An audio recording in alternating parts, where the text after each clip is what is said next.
Wir bitten Sie alle Platz zu nehmen, damit wir beginnen können. Bitte alle Platz nehmen.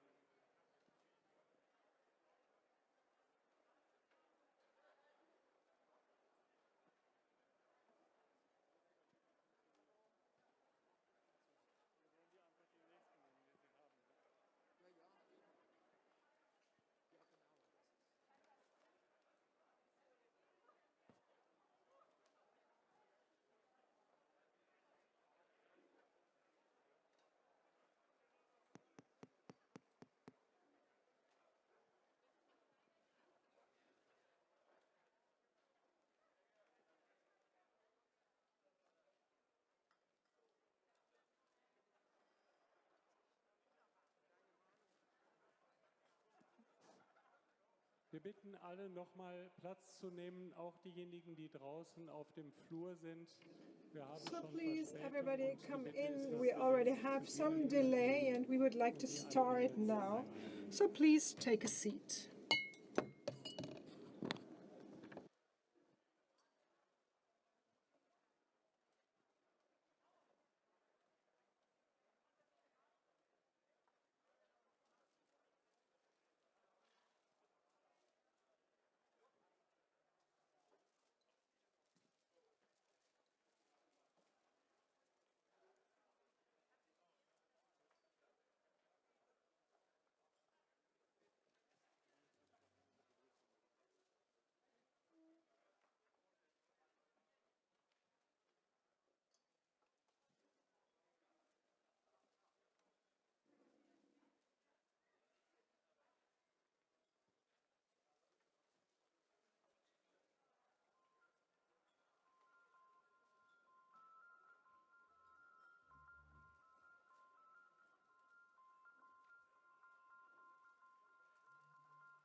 people on the synodal path. This goes first of all to you, and to you, the members of the Synodal Assembly here in the hall, and those who join us online. And it goes to all the members of the press, to those interested in the process from other churches and neighboring countries, and to the many who participate in our assembly on the live stream, everybody who joins us, who are involved, and who pray for us and with us. We are here. And you, God of our life, you are present. We start in your name.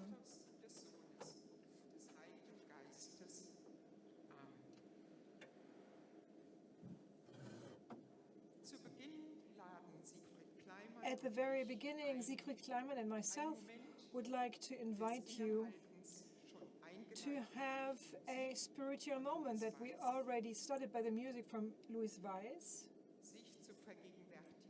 and to become aware of ourselves. How am I here in my body with regard to the ground, to my seat, supported by the back of the seat, and also in relationship to the room. So take a moment of silence and take a look inside. What is happening inside? Moods, feelings, sensations, thoughts, concerns, hopes.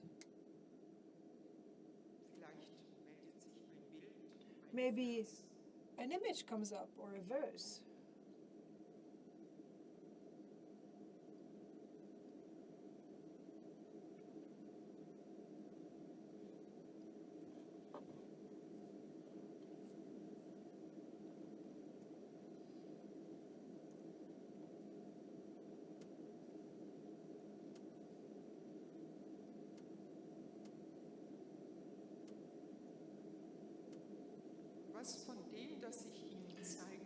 So, what of what becomes clear to you? What of those things would you like to share with other people?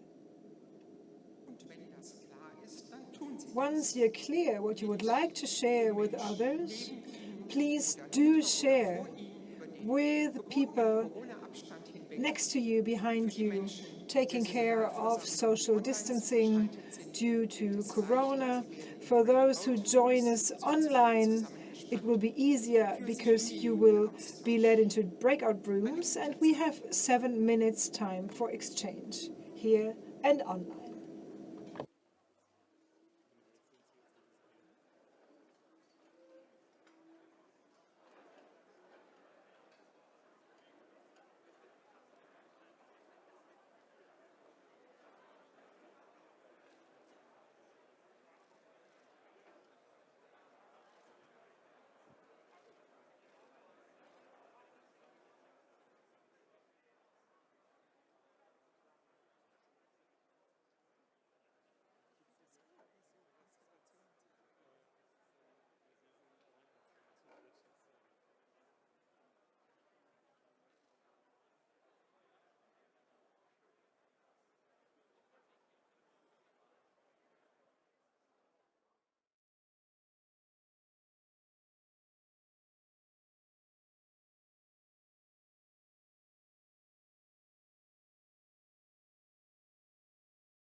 So this brief exchange comes to an end. We'd like to ask you to come back into the plenary hall with your attention now.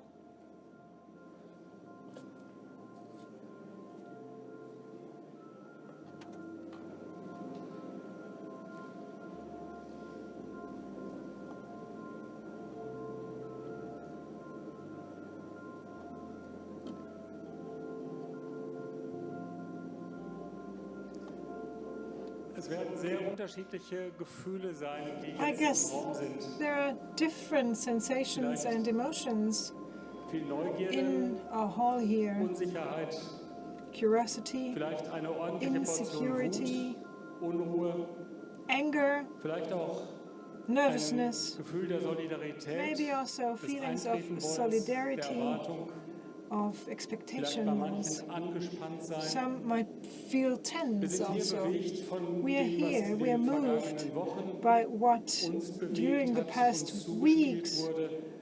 Vieles von dem was communicated to geht us. innerlich mit, das Münchner Gutachten, die The Munich unfassbaren report, the Leidgeschichten, Munich expertise, the die inconceivable gegenseitige stories of suffering, Schuldzuweisung, the mutual das recriminations, Zeugnisinitiative Out in Church, the courage die intensive by the Vorarbeit in initiative den Out in unterschiedlichen Church, Foren, the intensive zahlreiche Gespräche, preliminary Kommentare, work in the forums, viel numerous unsichtbare Arbeit conversations hinter den and Kulissen. comments, and a lot of invisible work behind the scenes. indem wir uns We are ausrichten here auf den lebendigen Gott. and we direct ourselves erste Wort, towards the das living in der God. The Bibel first von ihm word, überliefert wird, as witnessed in the Bible, is es werde. let there be.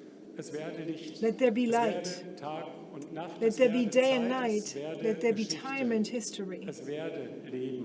Let there be Das ist life. das erste Wort, das This is the uns first Menschen word in der jüdischen, in der that christlichen in the Tradition Christian and gesagt ist. Jewish tradition Im Angesicht was von said to Sklaverei, us in the face of es werde slavery. Freiheit. Let there be freedom Im Angesicht in the face von of Machtmissbrauch, abuse es of werde power. Gerechtigkeit. Let there be Des justice Exils, in the midst of exile. ich mache etwas Neues. Behold, I am making something new. Botschaft, The biblical message reveals a God der nicht aufhört, who does not stop beginning over and over again with his children, with mankind. He does not stop. der Geschichte seines Volkes Israel, genau In the history of his people Israel, in the history of the church, in the name of Jesus and his Spirit. Upheavals, departures, ups and downs of history, in this history of the pilgrim people of God. And again, the question, what obstacles blocked the creative work of God? How can we better trust in let there be? And when forms of living faith together come to an end or break down, how can we stand with courage and awake in this community and open ourselves to the work of God? This is a question that is going to stay with us during the upcoming days. Yesterday, in the Catholic Church, we celebrated the presentation of the Lord. Simeon and Hannah, the two old, elderly people that were waiting for something new. Maria Boxberg and I thought that the message of this celebration should be with us today. We would like thus to start the day with a song and a prayer. We would like to start our Synodal Assembly saying, let there be, and at the same time ask God's blessing for us. We would have loved for everybody to sing along. And when we started preparing the songbook, the situation was still open. But at this point of the year, we will mostly have to listen. And Louis, I'm grateful for you taking on the part and the task of singing.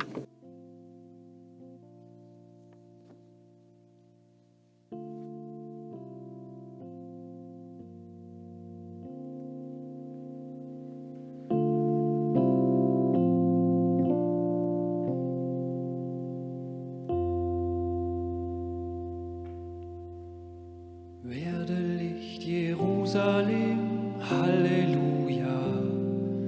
Dein Licht ist uns erschienen, Halleluja. Werde Licht, Jerusalem, Halleluja. Dein Licht ist uns erschienen, Halleluja.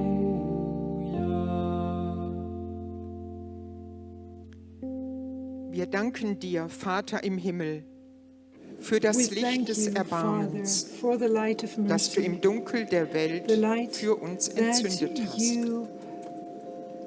Bring about in the world for us. Werde Licht, Jerusalem, Halleluja. Dein Licht ist uns erschienen, Halleluja.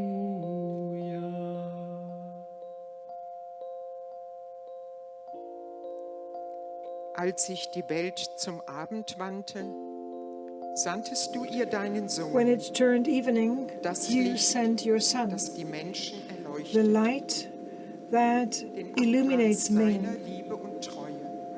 the radiance of your love and faithfulness. Werde Licht, Jerusalem, Halleluja. Dein Licht ist uns erschienen, Halleluja.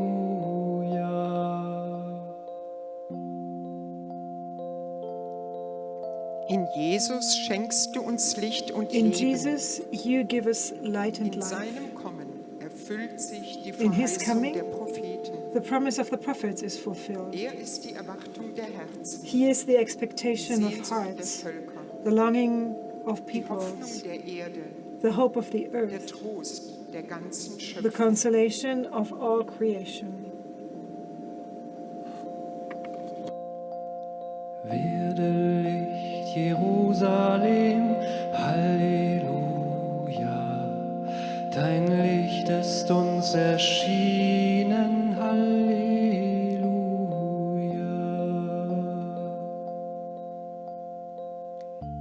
In seinen offenen Armen In umfängst his du die open Welt arms, you embrace the world und ziehst sie an dein Herz. and draw them voller to your Erbarmen. heart full of mercy.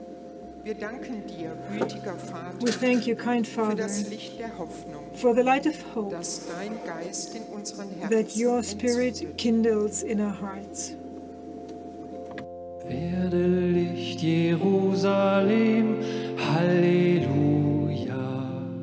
Dein Licht ist uns erschienen, Halleluja.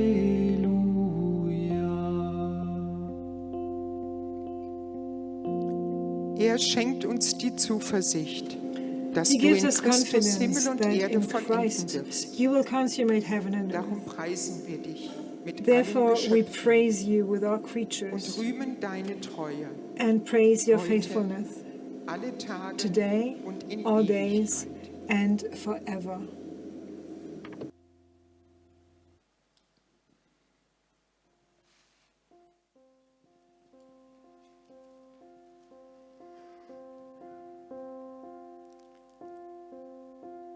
Entsprechend deiner Verheißung, du Gott des Lichtes und According to unseres your Lebens, promise, Lord of light Du and, bist and gegenwärtig. life, you are present. du, Jesus Christus, You, Jesus Christ, unser Bruder, our Freund brother, und Herr, friend, and Lord. du heilige Geistkraft, You lebendige are the Schöpferkraft, Spirit. gerufen, You are geleitet, the Creator. begleitet durch We dich. are called, we are blessed, we are accompanied by you, and we start in your blessing. Amen.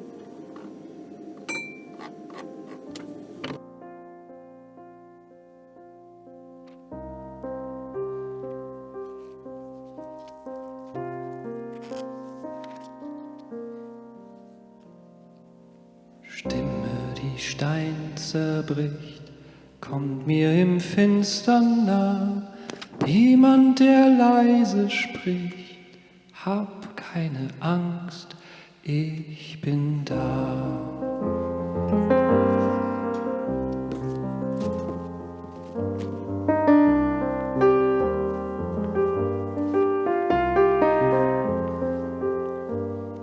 Sprach schon vor Nacht und Tag, meinem Nein und Ja, Stimme, die alles trägt, hab keine Angst, ich bin da.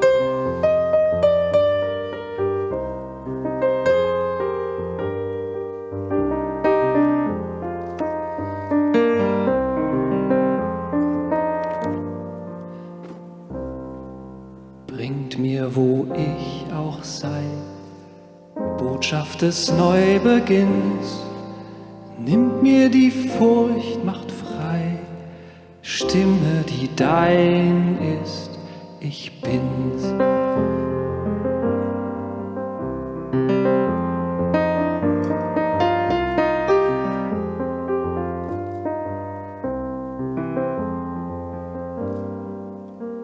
Wird es dann wieder leer, teilen die Leere wir, seh dich nicht, hör nichts mehr und bin nicht bang, du bist hier.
Dear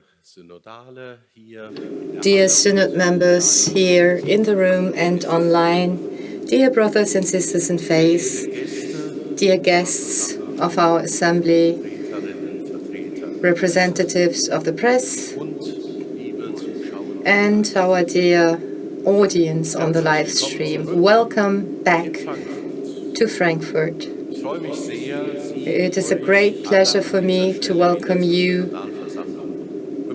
back to the Synodal Assembly. And a warm welcome to everybody who joins us from abroad via our English live stream. We, the Synodal Assembly, are very grateful that you are accompanying us on our way, especially at this point when we are taking decisions for the first time. What we will debate during the upcoming sessions will guide our community into a new chapter of Catholicism in Germany.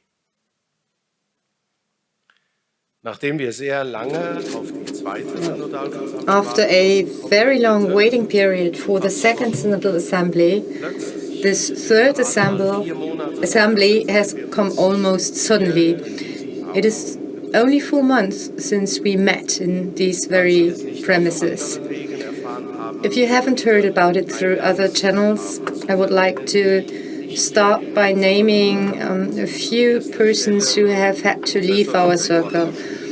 They are Professor Dr. Joachim Schmiede, a Schönstadtfather and Professor of Middle and New Church History, who was sent to the Assembly on behalf of the Catholic Theological Faculty Conference. On the 10th of December, he died unexpectedly. Let us say a silent prayer for him together.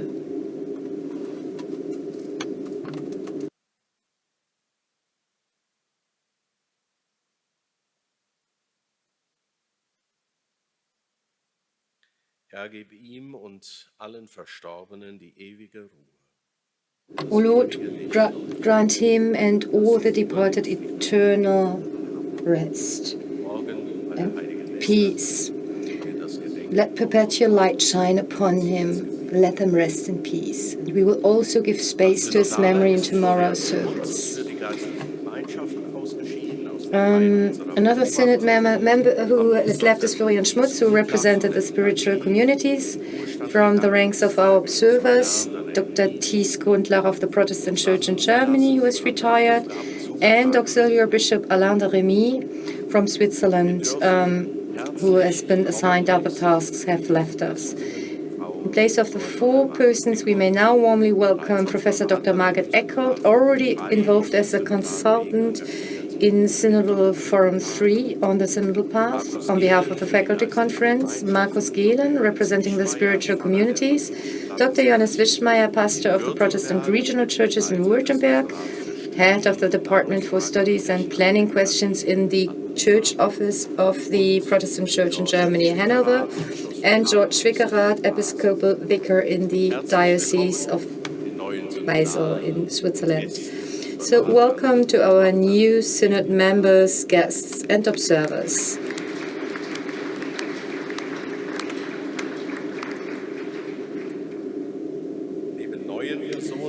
In addition to new people, we also have some old members with new roles to welcome. The Central Committee of German Catholics had held elections in which the Synodal Committee found a new composition. Both Thomas Sternberg and Karin Kortmann did not stand again in the elections for the Central Committee of German Catholics. In accordance, we knew about that and we said goodbye to them. New elections have taken place, so I would now like to welcome Dr. Irme Stetter-Karp, a new president of the Central Committee of German Catholics. Welcome.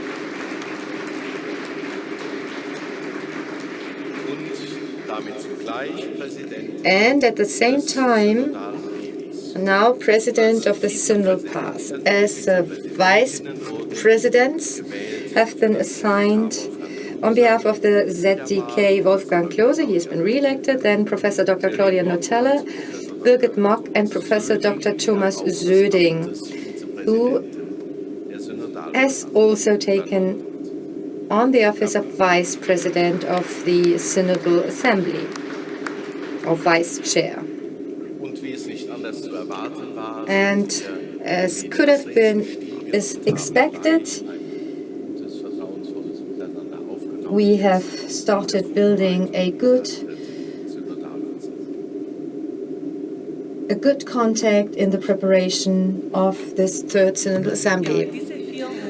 Well, these 4 months between our assemblies were a dense period of time. A large part of the preparations again lay with the forums. They have many proposals in the pipeline at various stages of preparation. Our first readings have formulated work assignments which have already been implemented for the orientation text, the foundational text for Forum 1, and the implementation text on the bishop's appointment. The deadline for this was really tight. Another 10 new texts, in which each of the other 3 forums are included, are ready for the first reading. I think we should give all those who did this work a big round of applause for these achievements.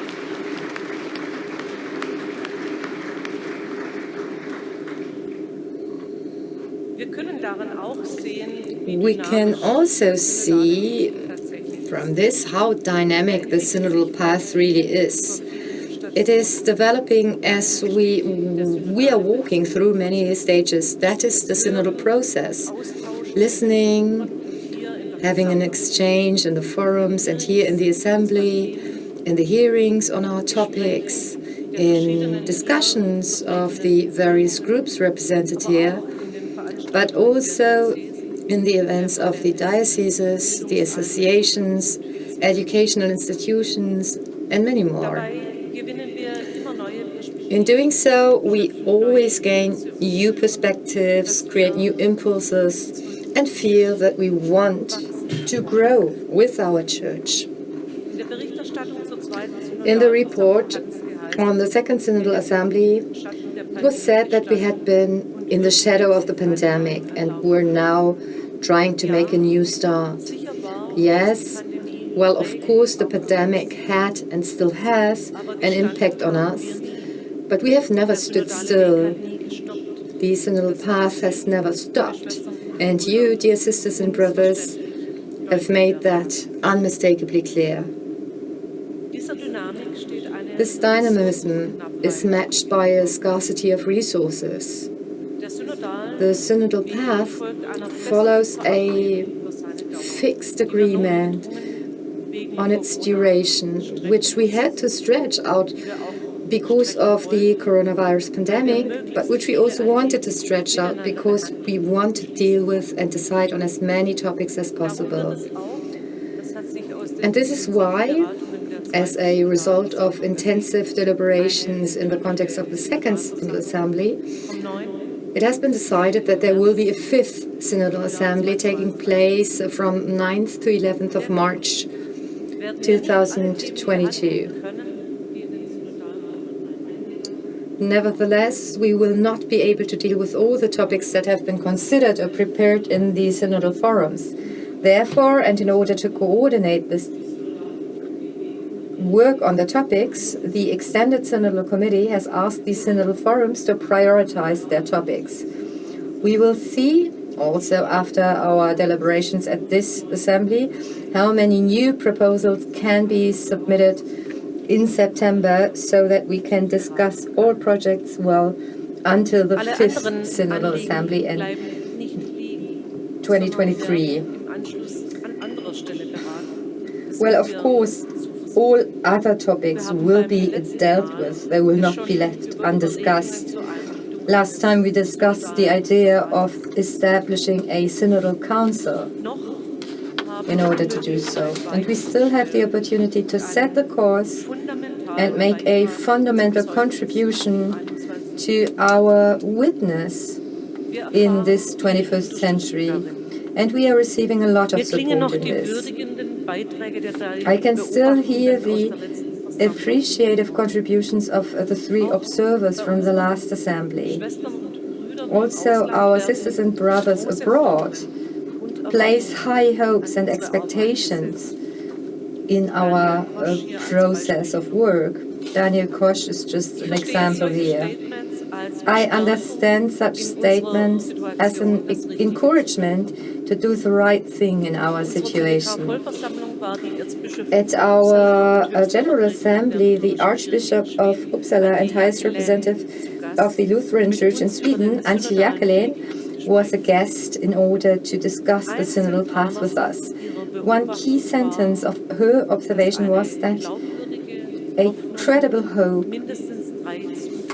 must at least have three ingredients, namely anger about what stands in the way of God's love, plus humility, in which we also face our own limitations, and last, the courage not to stop at anger and to choose to make a choice to step on a path for the future.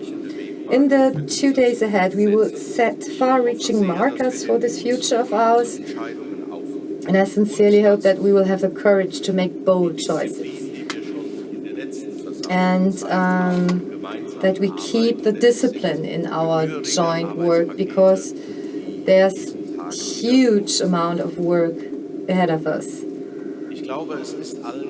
I think it is clear to all of us that the window is narrowing, so to speak. The further studies of the German dioceses, which I will present the results of the MHG study, make it unmistakably clear.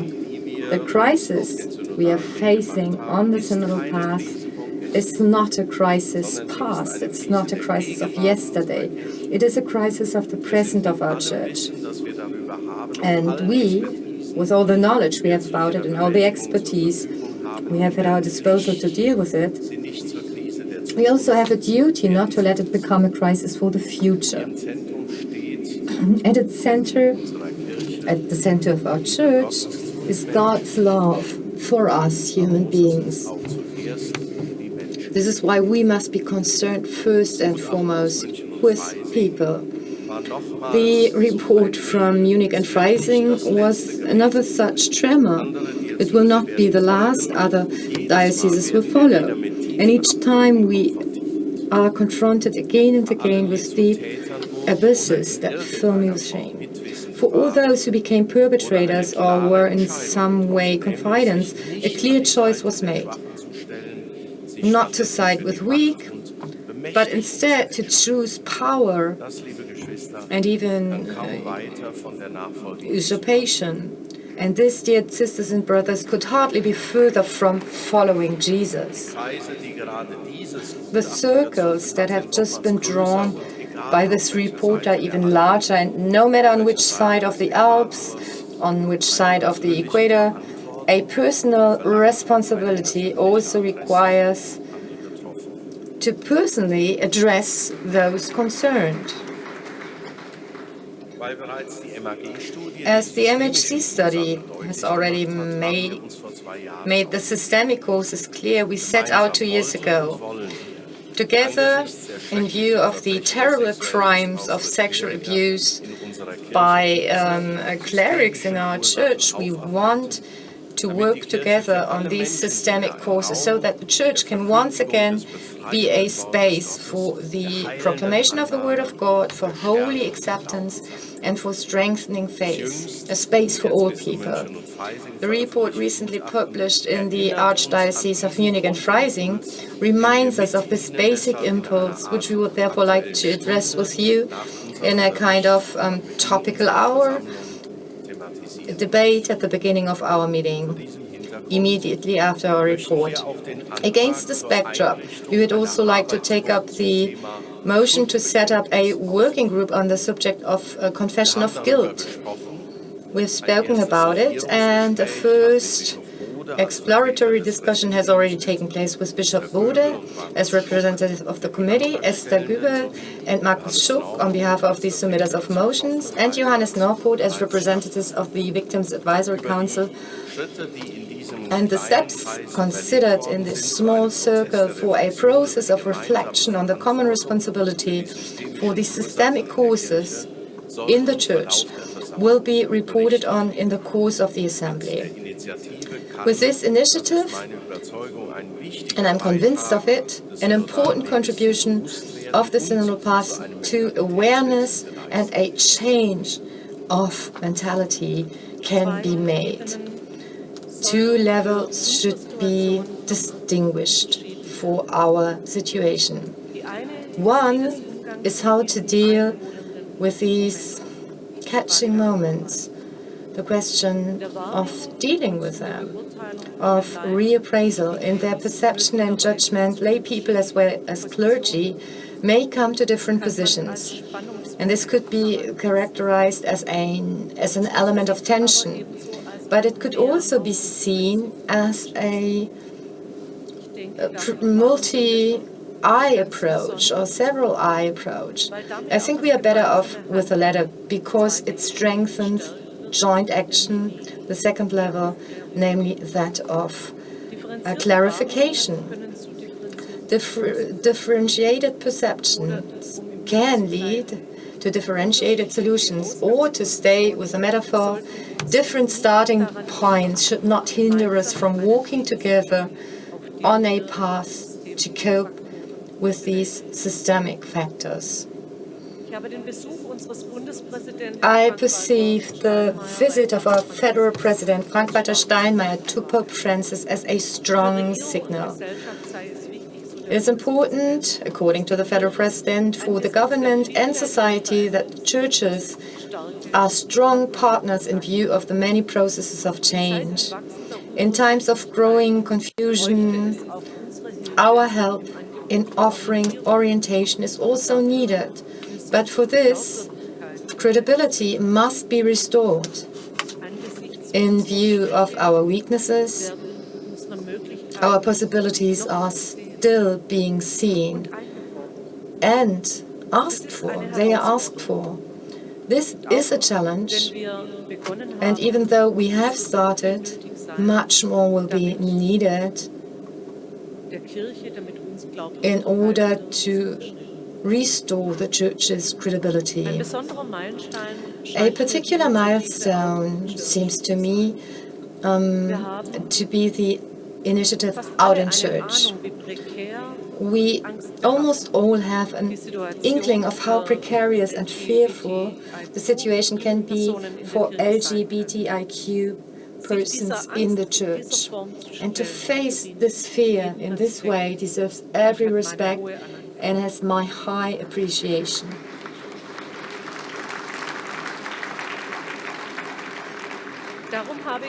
This is why I, together with the other members of the ZDK Presidium, have declared my solidarity. The initiative has given a strong impulse, and we should understand this impulse as a mandate to shape things here.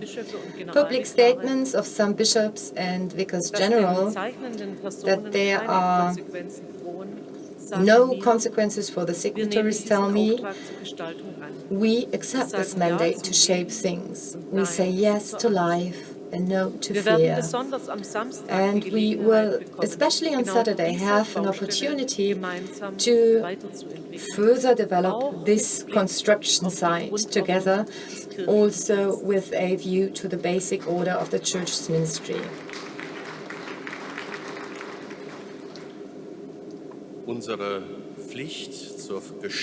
Our duty to shape things is seen everywhere. In a certain way, our model shows itself to be a role model, because other particular churches are also embarking on a new stage. They're also setting up consultation and reform processes, sometimes even under the title or logo we have given ourselves.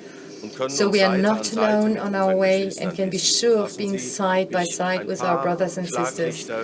Let me just give you some brief highlights beyond our own horizons. 3 examples. Churches of Central and South America and the Caribbean are meeting in an assembly of clergy, religious and laity to address a broad tableau of issues.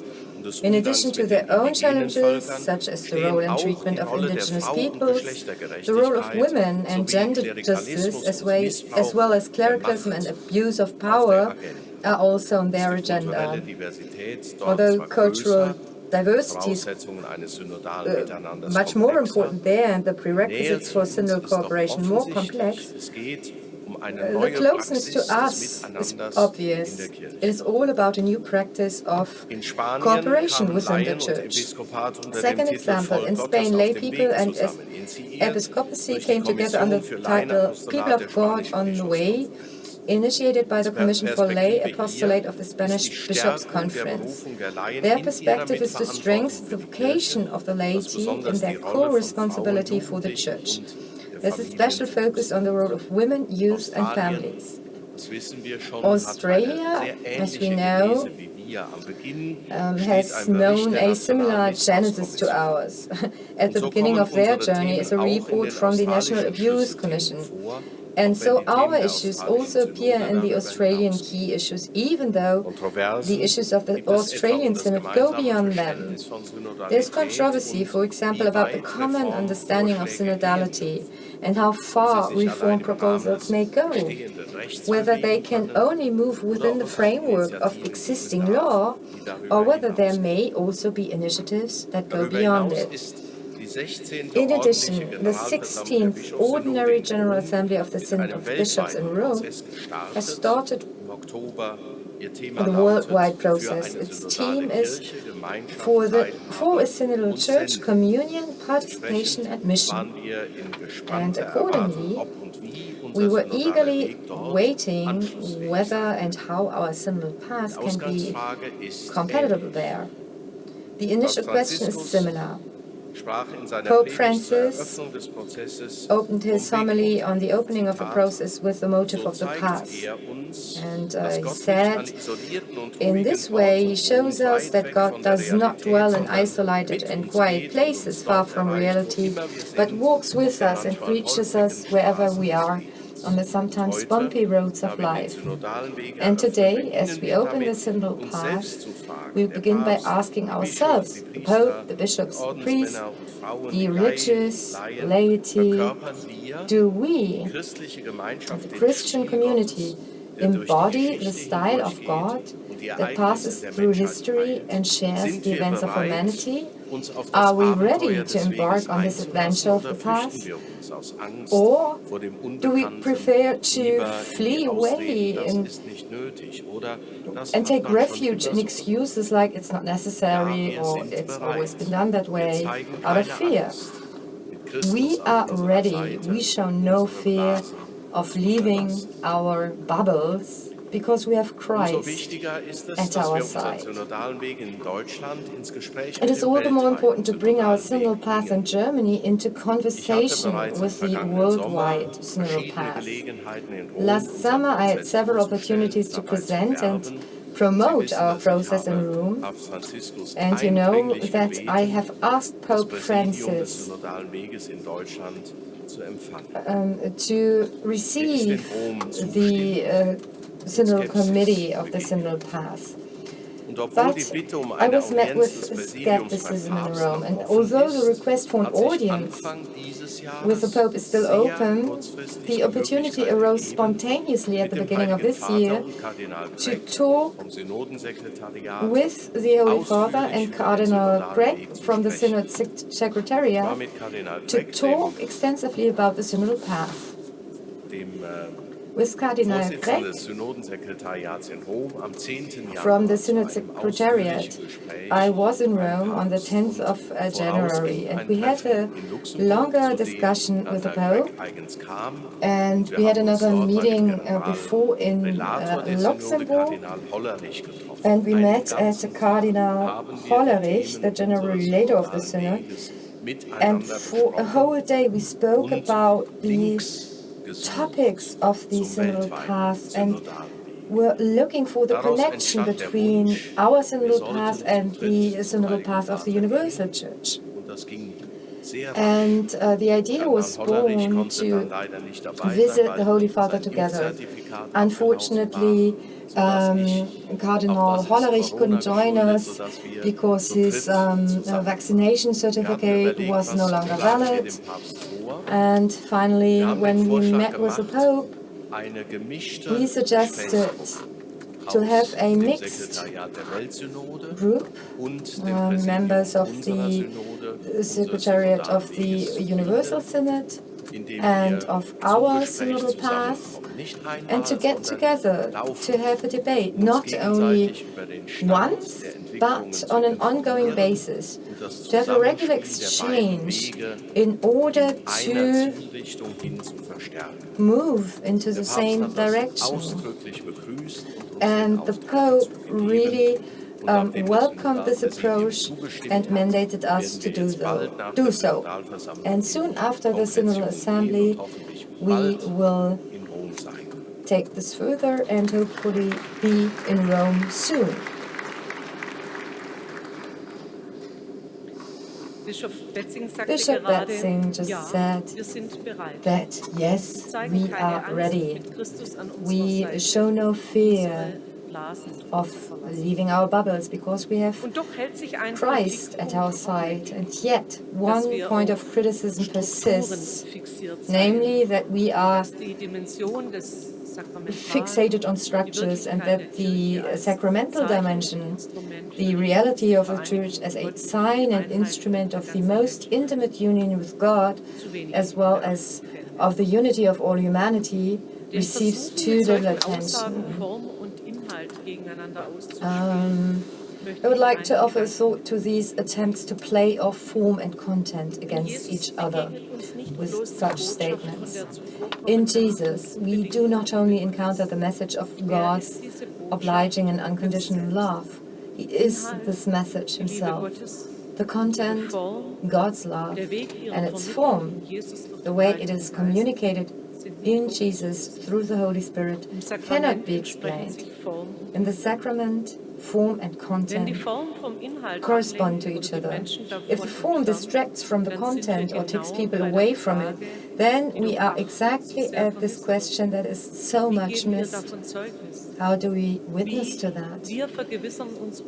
We make sure of our mission and look for ways of proclamation in a changed historical situation. And that too is evangelization. Those who do not want to see this and prefer to cling to structures that have contributed under the guise of the message and the holiness of the Church to pushing countless people into darkness, those must explain themselves and take a stand here. When the abyss is looking at us, we cannot simply shrug our shoulders. I don't want any more brothers in the mist. I want a church that is clear in its gospel focus, clear in its witness, and clear in its priorities, clear in its organization and in its allocation of responsibilities. The conditions for this can be created by us, together, by you. And already today, this afternoon, when we take the first steps in order to adopt resolutions that give a signal of genuine conversion. We ourselves must not be satisfied with less, because if we are not there as a church for the people, then for what would be needed? So let us raise our visors and help shape the coming days, openly and above all together with everyone else here. It is only in this way that we can continue to get to know each other and grow closer. It is a real concern of the Synodal Committee, and this is why we would like to present you the guidelines for good communication and conflict management for this purpose, and to encourage personal reflections on the principles named therein. The past Synodal Assembly, despite a good overall climate and constructive results of the deliberations, led to irritations in the form of how we communicate here and how we respond to each other, or not. And after the last assembly, it still led to a great deal of irritation. As brothers and sisters in Christ, the invitation to His one table should offer us a very special opportunity. What signal do we want to give to our brothers and sisters when we refuse the table fellowship of the Eucharist? So the question of what signal we send out here also arose when, for example, red cards that were held up did not refer to a statement, but were raised even before someone has begun speaking, or when they are held up right next to their face in the camera. The emphasis of our proposal is on listening and on engaging with each other. We would like to initiate our own reflection on how to preserve the chance for parity of communication and create space for the success of our community. This afternoon will now be dominated by the texts and second reading, and we would like to take this opportunity to thank you for the many motions on the three presentations, and especially the motion committees which have prepared all these submissions for us in a qualified manner. As this is the first time that we are conducting second readings, and the procedure differs from that of the first reading, our moderators will provide further clarification at the appropriate point. In designing the procedure, we have tried to allow as much participation as possible in advance through several reaction rounds, as we call them, in order to have time for exchange, discussion, and perhaps also a fair arguments and not to overburden ourselves with too long votes. But as we said, the exact procedure will be presented again by our moderator. The compulsory report by Archbishop Schick on criminal and administrative justice will have to be suspended. The reason for this is that there has been no news from Rome on this matter. Accordingly, the working group was not able to make progress in order to be able to present new points here. Now, before we get into the program, I would like to give you just a few remarks on the framework of this event. The organization in the background was able to prepare many things ahead of time, but the ongoing COVID-19 situation called for several planning scenarios. Only a few weeks ago, the new Corona Protection Decree for the State of Hesse set the narrow framework within which the Synod office was able to finalize this meeting. So the burden in year 3 of the pandemic is increasing, and we are certainly, at least I can speak for myself, we are tired of the permanent requirements and restrictions. But especially now, it is all the more important to stick to our guns and look after each other. Therefore, please observe all the measures prescribed for this event, here in the hall and outside as well, also at your hotel. All the protective measures here would come to nothing if after the program we were to come together closely and without masks, for example, in the hotel or at the bar, like last time. Please stay safe and healthy. And I would now like to give the floor to our session leaders. We are grateful that the 3 appointed teams, Professor Claudia Notella, Auxiliary Bishop Wilfried Freising, Katharina Norpoth, and Michael Berenson, Andrea Heim, and Auxiliary Bishop Udo Benz are ready to do so again. And you see that Professor Notel and Auxiliary Bishop Theising will make the start. Thank you. Thank you to the President and to both presidents for those clear words of introduction. And before starting the explanations with regard to the second reading and the topics on the agenda, we would like to have an open general debate. So many aspects have been mentioned already in the introductions, and I think it's already clear what we want to talk about. And I guess during the last weeks, you took a lot of time to tackle with the question, how will things further develop with our church, with our message? What does the situation mean for us here in the Synodal Assembly? All of you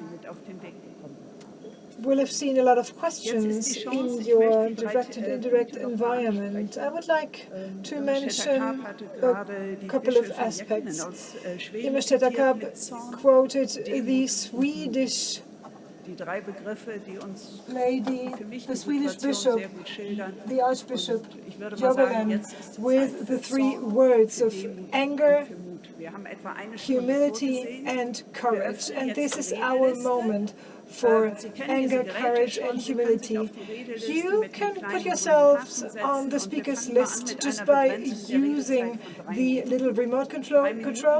We will have 3 minutes for each person to speak, so 20 speakers in 60 minutes. If we do understand that more people would like to speak, we will further limit the time available for your contributions. Bischof Vorderholzer, Sie haben das Wort. Bishop Vorderholzer, the floor is yours.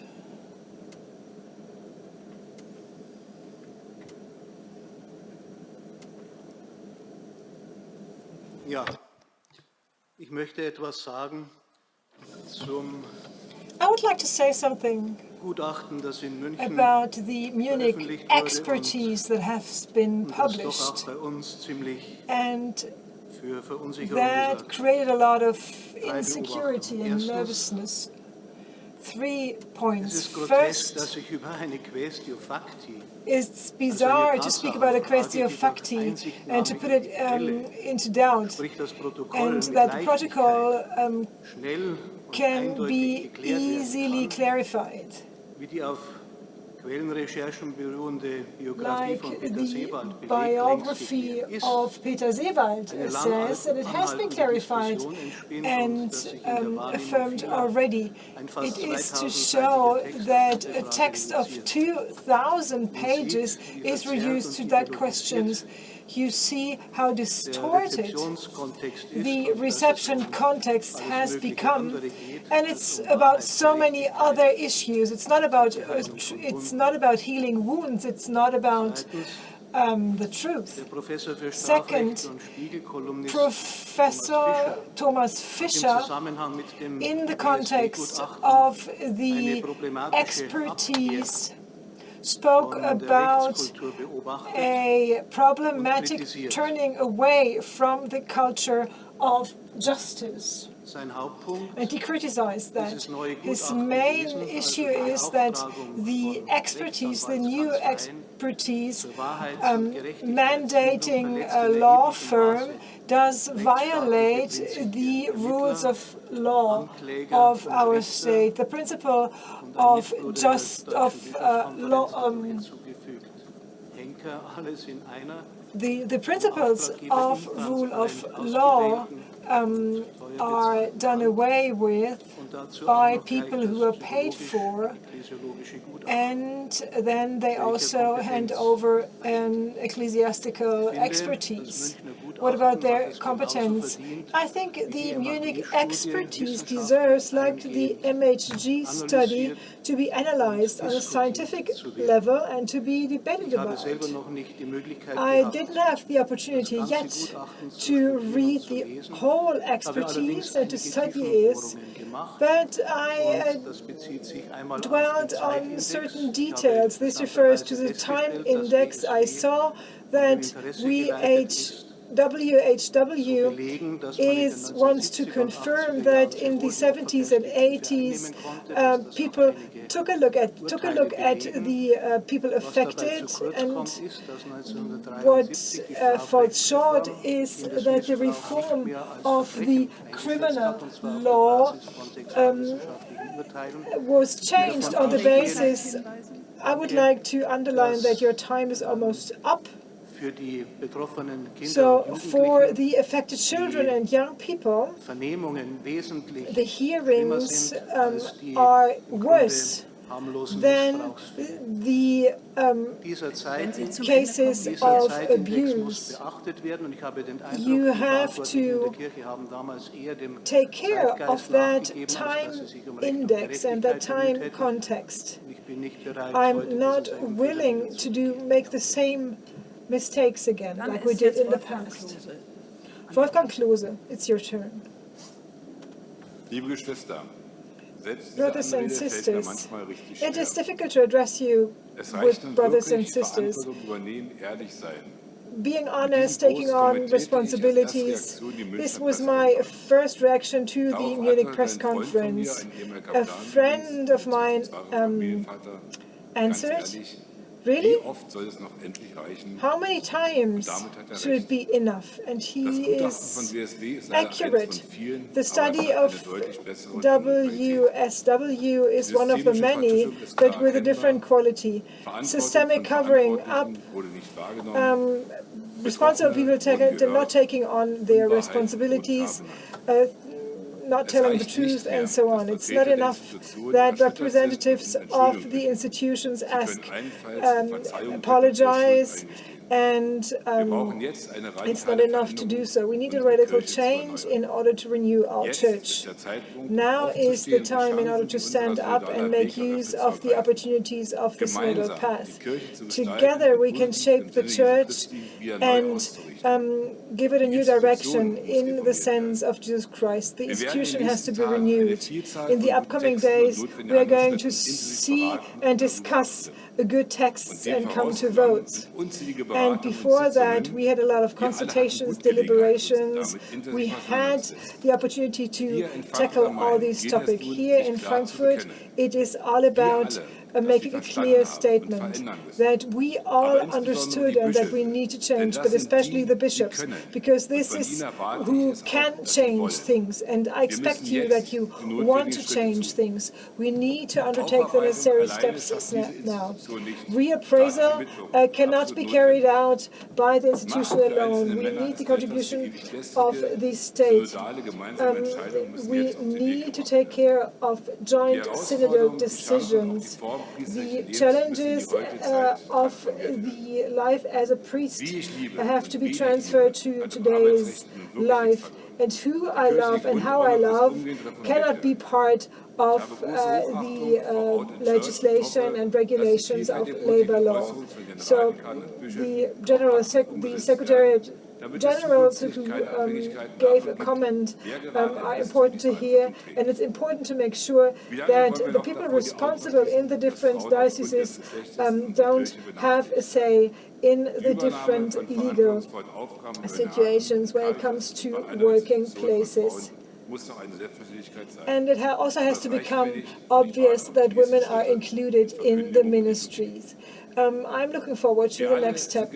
We all are loved by God. This is important for me, and I would like to share this with the world. Now we are at a turning point. Did you understand that? Please do not disappoint me with your decisions.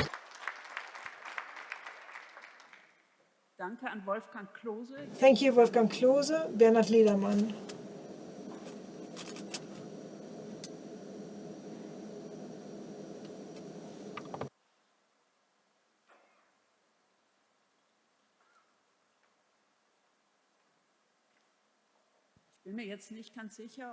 I'm not sure whether Mr. Ledermann joined us online or whether he's present here. I think he's an online participant, yes. I already tried. I started speaking. Now we can hear you. Now you can hear me. Great. Thank you so much. So, hello from Augsburg. I join you remotely, and given the limits of the time available, I would like to underline one aspect without mentioning all the background that we are all well aware of and that we agree on. So for the future, we gave ourselves a guideline that goes for all of us. It has just been mentioned in the introduction. We speak about a culture of a mindful communication, and this is also an expression of our Christian identity, I should say. So we as participants, but also outside of the Synodal Assembly, we should abide by the guidelines. And some of the statements that were heard during the last weeks are a shame, especially when it comes to statements with regard to Pope Benedict. I think what we heard about the Pope Emeritus has been said also despite better knowledge, and we cannot take this like that. We speak about democratic values in this context, and I wonder if they go for both ways or if they only go if they serve one's own interest. Everybody should have the opportunity to, also the Pope Emeritus is not to blame until the opposite has been proven. And it has been said, and it has been published also, that Pope Benedict obviously took part in the session at stake. What led to the situation is a mystery. Hopefully things can be revealed. I would like to summarize.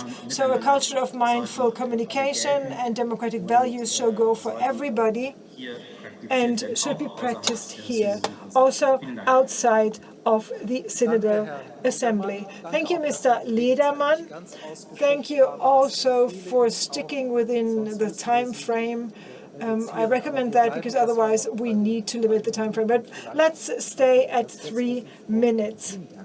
Ms. Klingberg. I'm also an online participant and send regards from Tübingen. When the expertise from Munich has been published, the educators for religious educations were deeply shocked and left speechless. So how can you stand in front of your class the day after? We were confronted with events in our church that counteract the message of Jesus, but we did act. We were not speechless.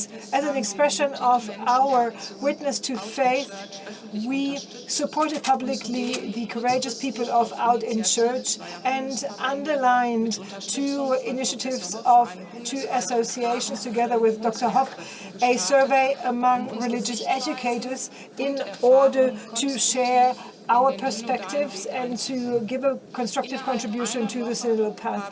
Within 1 week, 2,700 colleagues participated in the survey. You can get an insight into the results online. I would like to underline 4 results.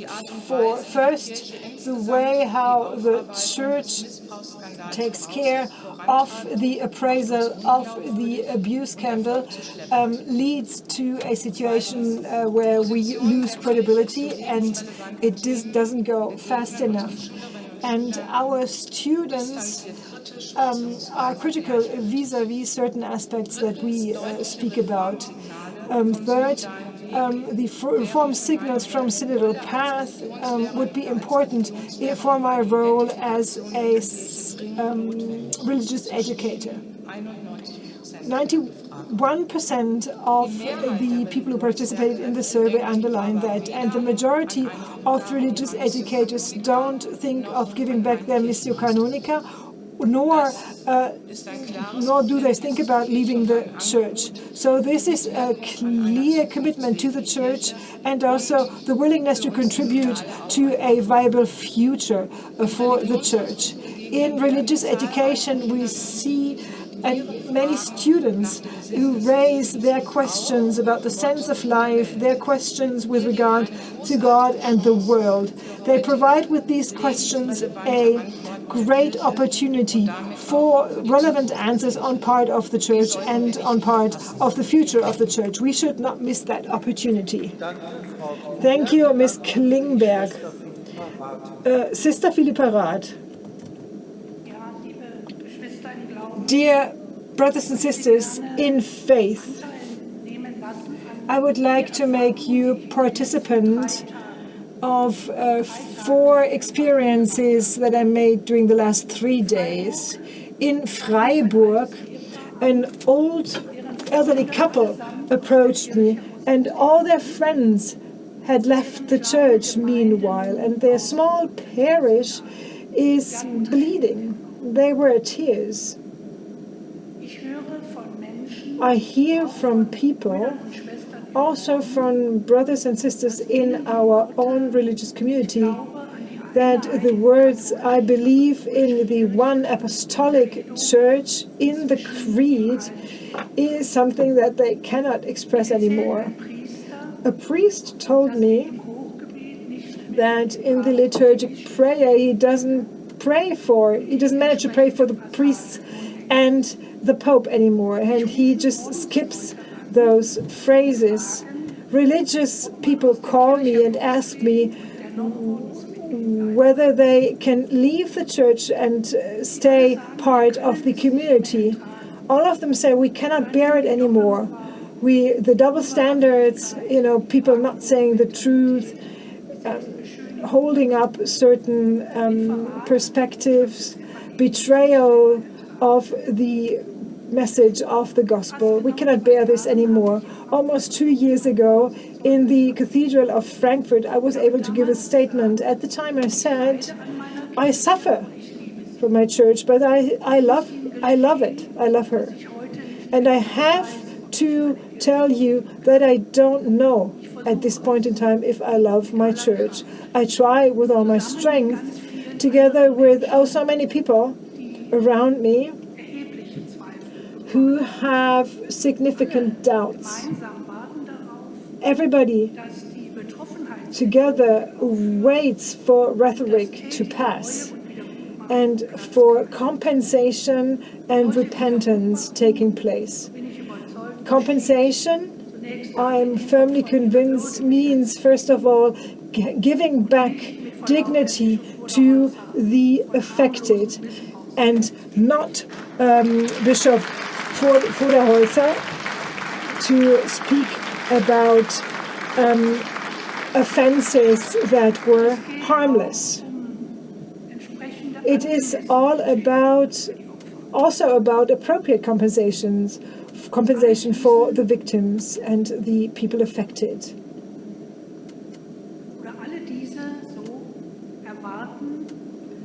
All these people expect, and they expect also from us here, that the path that we started out on, that we continue, and that we send out clear signals that cannot be overheard.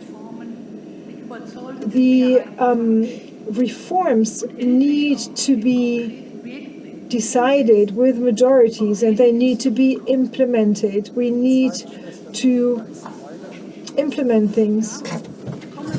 You're at the end of your time frame, Sister Brandt.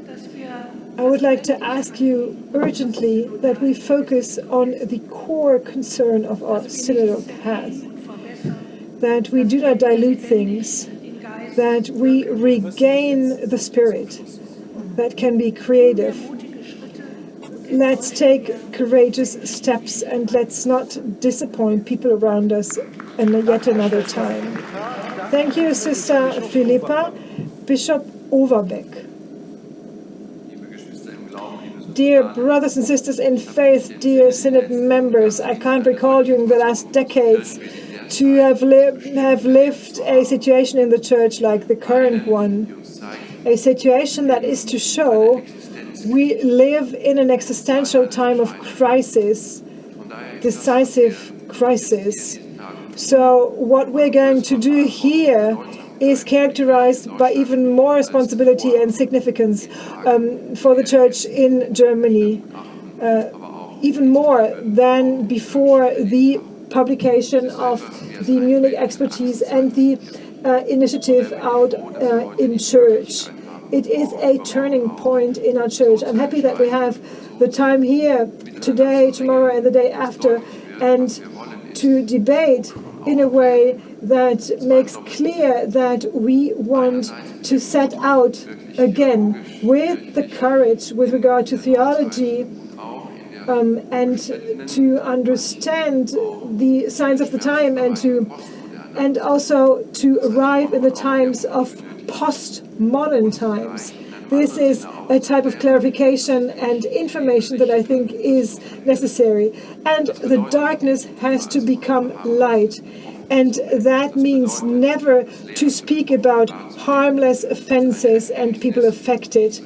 And that means to understand things being part of this turning point. It is important to underline, apart from everything that we need and will decide, it is an appeal to our conscience, how we want to be a dynamic church in relationship with the Pope and the Universal Church, but in a way also that people see in us people who search for God by the way how we deal with the marginalized and the affected.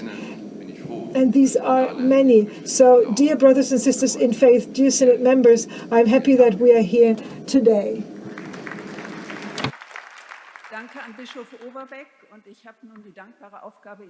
Thank you, Bishop Overbeck.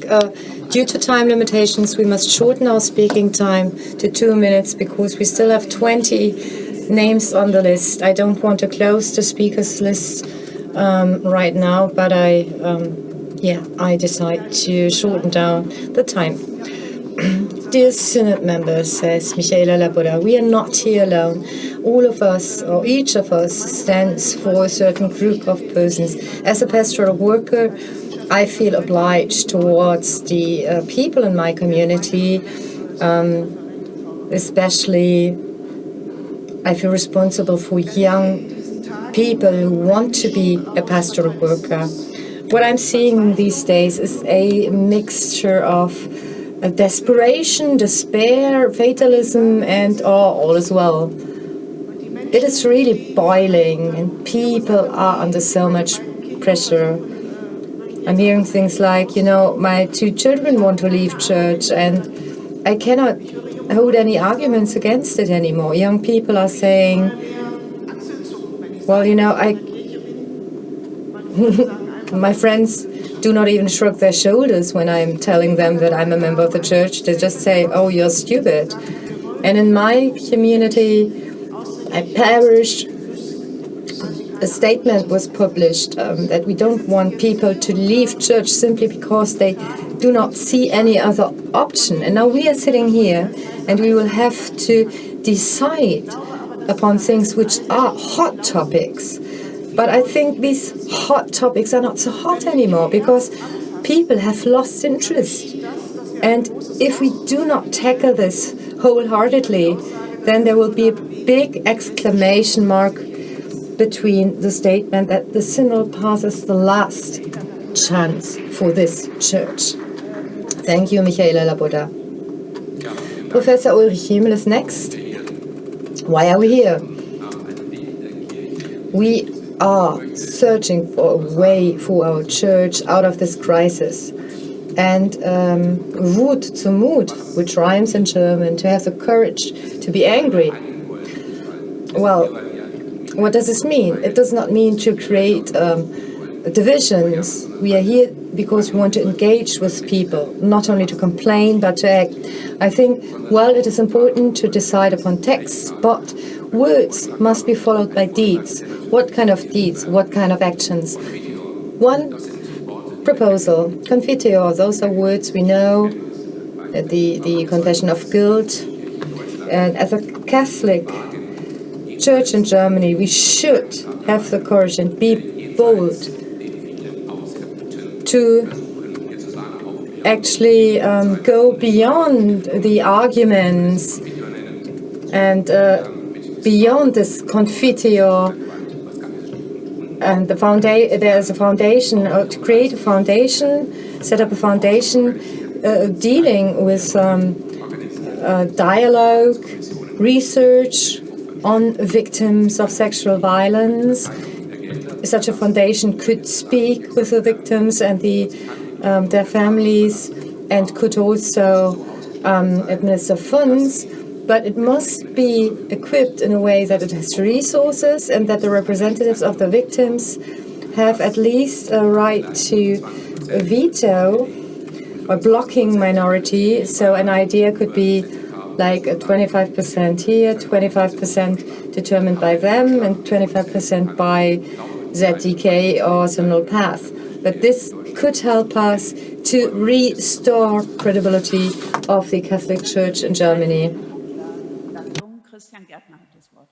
Thank you for keeping in the limits of time. Christian Gärtner has the floor. Okay, as a very committed Christian, over the past few weeks and months, I had to spend much more time in dealing with the church than in my profession. And why do I do it?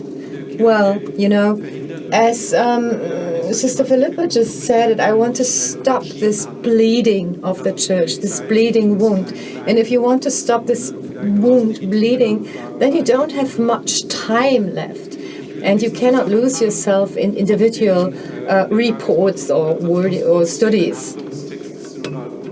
I would like to point to the implementation text and of the Synodal Forum 4 and the initiative of Out in Church. Dear members of the German Bishops' Conference, I think we could do without a second reading of this implementation text if you are all ready and willing to take on these proposals at the next assembly of the Bishops' Conference and decide upon a new basic order. Because in this way we would avoid that only individual bishops argue in favor of changes, and this way there would no longer be negative consequences for homosexual people in the church. So please take on this topic, and at the next General Assembly of the German Bishops' Conference send out a clear signal that you stick to your promise. And this way we could do without a second reading. And I kindly ask you for such a signal. Thank you, Mr. Gärtner. Ms. Gürken-Hüßmann is next.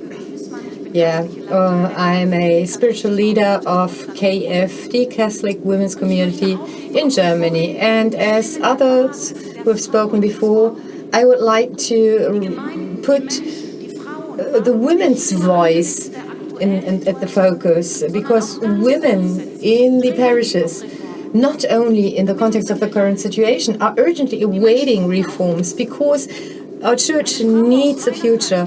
A woman of my KFD group at the grassroots this morning sent me a WhatsApp message. She said, "May God's Spirit be with you," so that the church can continue to exist. So the women in our community raise these very fundamental questions. And I would like to quote from an open letter. Let us be brave, the third word of Archbishop Antje Jacqueline, I would like to remind us of. Let us be brave, let us be bold. We don't want to hear comforting answers anymore. We want specific actions to be taken here and now, so that in our discipleship of Jesus we can give a joyful and credible witness of the visionary strength of the Christian message. Let's trust upon the Spirit of God. Let us be bold. Let us be brave. Thank you, Ms. Bücken-Hüßmann. Next speaker is Father Otto. Well, there has been a lot of talk of shame at last Sunday's Mass after these, I think, unbelievable statements by Cardinal Ratzinger, and after reading about the Munich report, I stood in front of my parish and said, I can hardly stand before you without, hiding out of shame. And I would, like to say that this collective shaming of those in office does not help people who have experienced sexualized violence in our church. It does not help those who are discriminated against because of their gender or their sexual orientation or the way of life they have chosen. And it doesn't help the many believers who are losing their faith in the church. What may help, however, are steps towards reform, steps towards change. And this is an opportunity we have today, all of us together, especially when it comes to the texts that are submitted for the second reading. We are asked, and this includes you, the bishops. Well, it may only be first steps, but there are very clear statements included in the steps, in the text. That, for instance, that in the voice of the victims of abuse, we hear the voice of Christ. That power needs to be limited within the offices of the church. That there must be equality for all genders within the church and real participation. And now we will see whether all this, stories of I am ashamed are only empty words, or whether we will see real changes. I'm confident and I count upon all of us. Okay, thank you, Father Otto.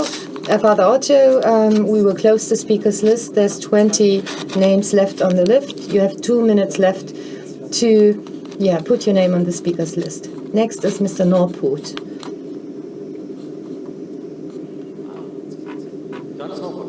Johannes Norpoot, spokesperson for the Victims Advisory Council, and especially concerned, affected by the first contribution made here.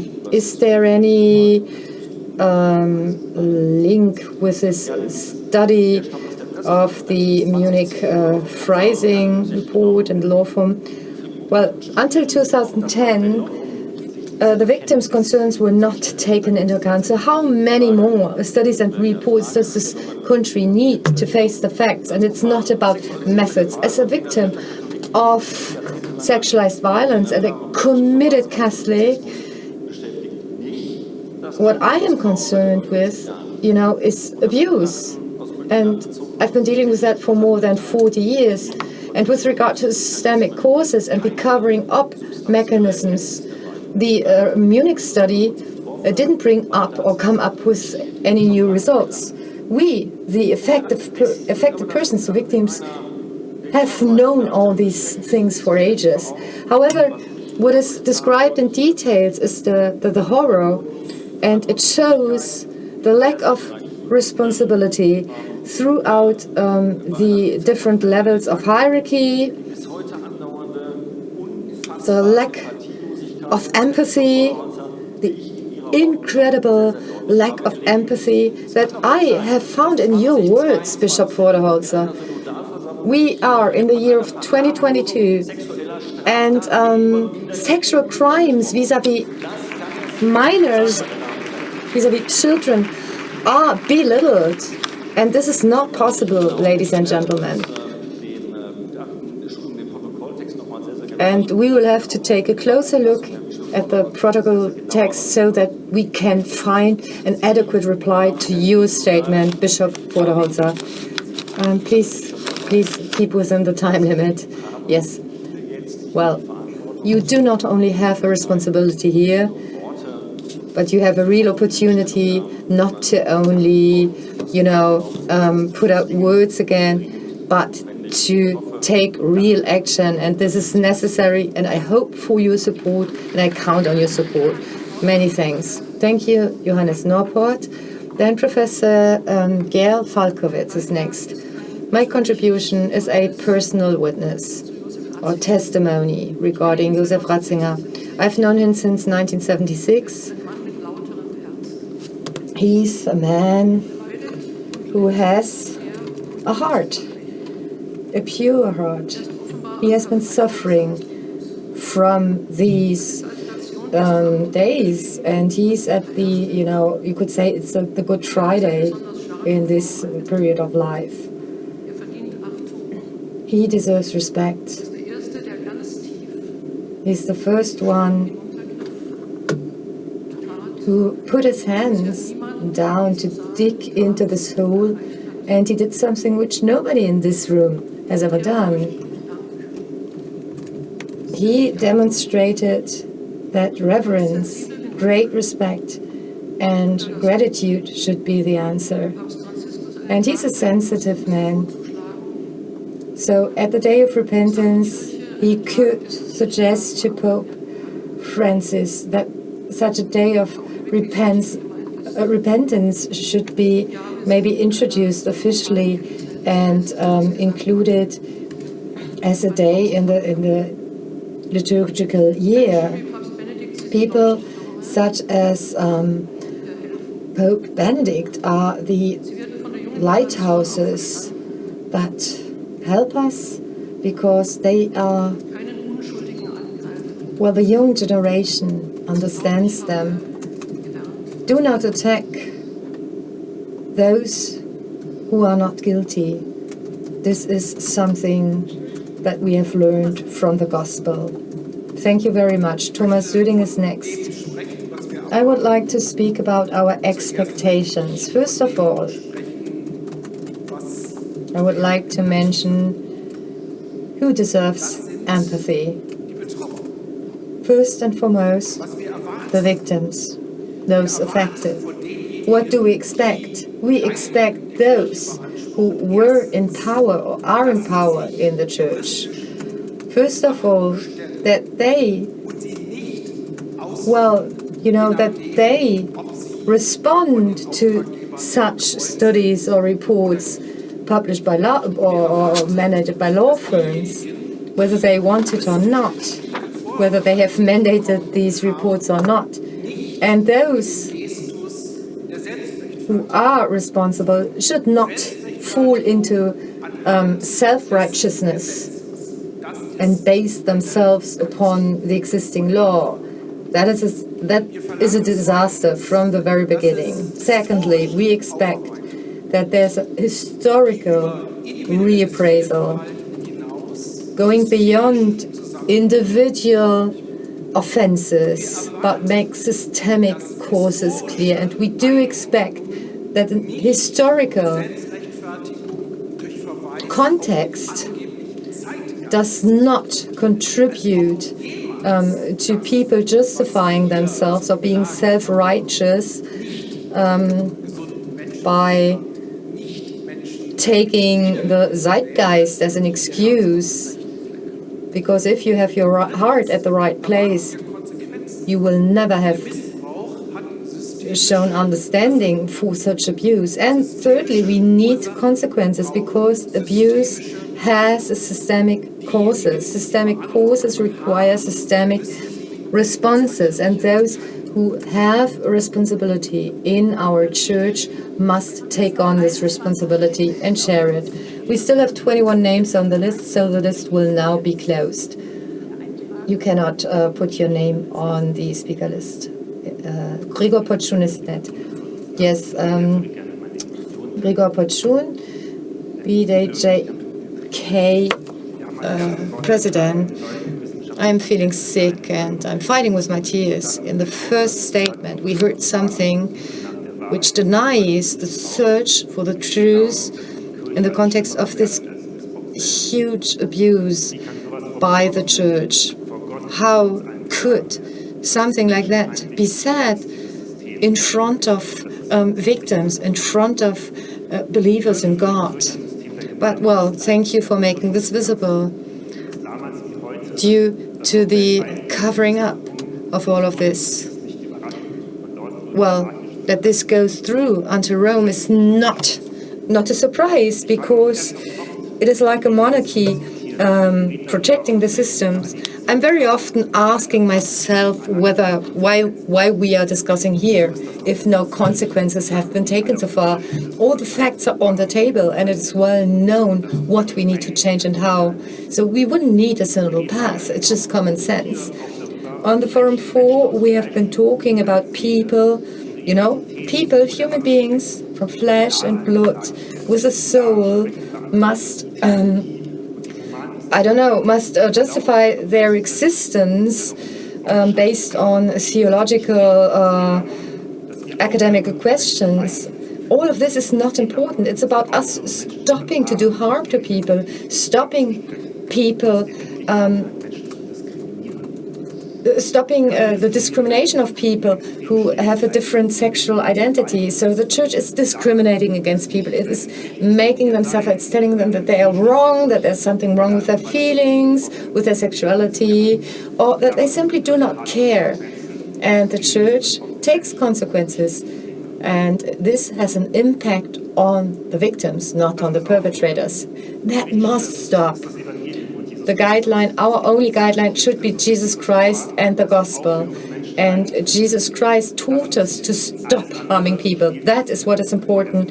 Everything else does not play any part. Let us simply stop to hurt people and stop discussing about it. Thank you very much. Dr. Leine Weber is next. Yes, I believe that We should really focus on the victims, on those affected. We have to be there for the wounded. We were asked to think about a Bible verse that we could think about this, and I thought of the Good Samaritan. There's the priest, and there's also the Levite, who had certainly important tasks and offices, and they see the wounded man, and they simply walk past.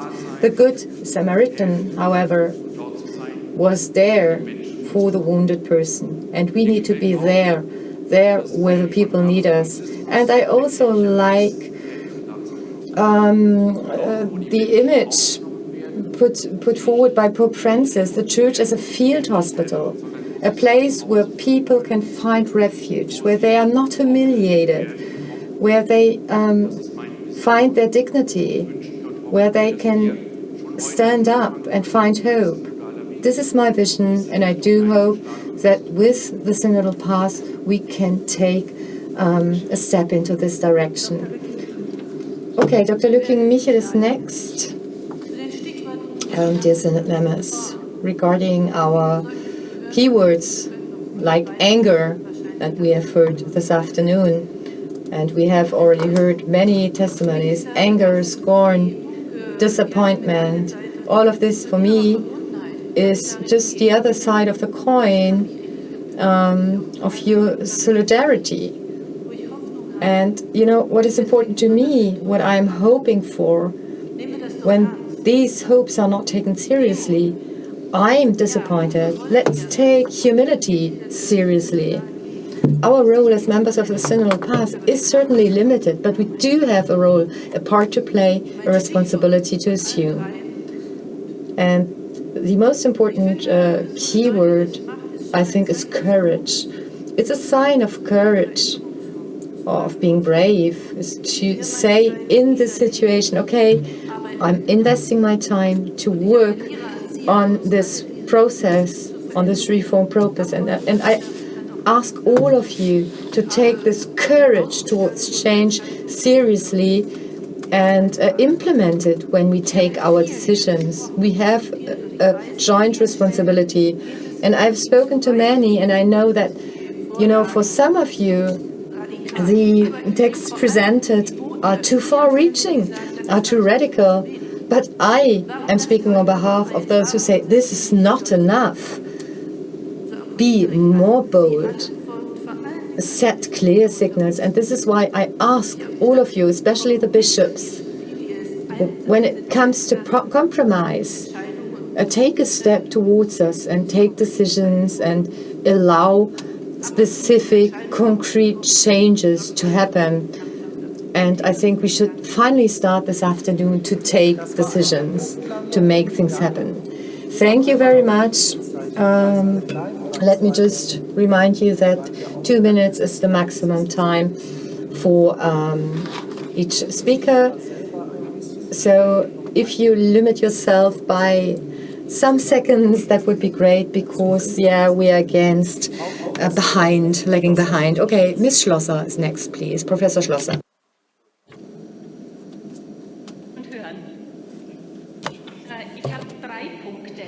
There are 3 points I would like to raise. First, regarding Josef Ratzinger as a cardinal, Pope Benedict. As a matter of fact, he did a lot of things with regard to the criminal persecution also of the perpetrations. And this is beyond doubt. He did a lot here, and many other institutions have to catch up with that. Second, you cannot say he's lacking empathy. Just read the letter to the Catholics in Ireland, or what he said on his way to Ireland, and also what he said, let me quote, with regard to the Munich report, every individual perpetration and the wrong dealing with this type of perpetration cannot be compensated for. I regret every single case of perpetration in the area of the Diocese of München and Freising. And the third point, yes, I was puzzled also, and also shocked by the way how people also in the church expressed themselves.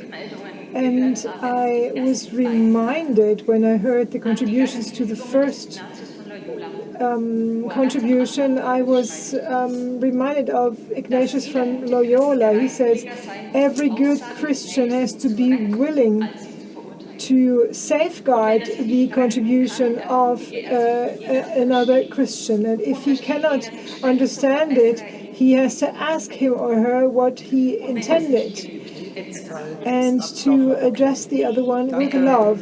Thank you, the time is up. Konstantin Bishop.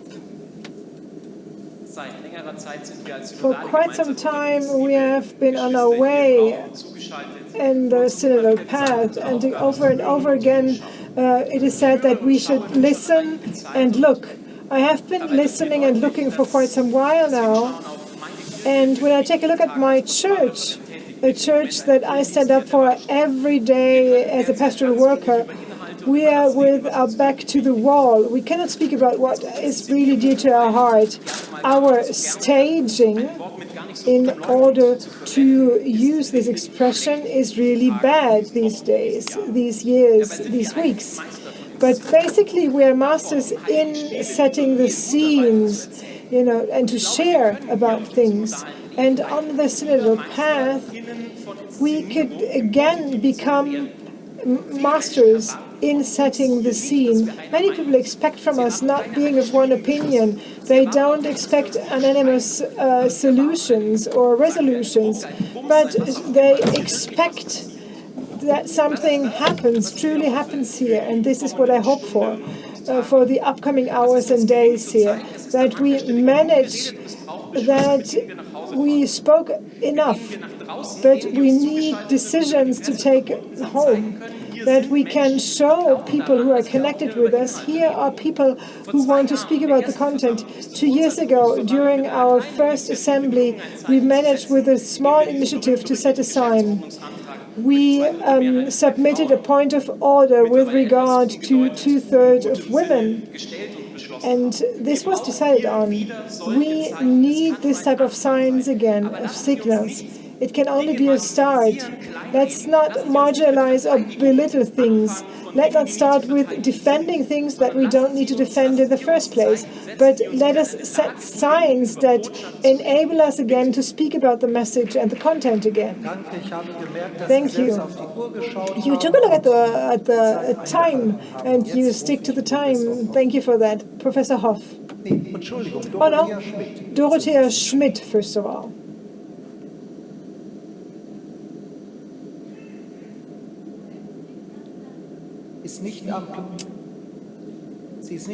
She's not here, so once she's back, we can have her speak later on. Professor Hoff.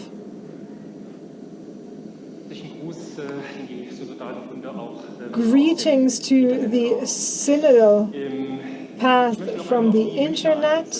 I would like to speak about the Munich events again.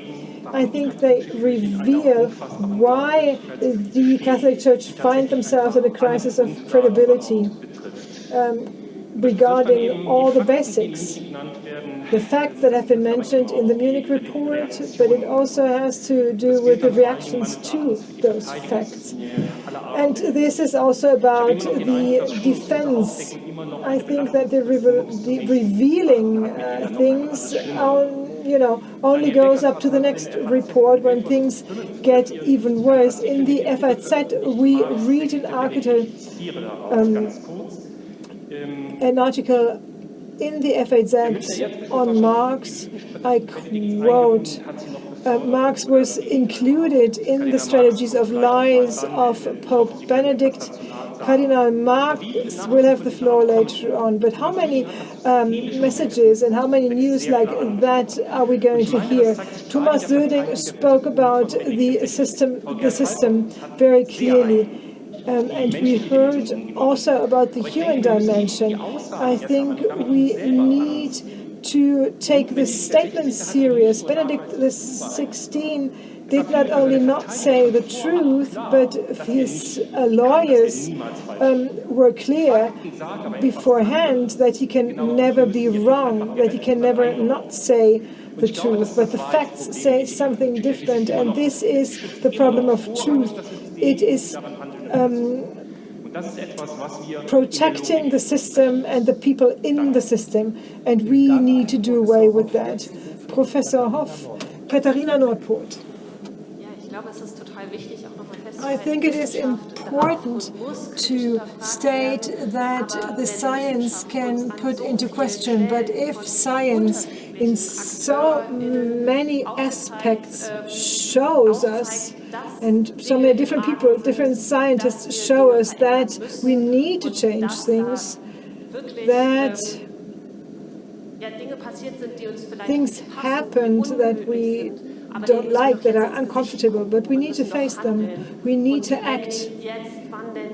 If not now, when can we act? And yes, I'm happy to encounter people with love and try to do so, but sometimes it's really difficult.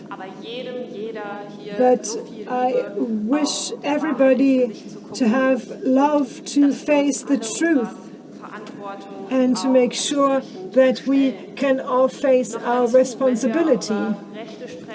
If we speak about rights, why don't we acknowledge human rights? We can change things in this regard, especially also with the Synodal Assembly, and also today we can take decisions that are viable for the future. If the church and our faith were not dear to our hearts, we wouldn't be here.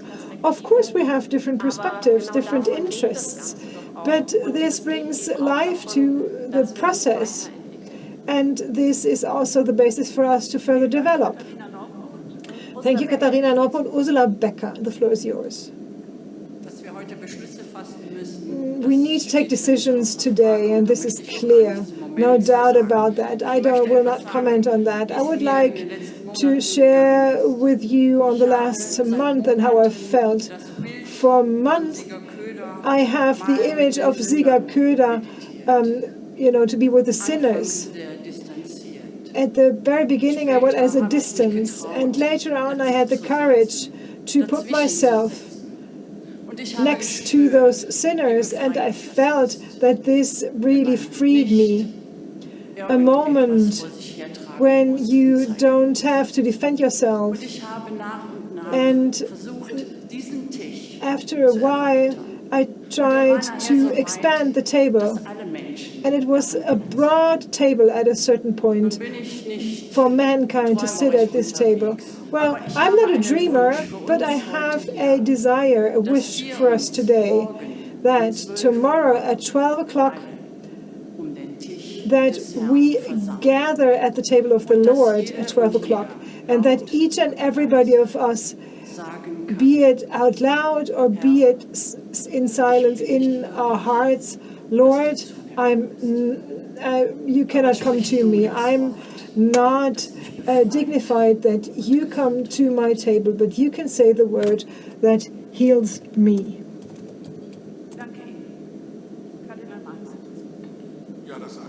Cardinal Marx. Yes, what Professor Hoff said, I cannot give context to that, but what I said in the interview and with the Süddeutsche Zeitung about what I knew in 2010 and my answers in the expertise, I stand up for that. Nothing has been covered up. And at the time in 2010, with the knowledge I had at that point in time, I made that public. And neither the Pope was protected nor he was damaged. This is what we knew. This is what I was told by the consultants. this is the way it was. What we know now, today, is different. But it was about what I knew in 2010. And I reject that. I reject that people say Cardinal Marx lied. He came up with things. This is not true. You have to bring proof. This is not the way we can deal with each other. I didn't want to say this in the first place, and I need to read things.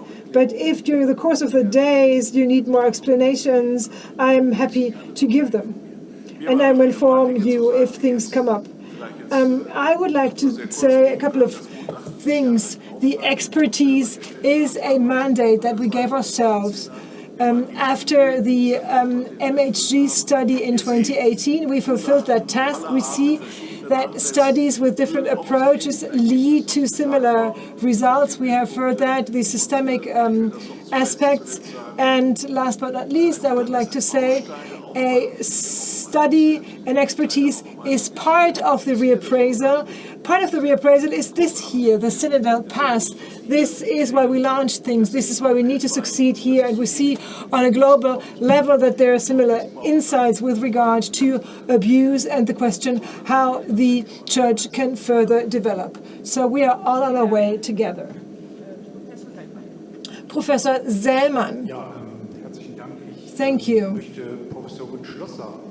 I would like to back what Professor Schlosser said. It only makes sense to be here if this is a dialogue and if we make sure to integrate also different perspectives in our own perspective. The synodal path does only make sense as a dialogue, and I would like to dialogue with you, Bishop Vorderhölzer. I would like to dialogue with you as a father. I'm a father of 3. And I'm shocked if you hear publicly, if a bishop of the Catholic Church in Germany here in this public hall says that the informative talks to conversations and hearings with children are worse than the harmless abuse. I'm shocked, Ms. Falkowitz, if you call somebody a figure of light who makes a difference between a masturbating priest in his leisure time and a priest who in his working time touches a child. If these are the differentiations, if that's the theology that you are led by, we find ourselves in a valley. We find ourselves in a valley that is incredible, that loses all the mothers and fathers in this country.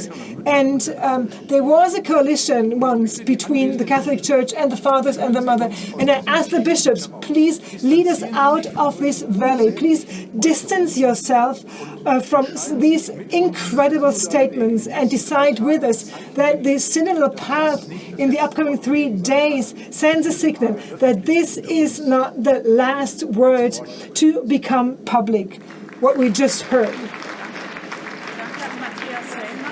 Thank you to Matthias Sellmann. The question is whether Dorothea Schmidt is back here. She was on the list before. If she's back, I would like to give her the floor. Thank you. Thank you. I did not follow the discussion. I just wanted to agree with Mr. Ledermann on what he said with regard to Benedict XVI. I think as a church we can stand up and say we have among us one person, and that was Ratzinger.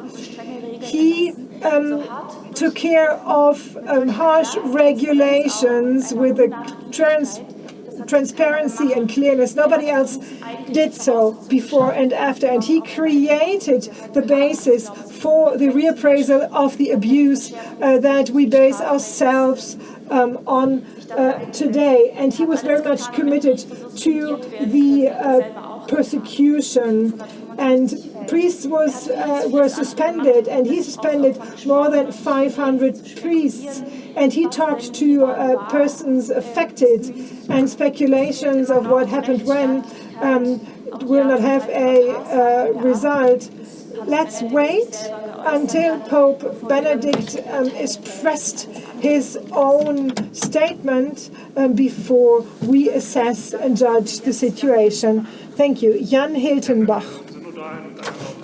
If we are on our way in a similar way, it is important to listen to each other.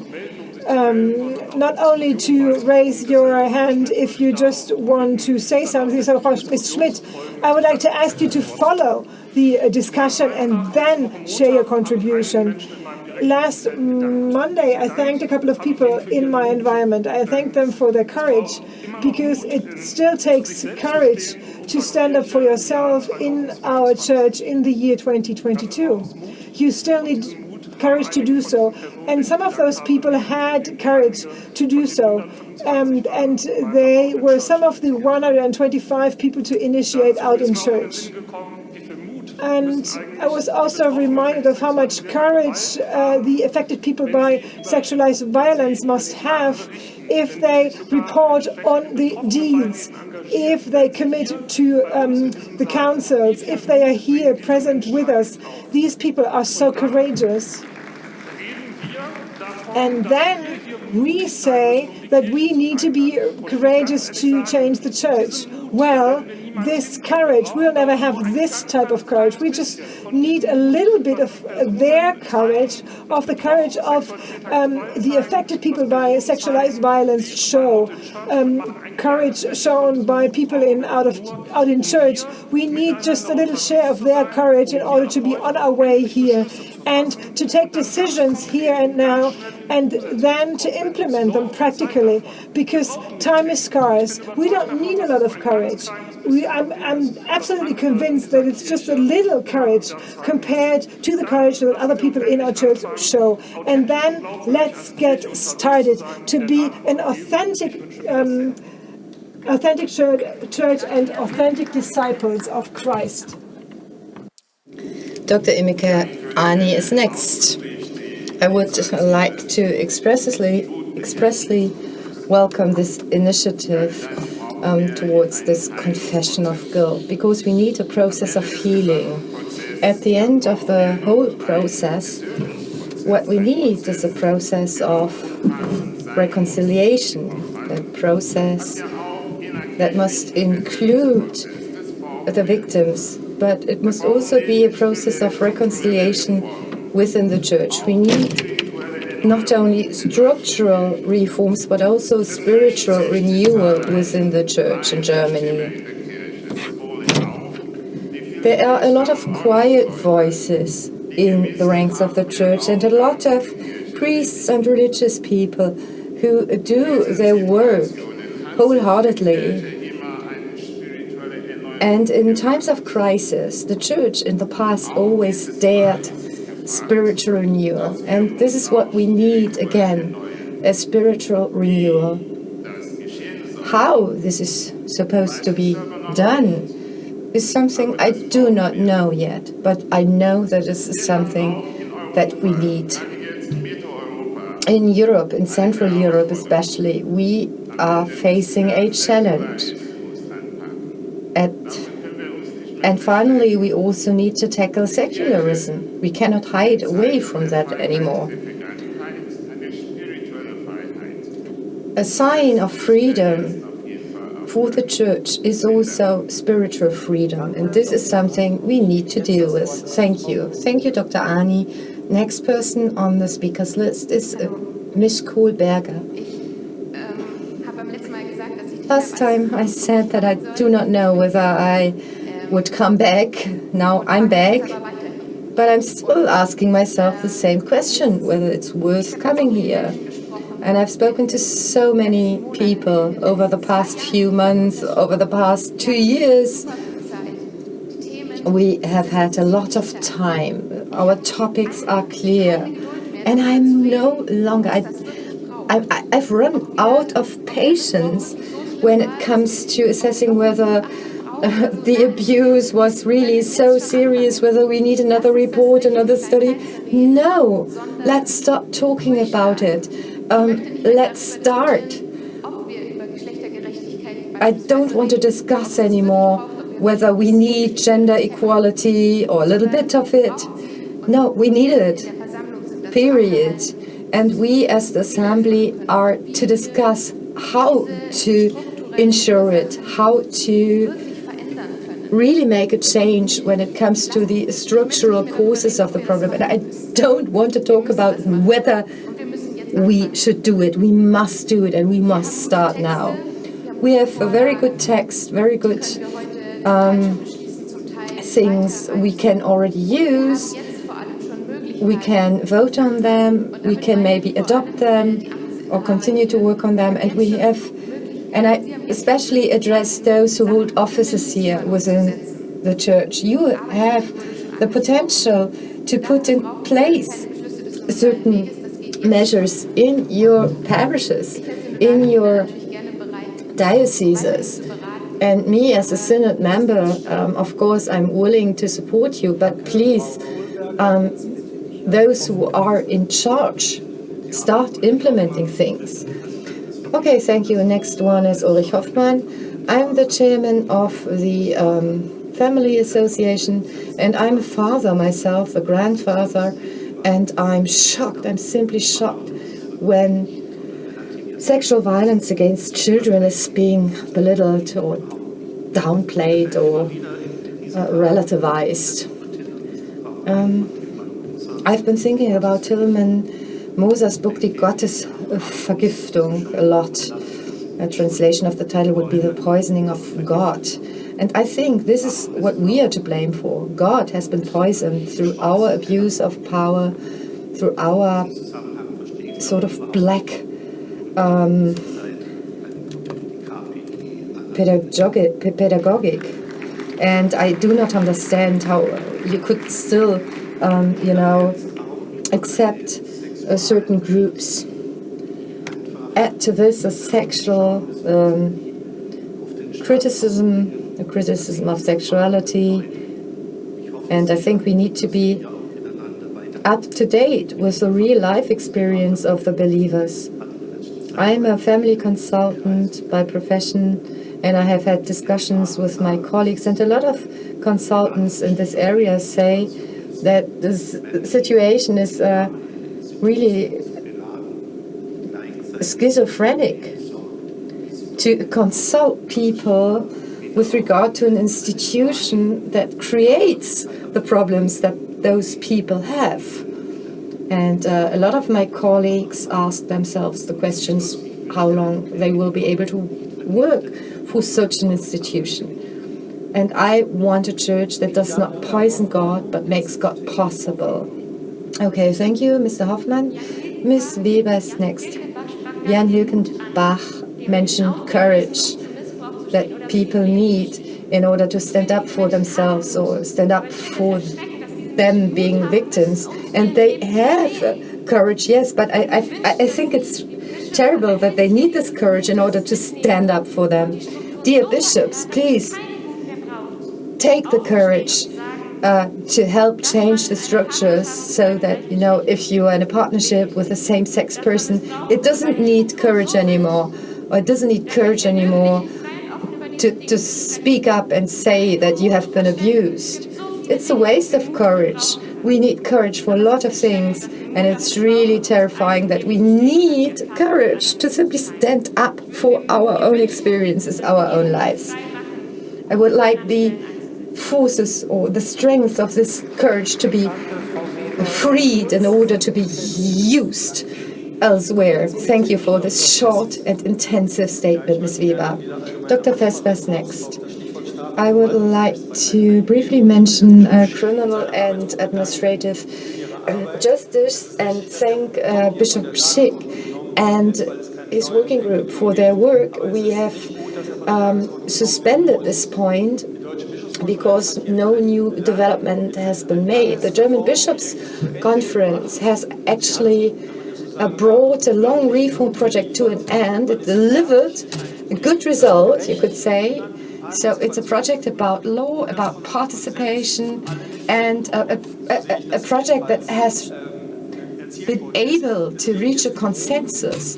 Now it is in Rome, and Rome only needs to say okay in order to initiate another reform project to fulfill it. So I would like to ask the Synodal Assembly and Archbishop Schick to put a little bit of pressure on Rome so that we can continue with this important point in September. Thank you. Nicole Podlinski is next. Well, in our association, there are people who are simply speechless over the past few weeks. And very often people are being asked why they are still committed in their work for the church. However, in the church, there are a lot of decent, committed, honest people working in hospitals, in Catholic associations, in hospitals, in care services, consulting services. And it is on behalf of these people that we need to make change work. And I deeply feel that the majority of people here in this room are in favor of this renewal. I am positive. I have trust in the synodal members that they will set limits on the abuse of powers, that they will be able to make change work. We will be able to do that.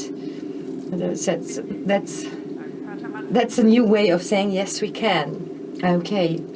Thank you. Father Manfred Kollig is next. In the face of the pressure we have been feeling as the church for many years, I'm always asking myself, okay, what is still there to hold me? What makes me stick to my service? What makes me stay loyal to it, faithful to it? Well, we as the church are a sacrament, and we are all united here because we want to show in words and in deeds and actions that the creation that lives in an active relationship with Christ is better off than a creation that lives without Christ. And we have failed.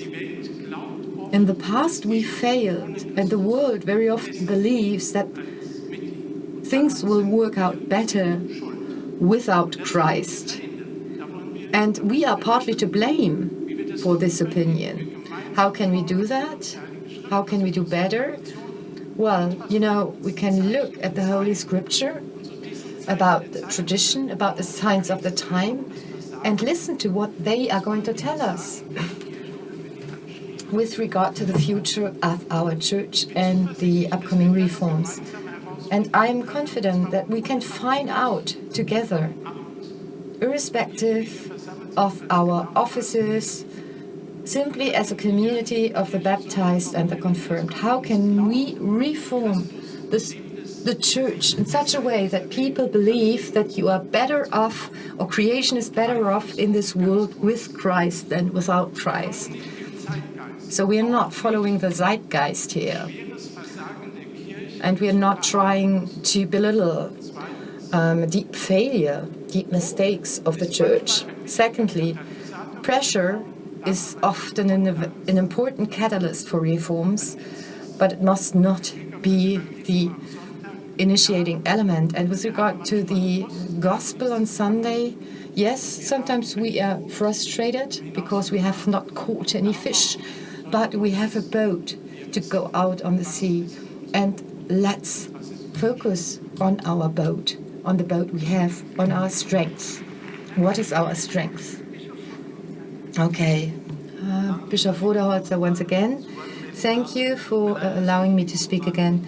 I am sorry for apparently not having been clear enough in my third point. I maybe didn't use quotation marks. Well, I spoke of an analysis of the historical passages of WSW, and I recalled an irresponsible belittlement at the highest scientific levels in the 1970s, and that was part of the zeitgeist. And some might have fallen victims to that zeitgeist. But I think belittling a sexual abuse is devastating. And if you call it a crime without victims, in quotation marks, those are not my words. That was a phrase you could find in psychological journals. That is what I wanted to express. If you have met survivors, just as Josef Ratzinger phrased it, and I saw their tears and the endless suffering of many victims, and I got in touch with them, then to downplay sexual abuse that was belittled or downplayed by scientists, for instance. And this is a scandal and outrageous. And I am totally distancing myself from such a point of view. So just to make it clear what I wanted to express. Tim Oliver Kurzbach, you are the last person on this speakers list. Okay, thank you, Bishop Vorderholzer. And I'm taking absolutely seriously what you have been saying. But you are very often very close to being misunderstood. This is why you should choose your language carefully. And to recognize truth is not a sign of treason. It's a way towards a real solution. So let's be sensitive, let's be reasonable. However, you know, if people like me, who put their finger into the wound, so to speak, and if you use these kind of arguments against them to get them to leave church, I can tell you I will not leave church. I'm coming from the Archdiocese of Cologne, and I would like to mention that many believers in this archdiocese are in a state of unrest and worry. So our diocese is seeing high number of people leaving church. An increase of 30 to 50%. And our auxiliary bishop and the administrative responsible people try to clarify the situation, and when things get specific, Rome interferes and stops us short. So this is not very helpful in creating trust again. And a lot of money is being spent on PR agencies and this technocratic system that actually led to this situation in Cologne, where you could say that trust has completely collapsed and no problem could be solved until now. So I would really request all of you who are in charge, who have contacts, to think of the believers in the Archdiocese of Cologne, because otherwise it will simply melt away. Okay. Thank you. This was our topical hour, so to speak. It was an extended hour. We would have loved to have taken more time. It became really clear that there's a broad horizon of discussions, of experiences, and that a lot of suffering and also commitment is linked to this. Before continuing with our agenda, I would like to give the floor to Irme Stetter-Karp. Well, we have just agreed upon wanting to thank you for this open debate at the beginning of our assembly. I think this has created a good basis in order to continue with our deliberations after the break. It needs such an open debate in a constricting situation. And if I now point out one speaker, I have a reason for this. Bishop Vorderholzer, I am glad that you try to make your intentions clearer. I'm respectful of your attempt to do so. before you rose, you put your name on the speakers list.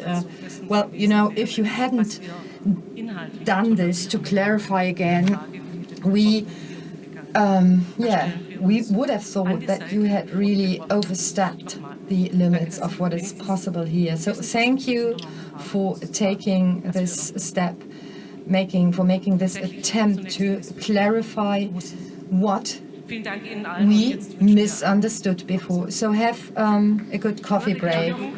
Just a few words.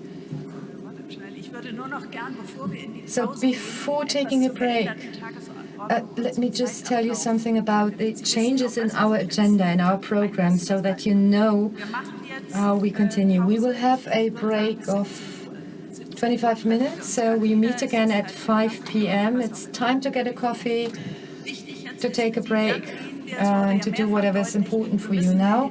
And then we need to get into the debate, into discussion, into the adoption. So we have 1 hour for second reading of the orientation text, another short break, and at 6:20 we will continue with the second reading of the text of the Forum on power and separation of power and continuous accountability. And we have planned about 2 hours for this discussion, and then there will be dinner at around 8:20. So now enjoy your coffee break. Thank you.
We would like to start again in a couple of minutes. Please help yourself with coffee and other drinks, and let's start with the technical introduction.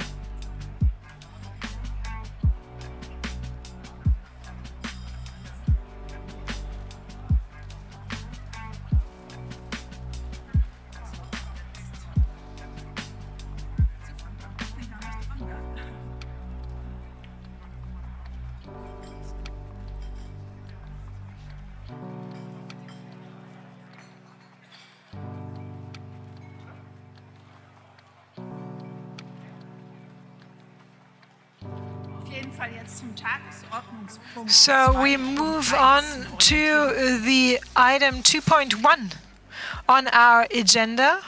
That's the orientation text. We could already move on to vote. Who's in favor of voting now? It works.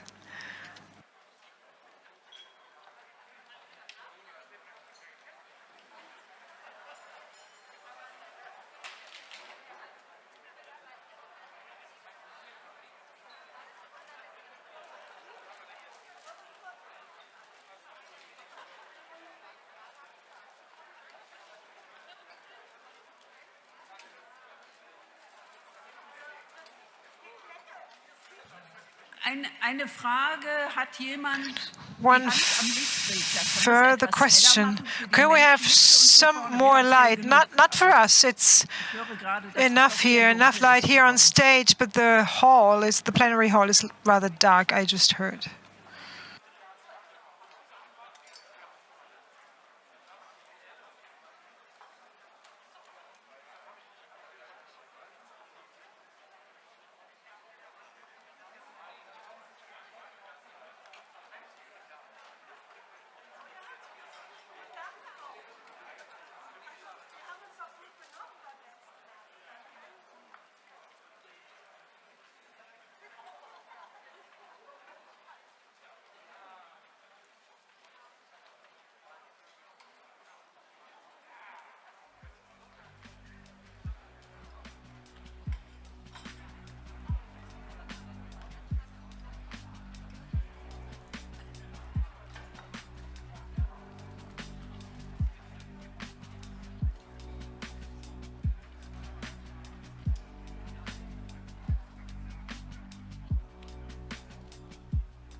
Liebe Synodale, liebe Schwestern und Dear Brüder, Synod members, brothers and sisters, we would like to move on. Not everybody returned to their seats, but we already have gained some delay again, so this is why we would like to get started again. Regarding the mask, we realized that some of us do not wear constantly our masks. We have to wear them if we don't speak. So I would like to ask for your understanding. You know, we protect each other and support each other, and this is the guideline, and please abide by this rule. And we also realized after the debate we just had, that some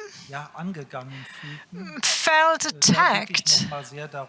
And I would like to ask you to make sure that we can respect the perspectives and contributions of the individual members, even though they do not agree with our own perspectives. It's important that we deal with each other in a fair way and that we do not offend people just in case we don't share their opinion. Let's move on to the second reading of the orientation text. So we're getting serious now. The presidents underlined that this is an important step because for the first time, we will take decisions. So we have been on our way for quite some time. We discussed, we prepared texts, and we read the texts from the forums and worked on them, and now we can harvest what we took care of in the first place.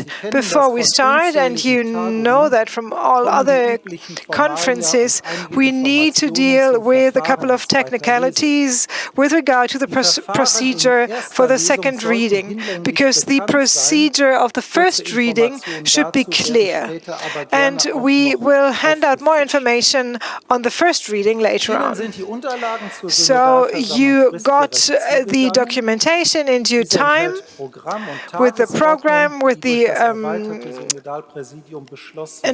program and the agenda that was adopted by the extended committee. And we would also like to gain insight into your opinion on the setup of the Synodal Assembly with a survey, and we know that we have a quorum. For your information, we have 218 Synod members present here and connected remotely. So we have a quorum if we have 154 participants. Then we have a quorum. At the beginning, we said that the Synod members who are connected remotely, they can vote, and they can also put themselves on the speakers list. They can submit a point of order and everything else.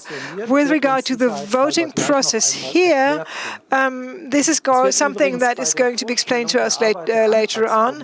And when we introduce the information of the Motions Committee, we will make sure that we take care of everything that might not be unclear with regard to the recommendations of the motion committees and the vote, and we will discuss that later on. Let me give you an overview on what we are going to do in the upcoming days. We have 7 sessions, as you saw from the agenda. It's about 13 texts that we are going to discuss, and today we start with 3 texts of the second reading. Orientation text, the foundational text of power and separation, and a text with regard of the appointment of bishops. And if we make it, we can also take care of the rest of another text that was postponed. Then we will speak about the implementation text of women in ministry and offices, also including the foundational text, living love in successful relationships. And as we heard before in the debate, this is going to be very interesting given the out in church initiatives that many of us were very impressed by. So let me speak about the time limits for contributions. We adopted that before the second assembly, and time is scarce and it's also difficult to be so concise, but we want to stick to those limits to make sure that many people can participate. I hope you all agree. Before we are going to explain the procedure, how to vote on the text for the second reading, well, this is a rather formal aspect, but it's important to make things clear. Some technicalities: you are seated in alphabetic order, different from last time. You have new neighbors probably, and this gives us also an opportunity to talk to each other. Next to your signs, to your name tags, you find smaller tags. The small tags, the small document, please take them down to the dinner room and mark your place, mark your seat, and that will be your seat for the next days. So we are asked to always take the same seat when it comes to the meals, to make sure that in case of infections, we can identify people right away. So that's a question of security. So please take the paper with you, and the colorful dots show the options for vegetarian and vegan meals. With regard to the meals, we have all the meals in the room, in the hall, where we just had coffee and cake, so breakfast, lunch and dinner, same seats. There will also, drinks are available downstairs during the breaks. You can use the coffee bars, of course, for taking coffee, but for the rest of the drinks, please help yourself downstairs. And with regard to the hygiene measures, even though you know them already, and we have a vaccination quota of a ratio of more than 99% and a booster ratio of 95%. So this is extraordinary, I would say. But nevertheless, please wear your nose-mouth covers everywhere in the corridors. The mask is obligatory. Just once you want to give a contribution, want to speak, and if you want to drink something or eat something, of course, you don't have to wear your mask then. There's no technology available yet to eat while you're wearing your mask. We will only allow access to the plenary rooms for people who were tested negatively. So please go to your tests and don't stand in groups. Just make sure that you move everywhere and don't stand in groups. And we also will have the tables disinfected in the evening, so please don't leave anything on your table. And I would like to remind you of the voting device that is customized.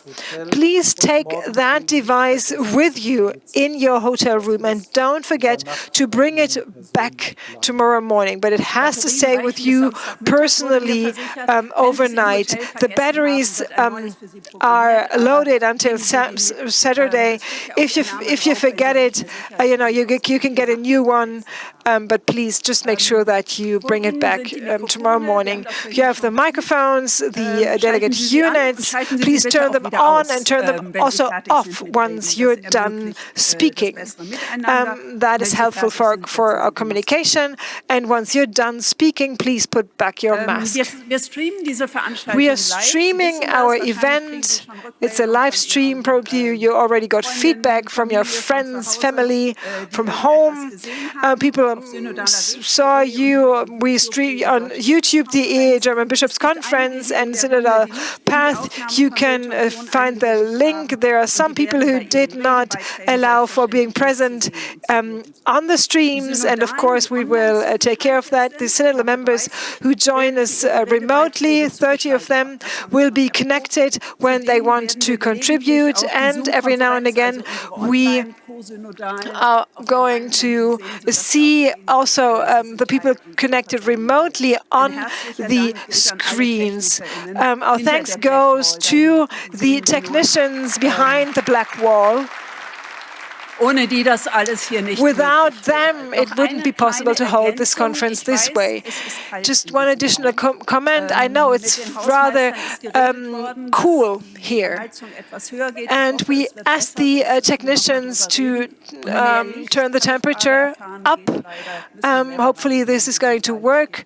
They cannot turn the lights on more than they are now. This unfortunately is not possible. I would like to thank also the interpreters interpreting our debates into English. Thank you for this important service to make sure that people speaking other languages can follow our debates. So in your own interest, I would like to ask you to send prescripted statements to Dr. Kager to make sure that he can hand them over to the interpreters. Please think of speaking slowly, and please do not speak in sentences that are too complex. So let's speak about the second reading. We will do that step by step to make sure that everybody is well aware of the procedure for the three texts. So, first of all, the text is going to be introduced by the working group or by the Synodal Committee. You know the texts, you read the texts online, and you commented at Antragsgrün.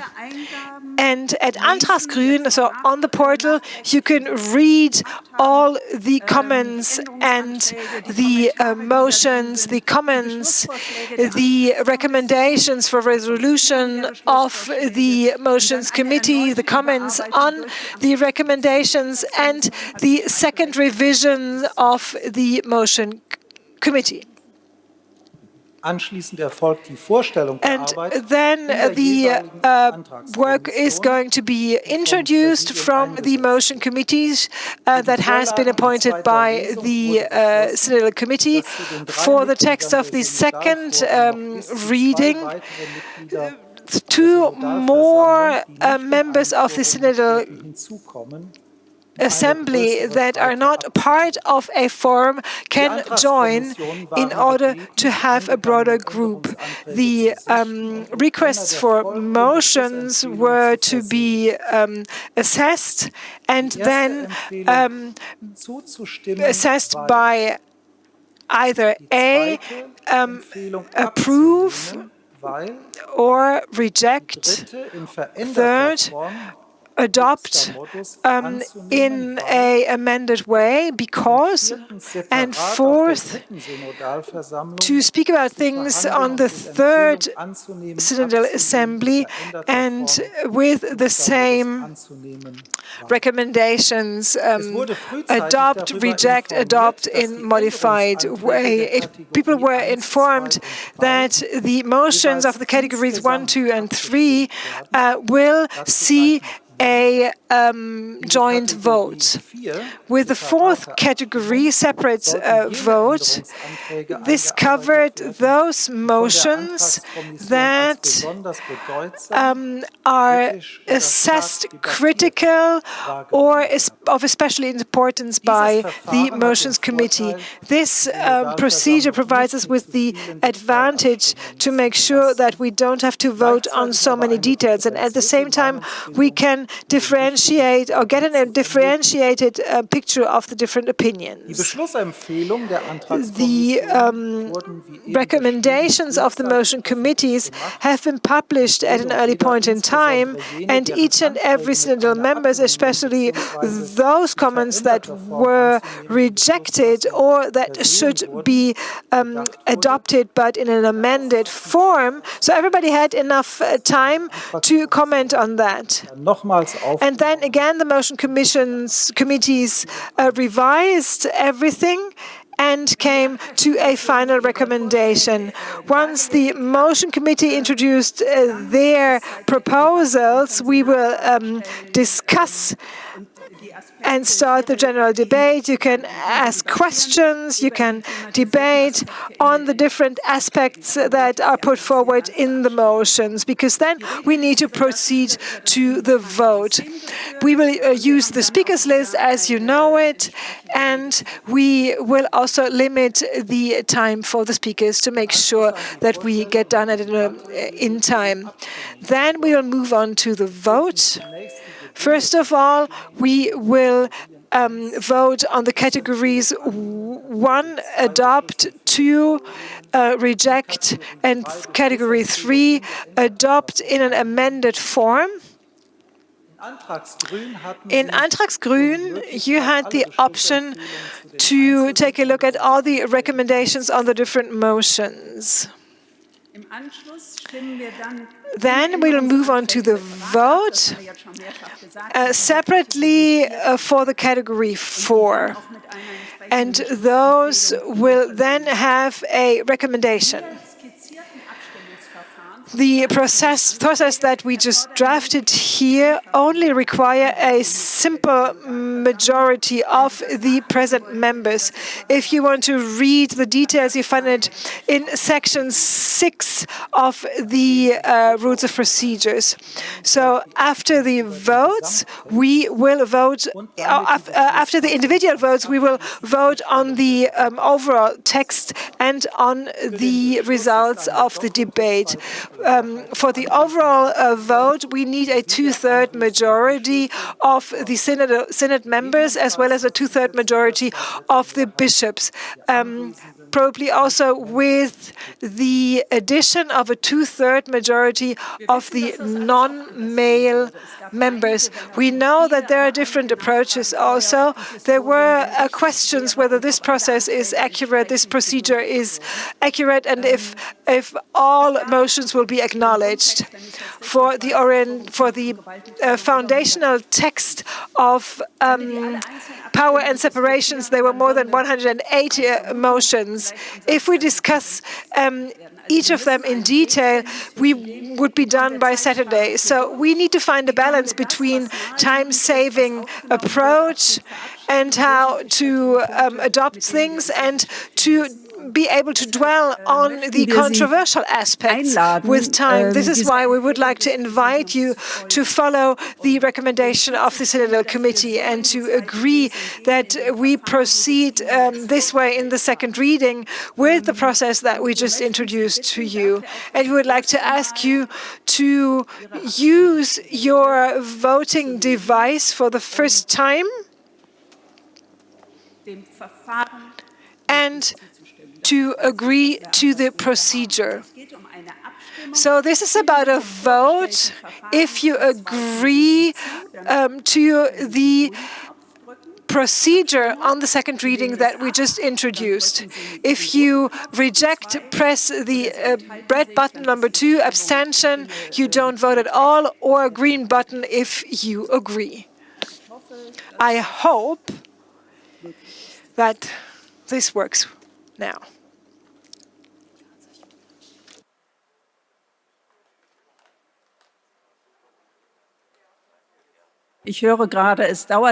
Okay, this seems to take a little moment, but that's our first test vote, so don't worry.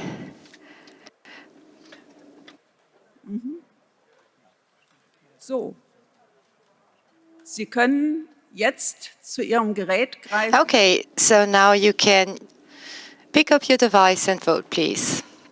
Und ich hoffe, dass das den über Zoom zugeschaltet And I hope that the people who join us via Zoom abstimmen. are also able to vote. We have 217 members present.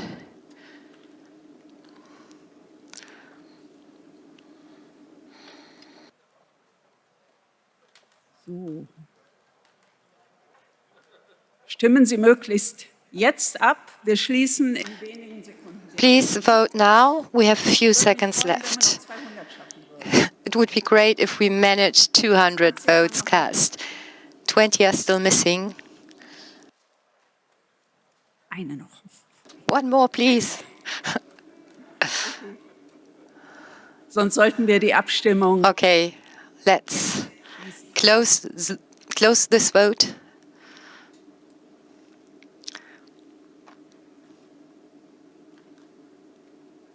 So, okay, thank you very much. 167 votes in favor, so this is more than 90%, 16 votes against. That's a clear vote. And so we have a procedure, we have agreed upon a procedure for our second reading. Thank you very much for your support.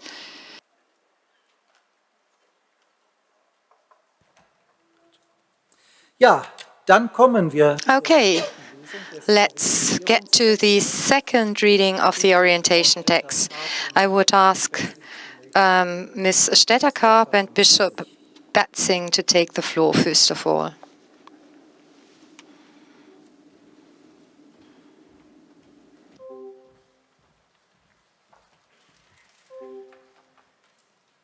Yeah,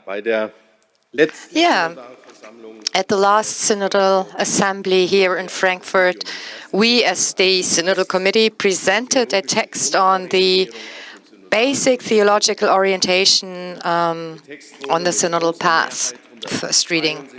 This text was adopted by a large majority, 173 votes in favor, 21 against and 5 abstentions.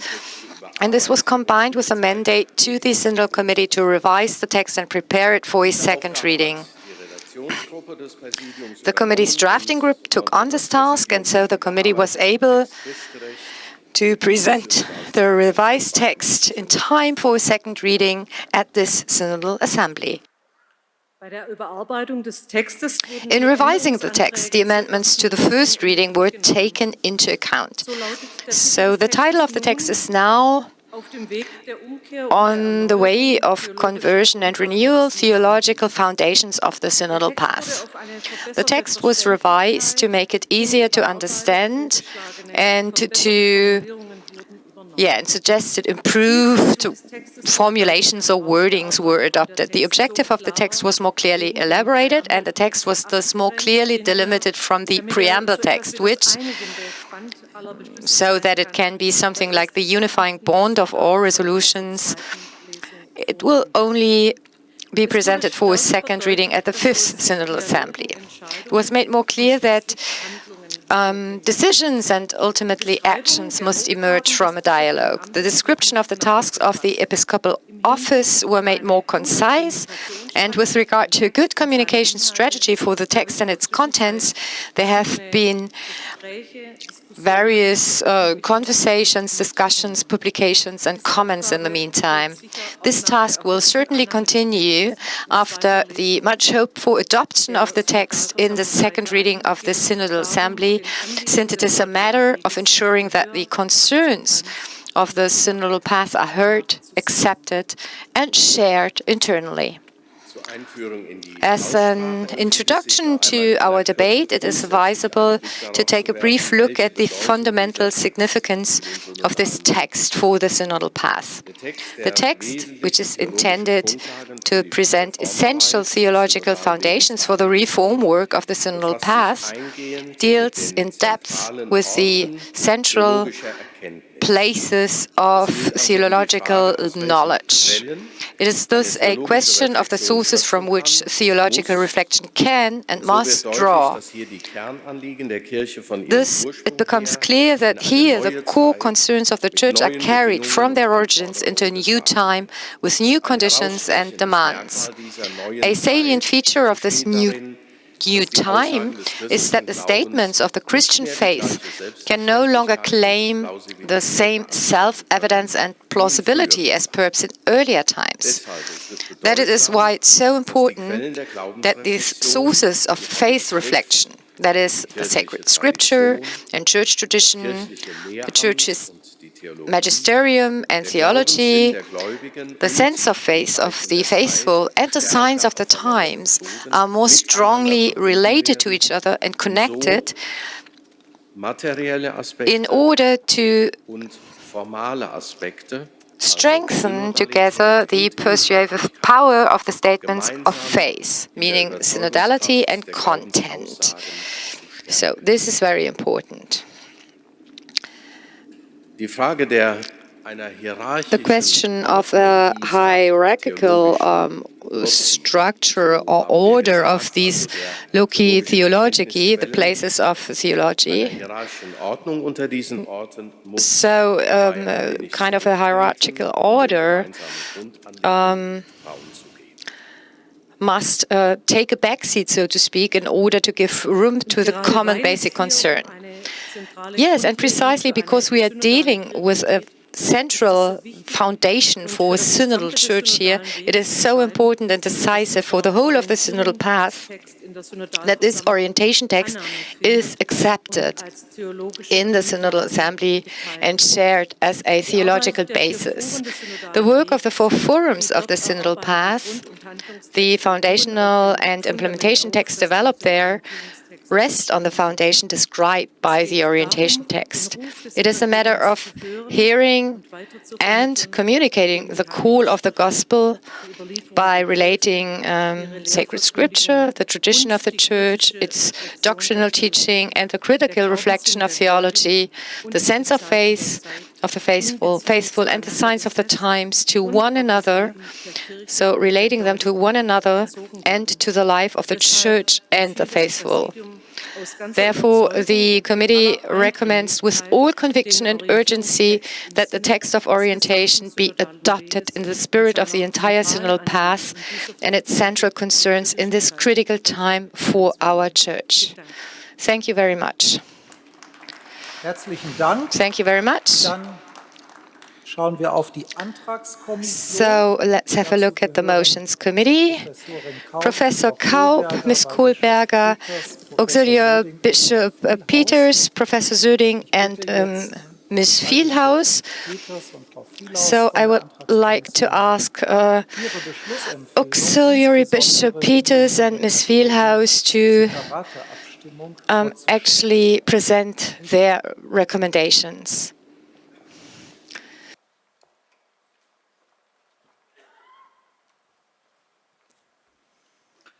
Ja, das mache ich gerne. Ich stehe hier im Okay, well, I'm standing here in my coat, not because I'm going to leave, but because I'm cold. Okay, I am one of the newbies, so to speak, a new member of the Motions Committee, and I must tell you that from the very beginning I was really impressed by the thoroughness and depth of the debates. I was not a member of the writing or drafting group or of the first Motions Committee, but I do hope that I can contribute to the editorial work with my new view. There were digital remote meetings taking several hours, you can imagine. We have thoroughly reviewed all motions and comments, 195 altogether. 76 of them were adopted, 43 adopted in a modified form, and the rest was rejected. So, of course, we weighed the arguments thoroughly, but there was a certain trend within the working group, which Bishop Basting and Ms. Stetterkamp already pointed out. The strength of tradition, the magisterium, the sense of the faithful, scripture, and the signs of the time in the process of church development towards potential changes while at the same time appreciating the functions of the magisterium. Well, within the group, we had developed upon the principle of the common loci theology. So this working together recognizes differences, but also strengthens existing connections. With a view to the forums, the orientation text is supposed to provide a basis in order to put the different forums into a relationship.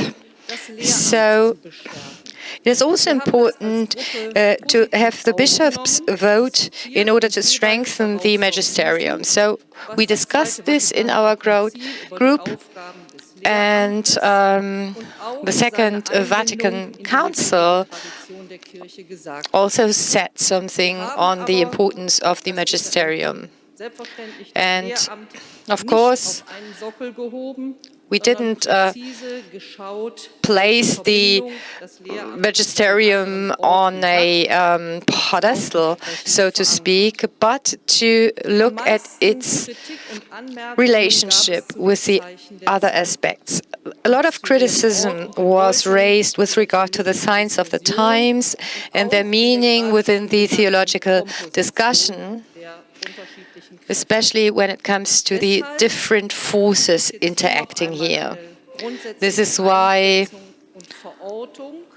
well, you know, we would like to provide a basic appreciation or estimate of all of this before entering or starting the discussion, and it will be given by Auxiliary Bishop Peters. Within the Motions Committee, well, we have had experiences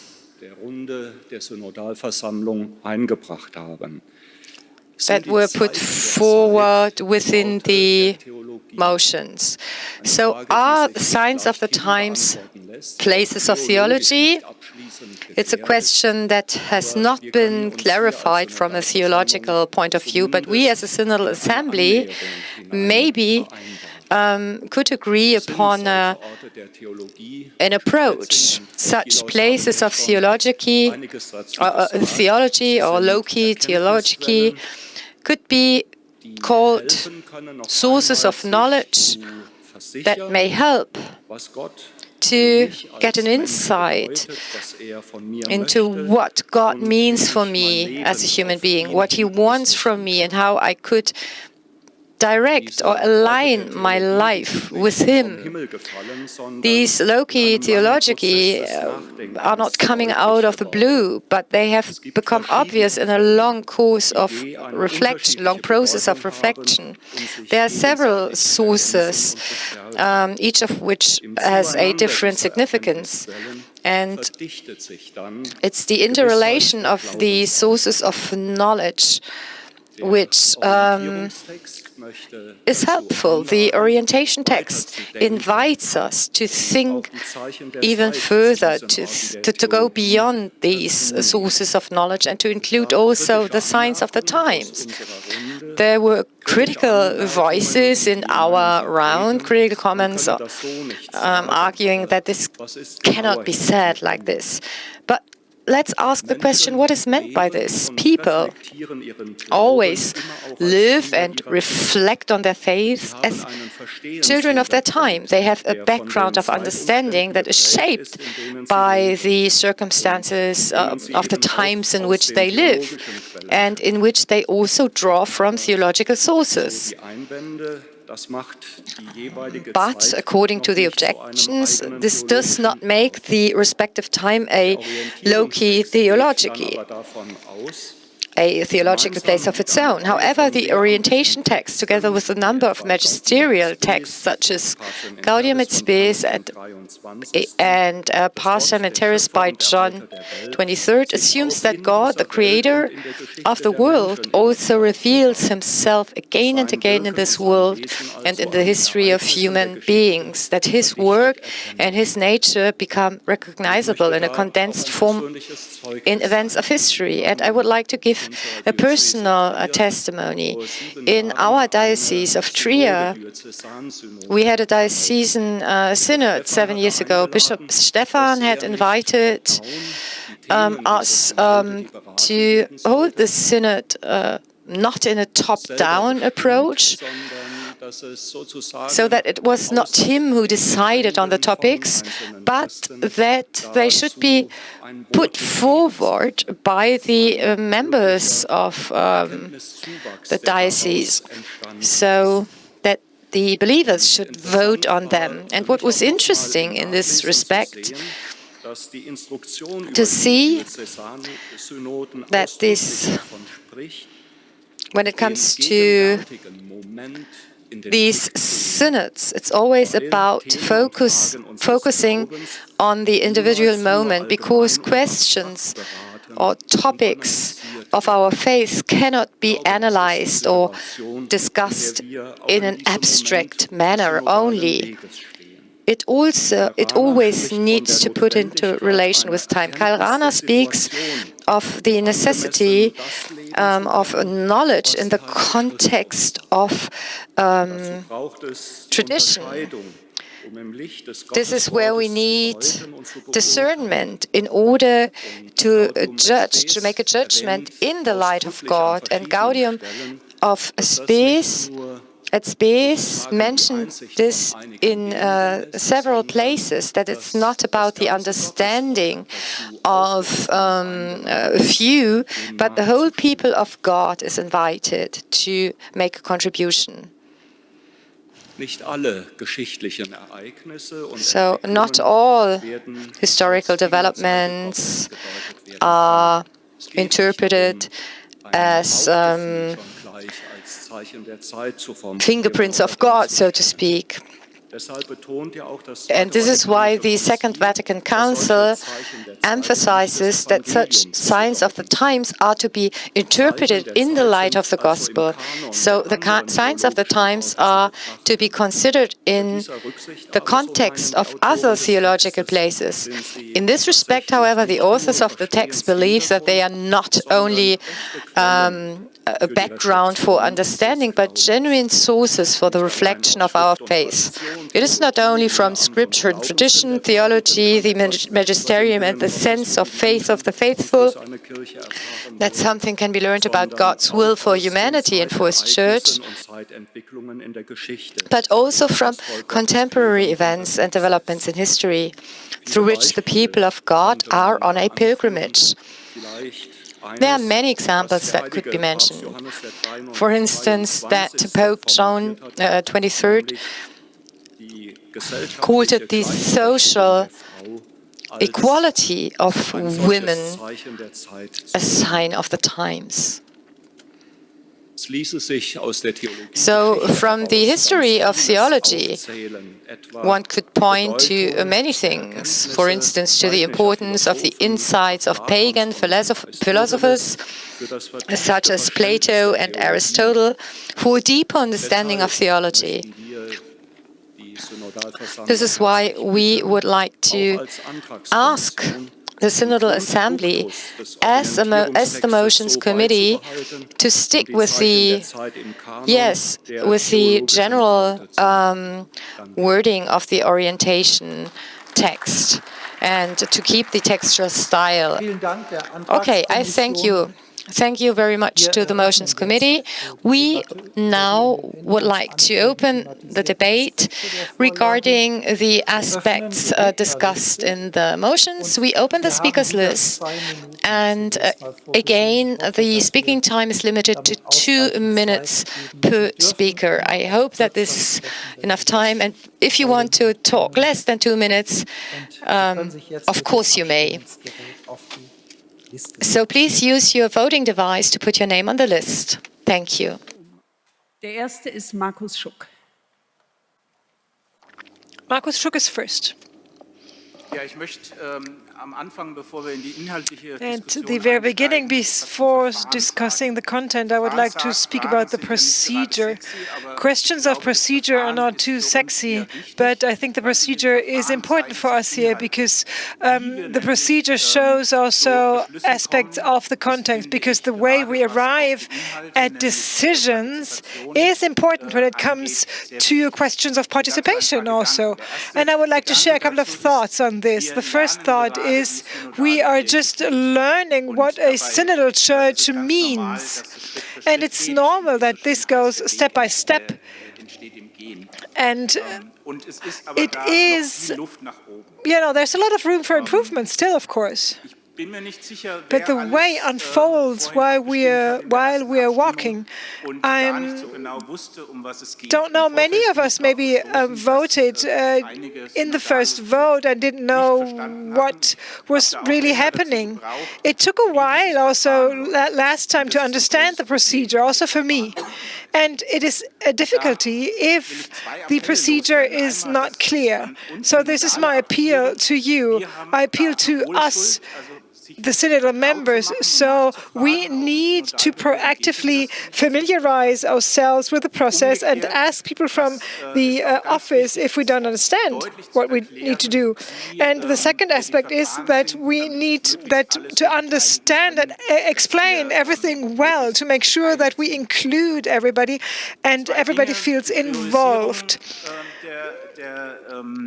The priorities with regard to the implementation text is something I consider critically, because this was not aligned and people had different approaches in the different forums. And also, there's a lot of power on the motion committees, and that's a problem because they have a key position, and it's not really clear. I was part of a motion committee as well, and it's not clear why you're part of a commission. So we need to be cautious with the power that we have in a motions committee in order to involve as many people as possible. So please, we should really debate the orientation text. This is what the time is for.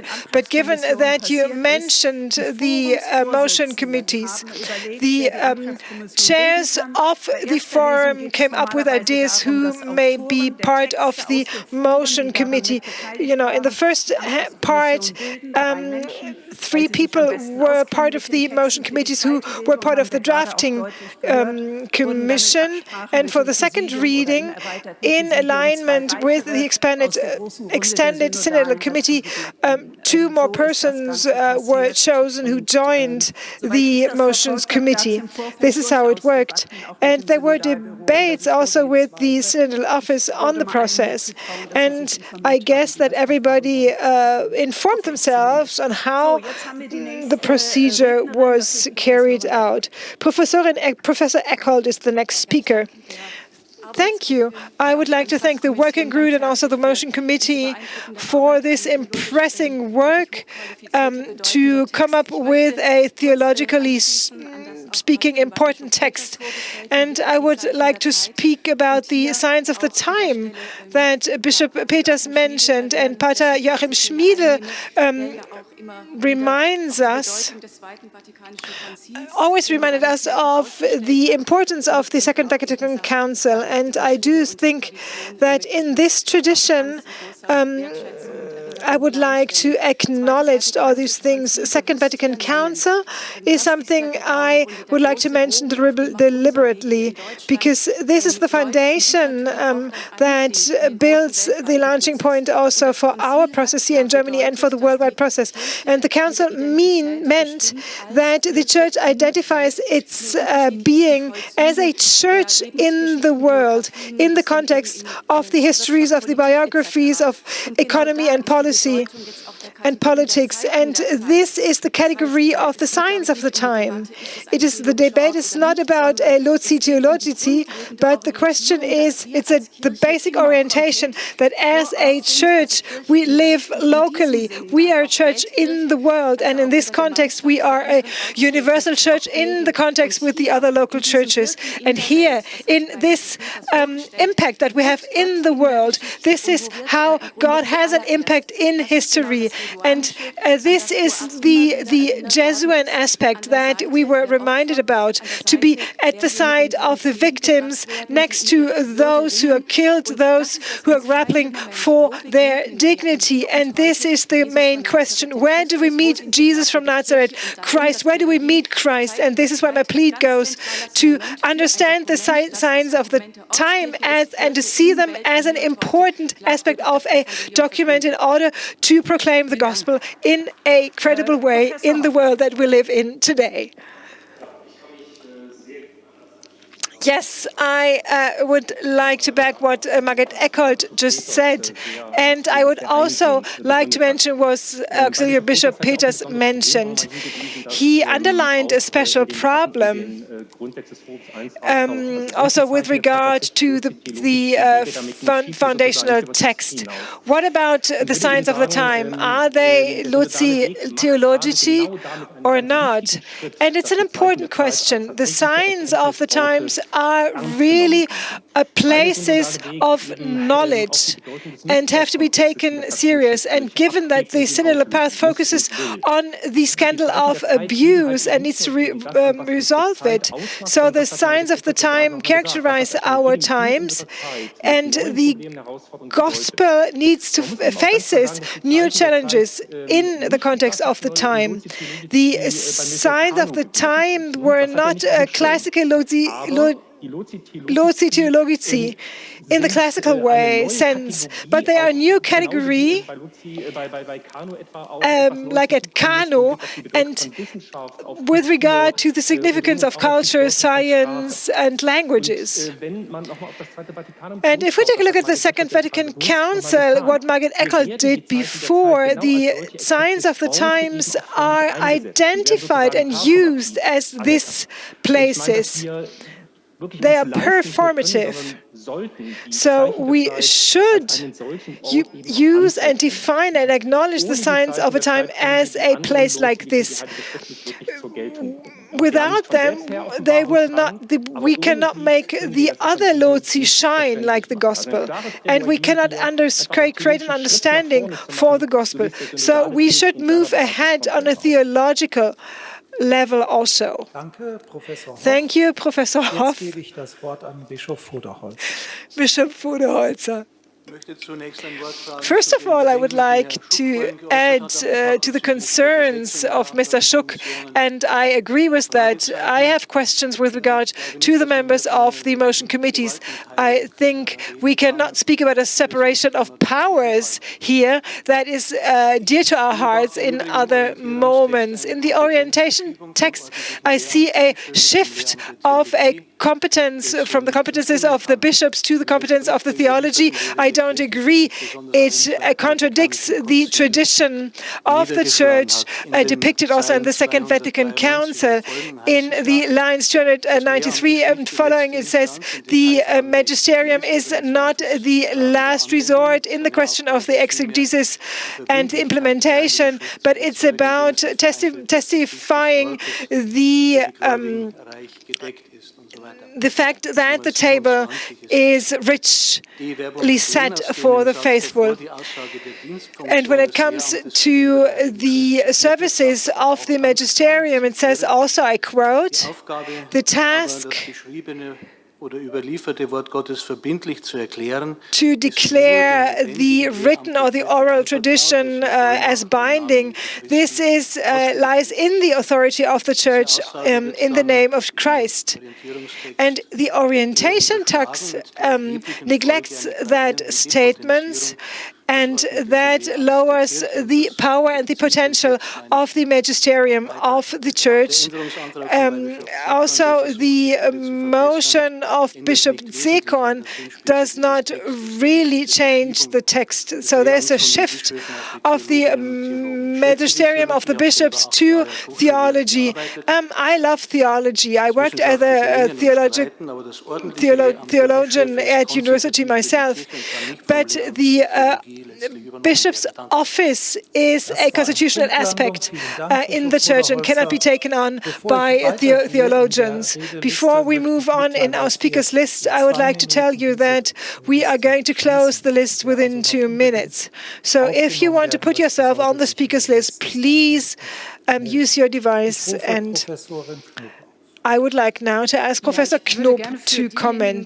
For those of you who are not theologians among us, I would like to clarify the debate on the signs of the time and the Loci Theologici, to make sure that you don't get the feeling you are part of a theological debate that is way too complex for our discussion. Signs of the time are speaking signs, prophetical signs, are things that happened at a certain point in time that you can miss out on also, and that have a significance that you can miss. So you can miss the statement itself or the point in time.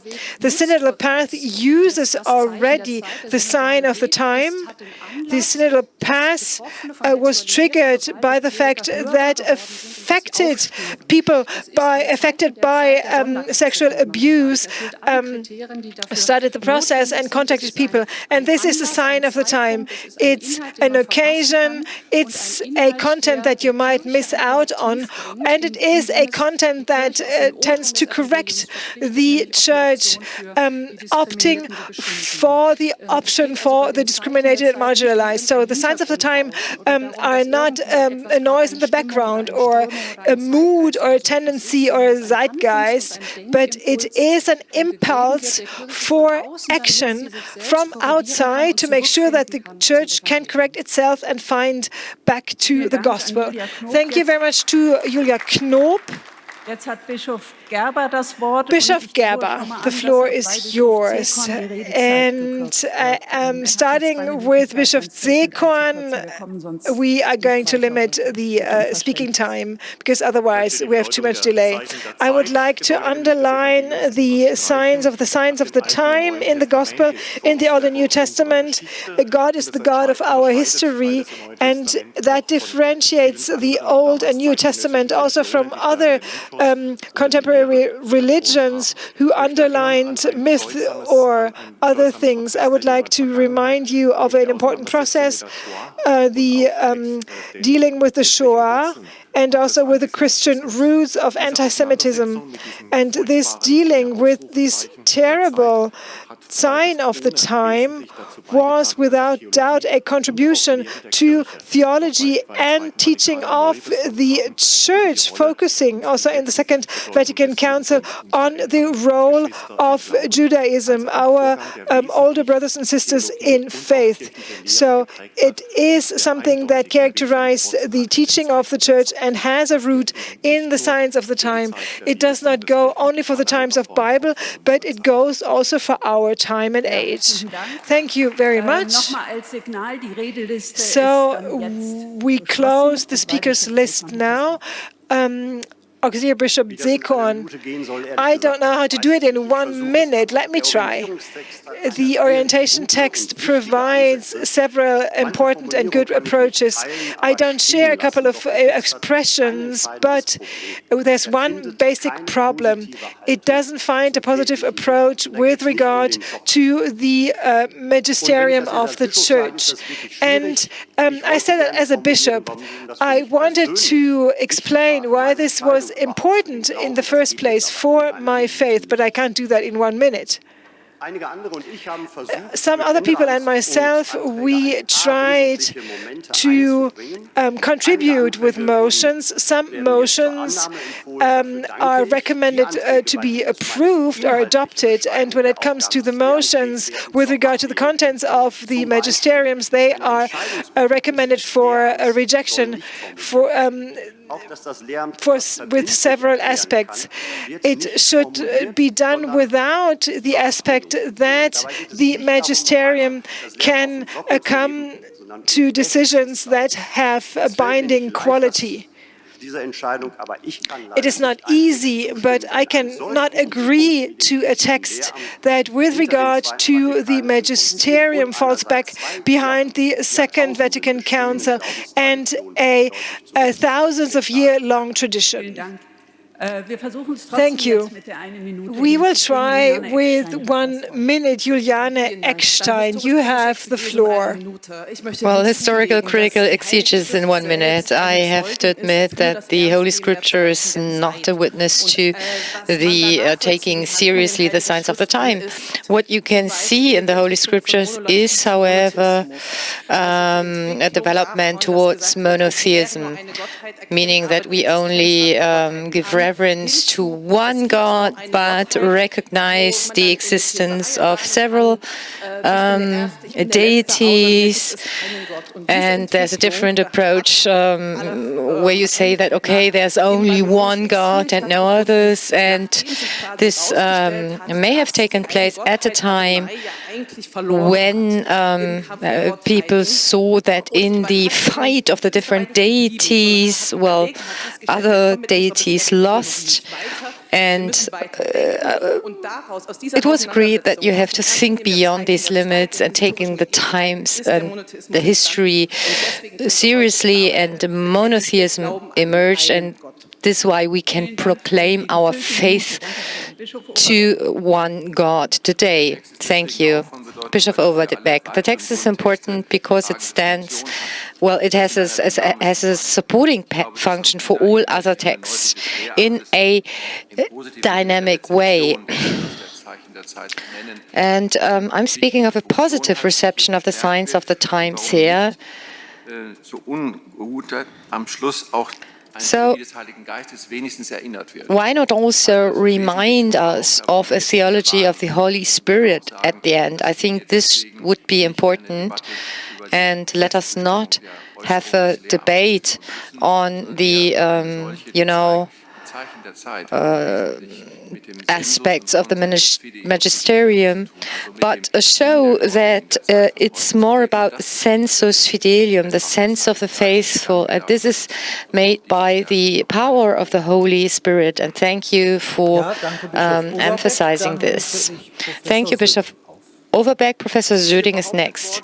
Well, it has been claimed twice that when it comes to the meaning of the magisterium, it was not been mentioned thoroughly enough.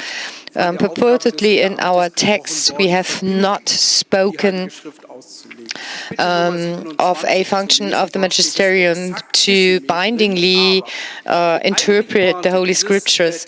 Well, read line 27. It is explicitly mentioned there. However, the real task of the magisterium is to create a link, a connection between the different loci theologici, and to fill them with life. A magisterium that acts on an isolated level, that only tells you, okay, first of all, you need to learn, then you can teach. A magisterium that does not orient itself or base itself on the Holy Scripture will not reach out to anyone. So if we have a critical discussion, please based on the text that is being submitted for vote here. Okay, thank you, Professor Dierschan. Thank you. I agree with my colleague Söding, and I would like to quote the International Theological Commission here. And it said on 2018 on synodality in life or in mission of the Church, it is about, and I paraphrase, it is about as the Church, by the guidance of the Holy Spirit, to step towards the salvation plan of God. And the following thought was expressed by John Paul II. The permission to discover a vocation that can be heard today, a call that we can hear now. And another thought by Pope Francis, if we listen to God, it's also about listening to the cry of the people. Listening to the people of God is so important. The disciples of Christ must direct their view to the people of God. And this is to be taken into account within this whole discussion about the signs of the time and the places of theology. Professor Schlosser, please. It seems that the text is a sort of a compromise, and there are some contradictory aspects here. So passages that can be interpreted as such and other passages that could be interpreted differently. But I don't want to go into details here. But I think one essential aspect is missing. It seems to be very much in the here and now, but there's no eschatological orientation. There's no orientation towards the Eid. Of course, there's a need for such an orientation, but God frees us from what? God is on a way with the church, on a path with the church, but on a path or on a journey to where? And we cannot promise to do justice to the victims of history in our times. I think this important aspect should be mentioned here. Auxiliary Bishop Löhr, this afternoon we spoke about sending a common signal in order to move on into the future. And I'm seeing now that we have very diverging positions. This is why I would like to express a real worry here. I am convinced that all of us condemn the crimes of sexual abuse, and we all want clarification, reappraisal. And maybe let us make this unity clear by means of a vote or others. I know that there are individual members who are not in favor of each and every text, but they are very much supporting the whole process. Thank you. Archbishop Koch, this text, which I basically find very interesting, is not really born by the aspect of hope, of eschatology. Of course, when it comes to the signs of the times, they depend on the people who interpret them and the people we are living together with. If you look at the signs of the time, they can be perceived and interpreted differently. Well, next question is how to deal with the signs of the times and the different interpretations. That is a challenge, and of course there are different challenges, magisterium, etc.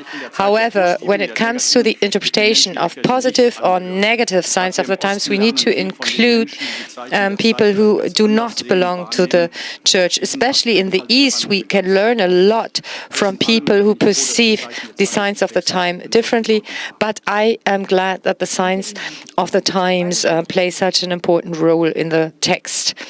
Auxiliary Bishop Birkhofer, I just want to mention the aspect of the conscience. Bishop Peter said that the loci theologically do not come out of the blue, but conscience is not called the last resort here, but the question is, how is a conscience built? And when it comes to conscience, well, we have been faced with very unconscionable behavior here in the context of the scandal. But, these terms are not really clear to me when I look at the text. So this putting into context of conscience and the sense of faith. Okay, thank you. Next is Bishop Oster. I've been reading this text as a stronger authority granted to theology vis-à-vis the magisterium.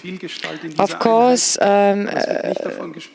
the text mentions the multiple facets of theology, but what is not mentioned is that in academic theology, there's also a lot of polarization, much like in our assembly, and it is determined by church political interests.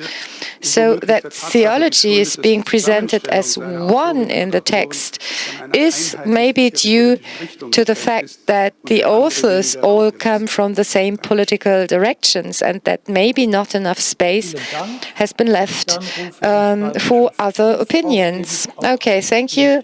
Auxiliary Bishop Puff is next. And actually, I would like to congratulate him because it's his Saint's Day today. Thank you. Together with Michael Gerber, I'm very glad that the signs of the times have been included here. However, a weakness of the text, in my point of view, is the interrelation of the five loci theologici. It is not enough for me that you say, okay, the scripture is the foundation. But what about, what about this interrelationship of the five loci? That would be essential for me to put that out in a more succinct manner. Okay, thank you. Mr. Gärtner is next. This is a text written by theologians and for theologians, and I'm not one of them, but I can live with it. And, academic or scholarly work has its raison d'être. This text was presented as a resolution for the synodal path, and this text also requires the double two-thirds majority, so the two-thirds of all delegates and two-thirds of the bishops.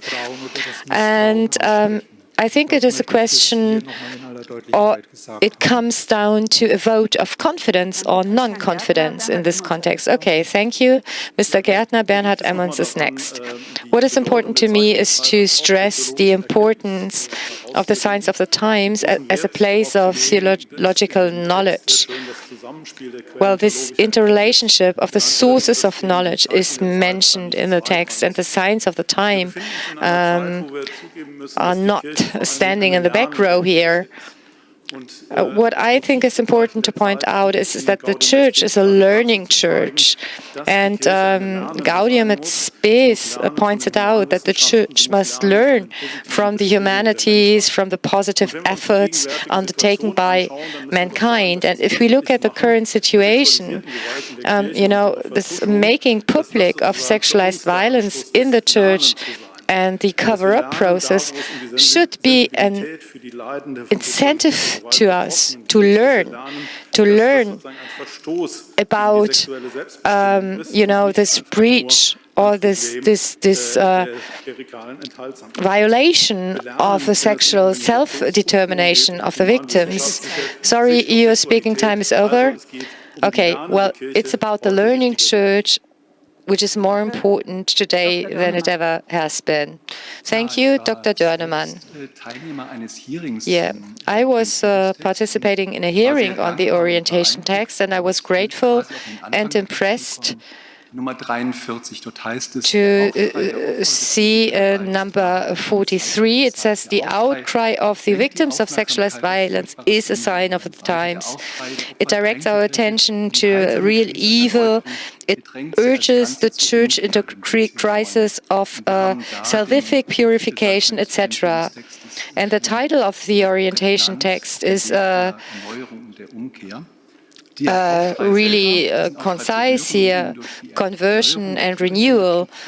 So a renewal within the church could become another sign of the times. This is the thought I would like to introduce here.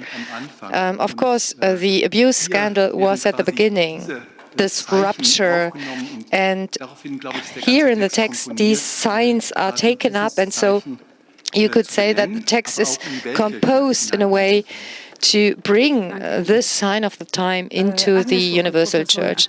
Agnes Wuckel, please. Professor Agnes Wuckel. I'm quite in line with the two other speakers before me, and I would like to point out to what the Second Vatican Council says in Gaudium et Spes, that it is a duty of the Church to do research for the signs of the times. I would like to add a practical emphasis.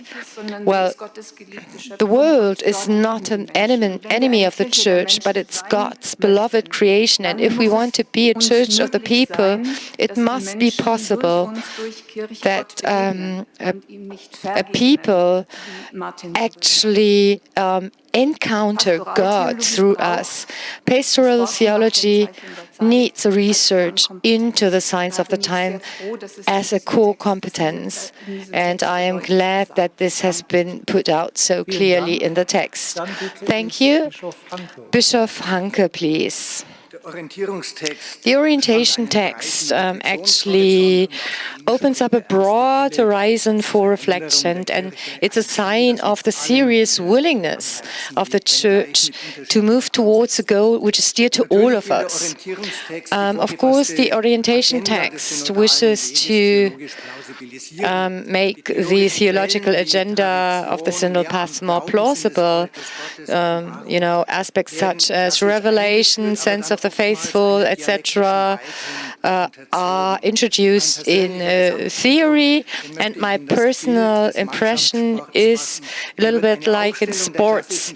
It's a composition of the players, like the magisterium, etc., but the rules of the game are different. And this might be due to the theological approach that underlies it. According to my opinion, it's the subjectivity or subjectiveness which plays an important role here as a hermeneutic source, but I'm missing the link to the church and its promise. And this brings us down to hermeneutics of doubt. Okay, thank you. Bishop Ippold. Aspect 48 and 49, which are about the conscience. Without doubt, the conscience is the last resort that the believer needs to be faithful to. But what is lacking here is this area of, we need you need an informed or a learned conscience. So what about the education of your own conscience? It is mentioned briefly at the end of number 49. So the bishops are called for ensuring, a building of the conscience of the believers. But I think it's also a duty of all the baptized. They have a duty to build their conscience, to extend it. And I think there's a very important aspect here. Okay, from Görlitz to Speyer, Bishop Wiesemann is next.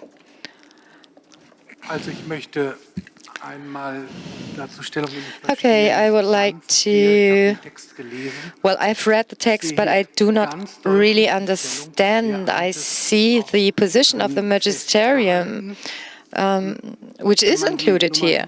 If you look at figure 27 and you really read it, it's becoming clear that it's about a binding explanation, it's bindingly, and the authentic interpretation is put out very clearly here. Of course, there are always nuances, but it is about the binding nature here, and that we need a more lively context is clear to all of us, and that the magisterium has become self-referential and only, quotes itself, so to speak. This is clear. But this, this task of being binding, of being authentic in its explanation, I think this is really clear in the text. Well, so we have a very fundamental text, and you read some tendencies into this text which I simply cannot find there. Okay, thank you, Bishop Myers. Next. It has been said before, I think it was Mr. Gärtner, who put forward the thesis that it is a text by theologians for theologians. Okay, this might be right in a certain way.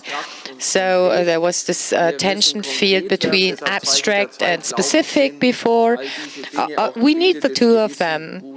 Also, an informed conscience, a learned conscience has been mentioned. Well, however, I would say that in order to have a responsible pragmatism, you need a well-founded actionism. So a well-founded theology. That doesn't mean that I do not take a practice seriously. On the contrary, but I cannot simply agree or link this text to a question of a vote of confidence. It's less about a question of a vote of confidence, but rather about the search of the truth. Because in the scripture, you will never find anything about quick votes, but you will read a lot about the efforts on the search for truth. Last speaker on our list is Cardinal Marx. Bishop Bertram, it's not about fast or slow. Of course we need time. This is valid for all decisions concerning the magisterium. But what Bishop Söding and Emmons said, well, we are speaking about aspects that are really clear. That yes, the Church is learning, and in Catholic social theology, we know that we cannot understand the world without, science, economy, etc. And the same goes for this topic. We need a new impetus for the signs of the time. And as this did not happen in the past, the magisterium intervened in fields or areas of topics which led us into problems. This expansive function of the magisterium, of the episcopal magisterium that didn't exist before in the history of the Church, and to recognize the signs of the times is absolutely necessary now more than ever. Thank you. So, vielen Dank. Thank you. Thank you for this very lively discussion. So after this debate, we will move on to the vote of the second reading, just how we explained it before. So we start with the category number 1, with the motion committee recommending the adoption. So this is the overview. Kleinen Moment. Just a second.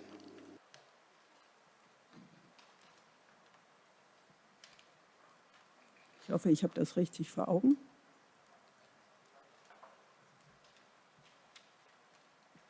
Yes. So, das hilft Ihnen jetzt. I don't know if that is helpful. Jetzt machen wir ein Quiz. Was war So it's like a quiz. What was A144 about again? But you know it from Antragsgrün, from the portal. And I hope that you prepared on this debate. I saw in the debate that you were very committed and that you thoroughly prepared. So please take your devices now.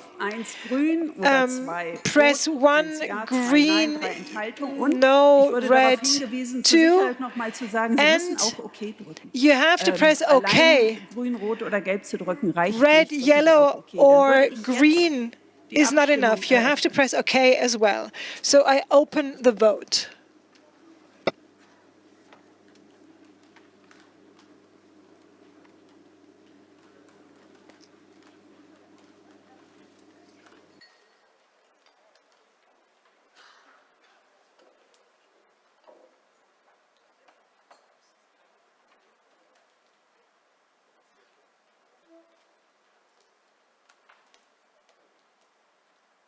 Wir haben 213, sind jetzt 213, 193 votes cast. It's yes or no, the button, and please press OK as well. Vorhin sind wir bei 199 rausgekommen. 200. We had 199 on 200. The OK button is the deal breaker. All right. 5 more seconds to cast your vote. And then we'll see the result.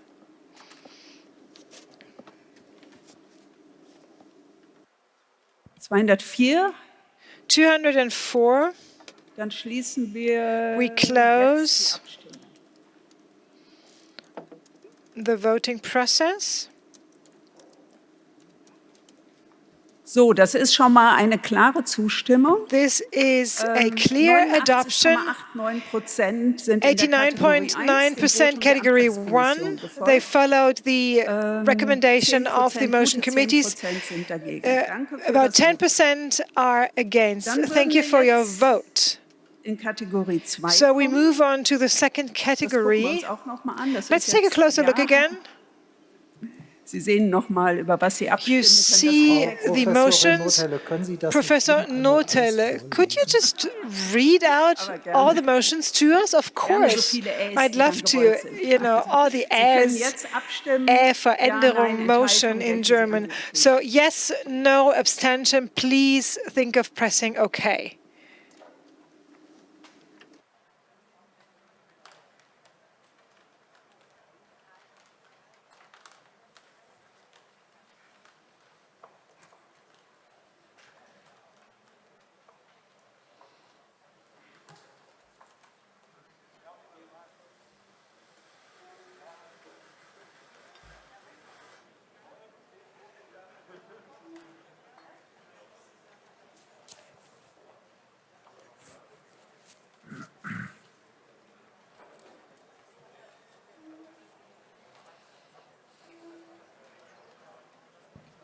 Wir nähern uns der 200er-Grenze. Almost 200. Bitte stimmen Sie jetzt ab. Please cast your vote now. In wenigen Sekunden schließen wir die Abstimmung. We are going to close the voting process in a couple of seconds.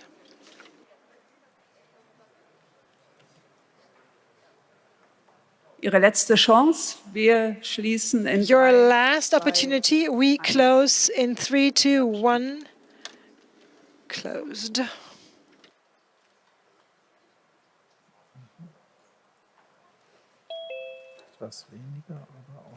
Ja, auch da ist es noch eine klare, eine deutliche Mehrheit. It's a clear majority, more than 81%, 81.01, 18.99% against. So also for the second vote, we have a clear decision.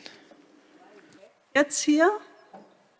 Und wir kommen zur Kategorie 4. We move to the category 4.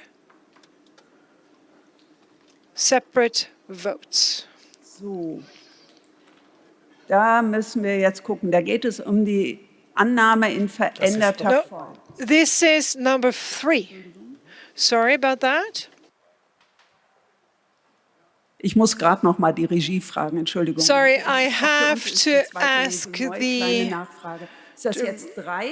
Is it 3 Doch 3. or 4? It's 3. Okay, Entschuldigung. Sorry about that. Ich habe vorhin erzählt, wir brauchen keine 3, wir haben selbstredend, doch 3. Of course we have 3 categories. I said we don't, but this is the adjusted or modified form. So you can vote. 3 Varianten.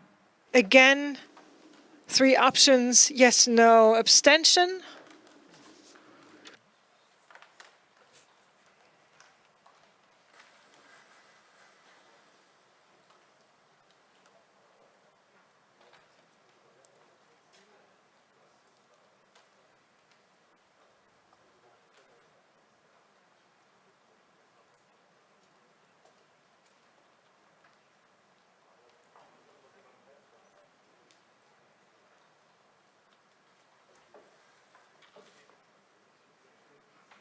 So, wir sind bei 200.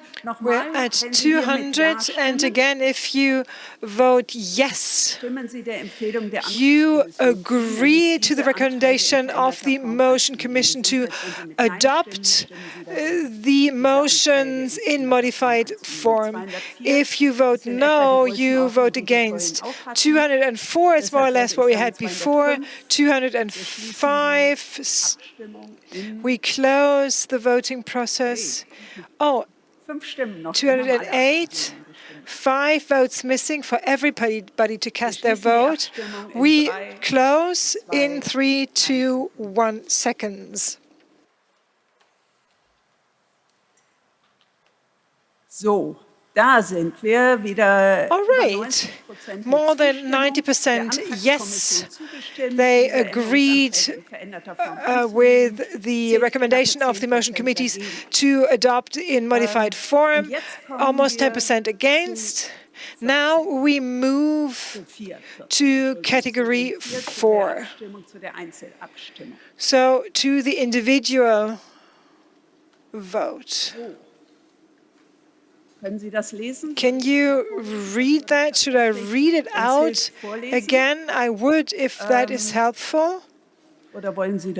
Or would you like to read it for you? We vote. Please read it out. It says the orientation text refers to the 5 instances of faith and starts with scripture and tradition in order to describe the fundamental witnesses of faith. It speaks of the sense of faith of the people of God, that as the faithful, compared to John 2:20-27, they cannot be wrong in faith. Second Vatican Council, Lumen Gentium, LG 12. The orientation text refers it to the responsibility and their common task to serve the truth of faith that is in the salvation and the Word of God. And it refers also to the signs of the time, allowing for the kairos and the opportunity to see the signs of the time in the present. So 5 instances of witness of faith and the overall community of faithful, and the second change is included in 868 and refers to the sign of the time, allowing for the kairos to have the opportunity to see the presence. Is that understandable for everybody? Because now we vote on individual wordings. If everybody's clear, we can move on to the vote. So we vote for the green texts. Sorry? Did I say something wrong?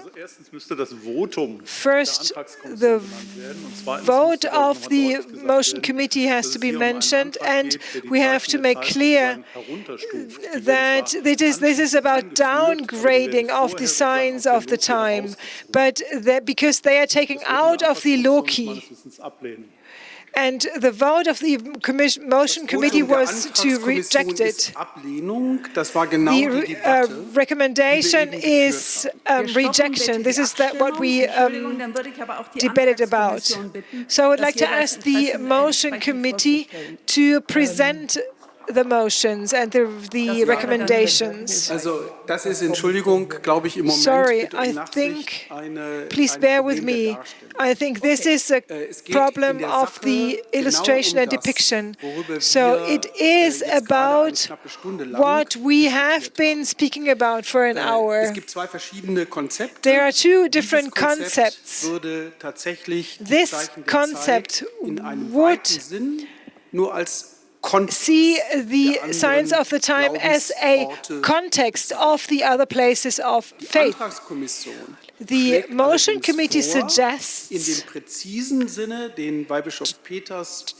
with regard to what Weihbischof Peters mentioned, to speak about the Lotzi in the intertwining in the context of the witnesses of faith. So the motion committee recommends rejection. So we vote on the rejection. So who rejects the motion agrees with the overall text of the orientation text in this significant aspect, how to speak about the signs of the time. Also wer der Auffassung ist, dass die Zeichen der Zeit if you have the opinion that the signs of the time have see an upgrade and be put in a more precise way, you should vote yes, rejection. Again, we speak in a double negation.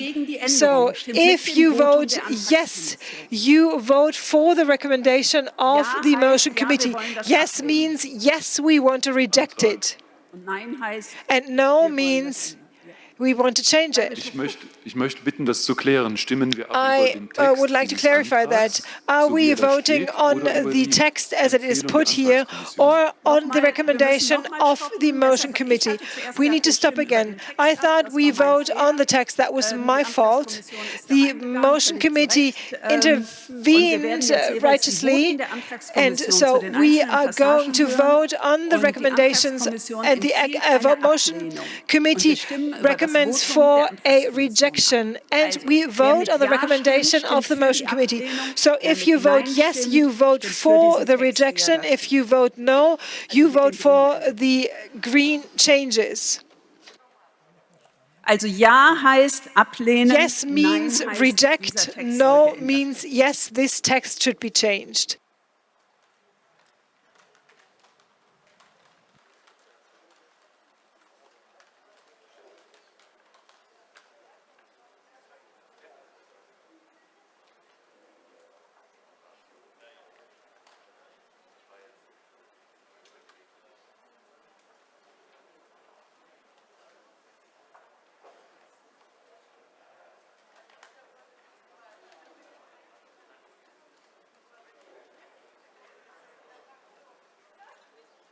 So.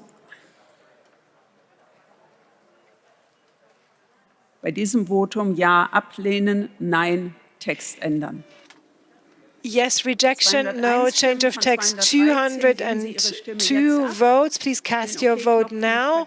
Don't forget to press OK.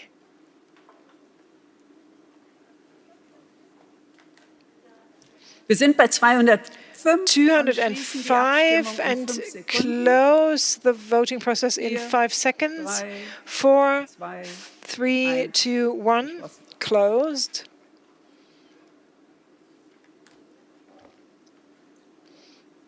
So, 159, 80% almost, follow the recommendation of the motion committee not to change it and to upgrade the signs of the times. 20.5% were against. They would have liked to change the text, and 7 abstentions.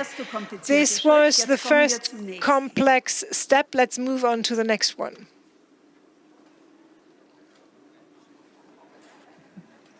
Ich lese keinen durchgestrichenen Text vor. I will not read a text that has been crossed out. Please, Motion Committee, introduce your recommendation. I would like to ask you to relieve or make things easier and discharge the Motion Committee. The Motion Committee established one motion, pass pro toto. This was the motion that we just voted for. If the changes of the text would have been adopted, the consequence would have been that all the other texts would have to see a separate vote. With the rejection of the motion, so by approving the recommendation of the motion committees, a long row of additional changes has been rejected. So with one motion, the one we voted on just a couple of minutes ago, we decided on the basic orientation of the overall orientation text. So we don't need any further votes on these individual parts. That means we can skip those. Let's move on. Yes, we established this one motion. And then we can move on to the final vote. So we concluded category number 4. So now we will vote on the overall text. And we need the double two-third majority. So 2/3 of the overall Synodal Assembly have to agree to a text to adopt it. And then 2/3 of the bishops have to agree. Dann würde ich vorschlagen, wir starten die Abstimmung. So let's start the vote. Yes, if you are for the text, no, if you reject the text, and press OK.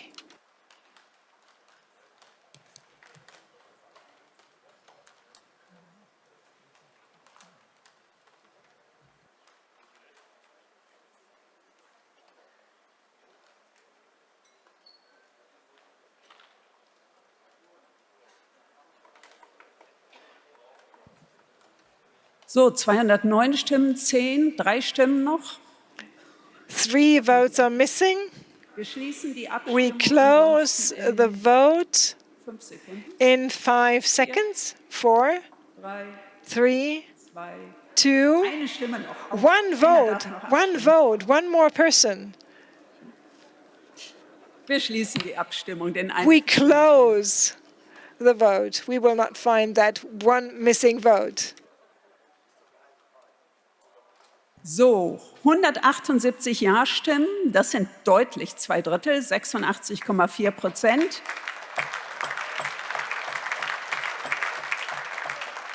28 Nein-Stimmen. So, und jetzt sind wir, wenn ich das richtig deute, bei den Bischöfen 59 abgegebene Stimmen, knappe 72%, auch über 2/3 haben den Text zugestimmt. More than 2/3 of the bishops agreed with the text. Damit and we had 2/3 also in the overall vote. So we adopted a text in the second reading. This is an orientation text that will allow for orientation also for the other papers. We moved ahead. Thank you so much for this debate, for your attention, and for the fast vote. It was way faster than I thought in the first place. We're going to have 15 minutes break. Don't go too far away because we want to continue. We say goodbye for tonight and move on and hand over the floor to the next team of facilitators.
Power and separation of powers in the Church. Thank you.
Liebe Synodale, dear Synodal members, please all take your seats and please make sure that you postpone your conversations to after today's meeting. A lot of you are seated already, as I can see. So thank you to those of you who have for having done so already. And I'm calling upon the rest of you to please do the same. Well, while you're getting seated, I'd like to welcome all of you, Michael Berenson and myself. My name is Katharina Nordbold, and I'd like to extend a very warm welcome to all of you. This is the evening session of our consultations, just ahead of the dinner tonight. Right now, we are about 1 hour behind the original agenda. This means that tonight, most likely, I saw the point of order.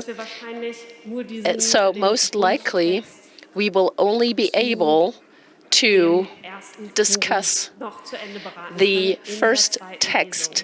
In the second reading on this forum, there was already a point of order put forward. So the BDKJ also passed around these coasters where you have all the options for points of order listed up, and this will also hopefully help you to find the right point of order. So if you don't like coasters so much, but prefer books, on page 36 you will also find a list of the different points of order you can bring forward. And I'd also like to ask you to please name and identify the letters referring to the points of order. So someone just wanted to raise a point of order, so please, you have the floor.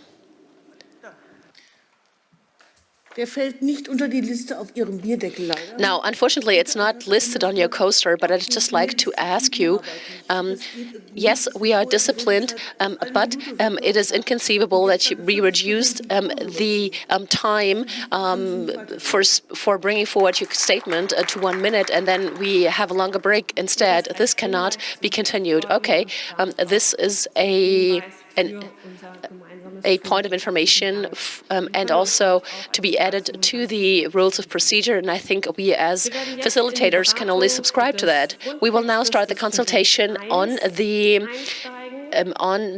foundational text of Forum 1, second reading, and I'd like to ask the two chairpersons of the forum, Ms. Looking Michel and Bishop Overbeck, to please come to the front and provide us with their introduction on what they have talked about.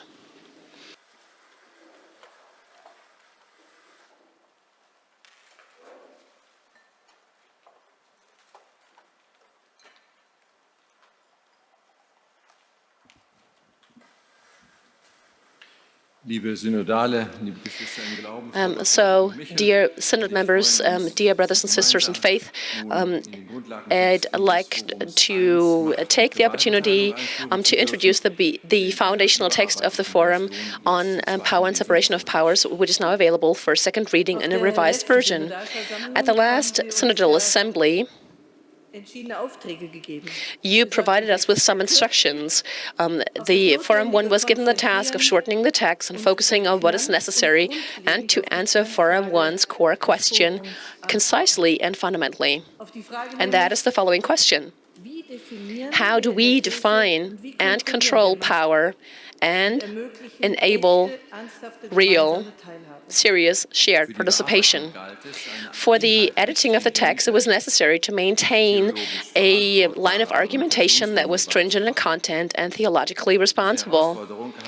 So this is a challenge that an editorial group of our forum has taken up in the recent months and proposed a version to the forum, which after constructive exchange was adopted with 2 abstentions, 1 no vote, and 19 yes votes, and that's with a very large approval. And in any case, we would like to, first of all, sincerely thank all members of this editorial group for this very time-consuming work and their commitment. So what they've done precisely, the editing process will then be introduced by the Motions Committee, who will be presenting their work after our introduction. And it's very important for us to once again address the basic concern of the Forum, Power and Separation of Powers in the Church, and to reiterate what's our common goal, and that we want to strengthen the synodality of the Church, and we want to do so in a responsible way from a theological perspective. Now, what does this mean?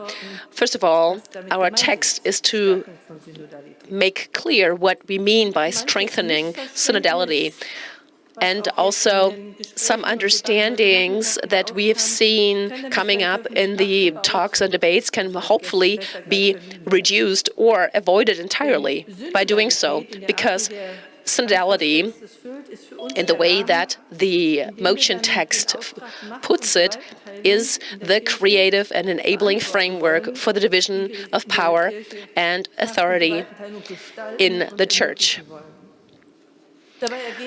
And that is what leads to commonalities, but also differences to parliamentary democracy.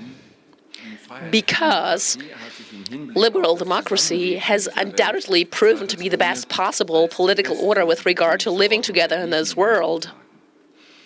The opposition of government and opposition is constitutive of this.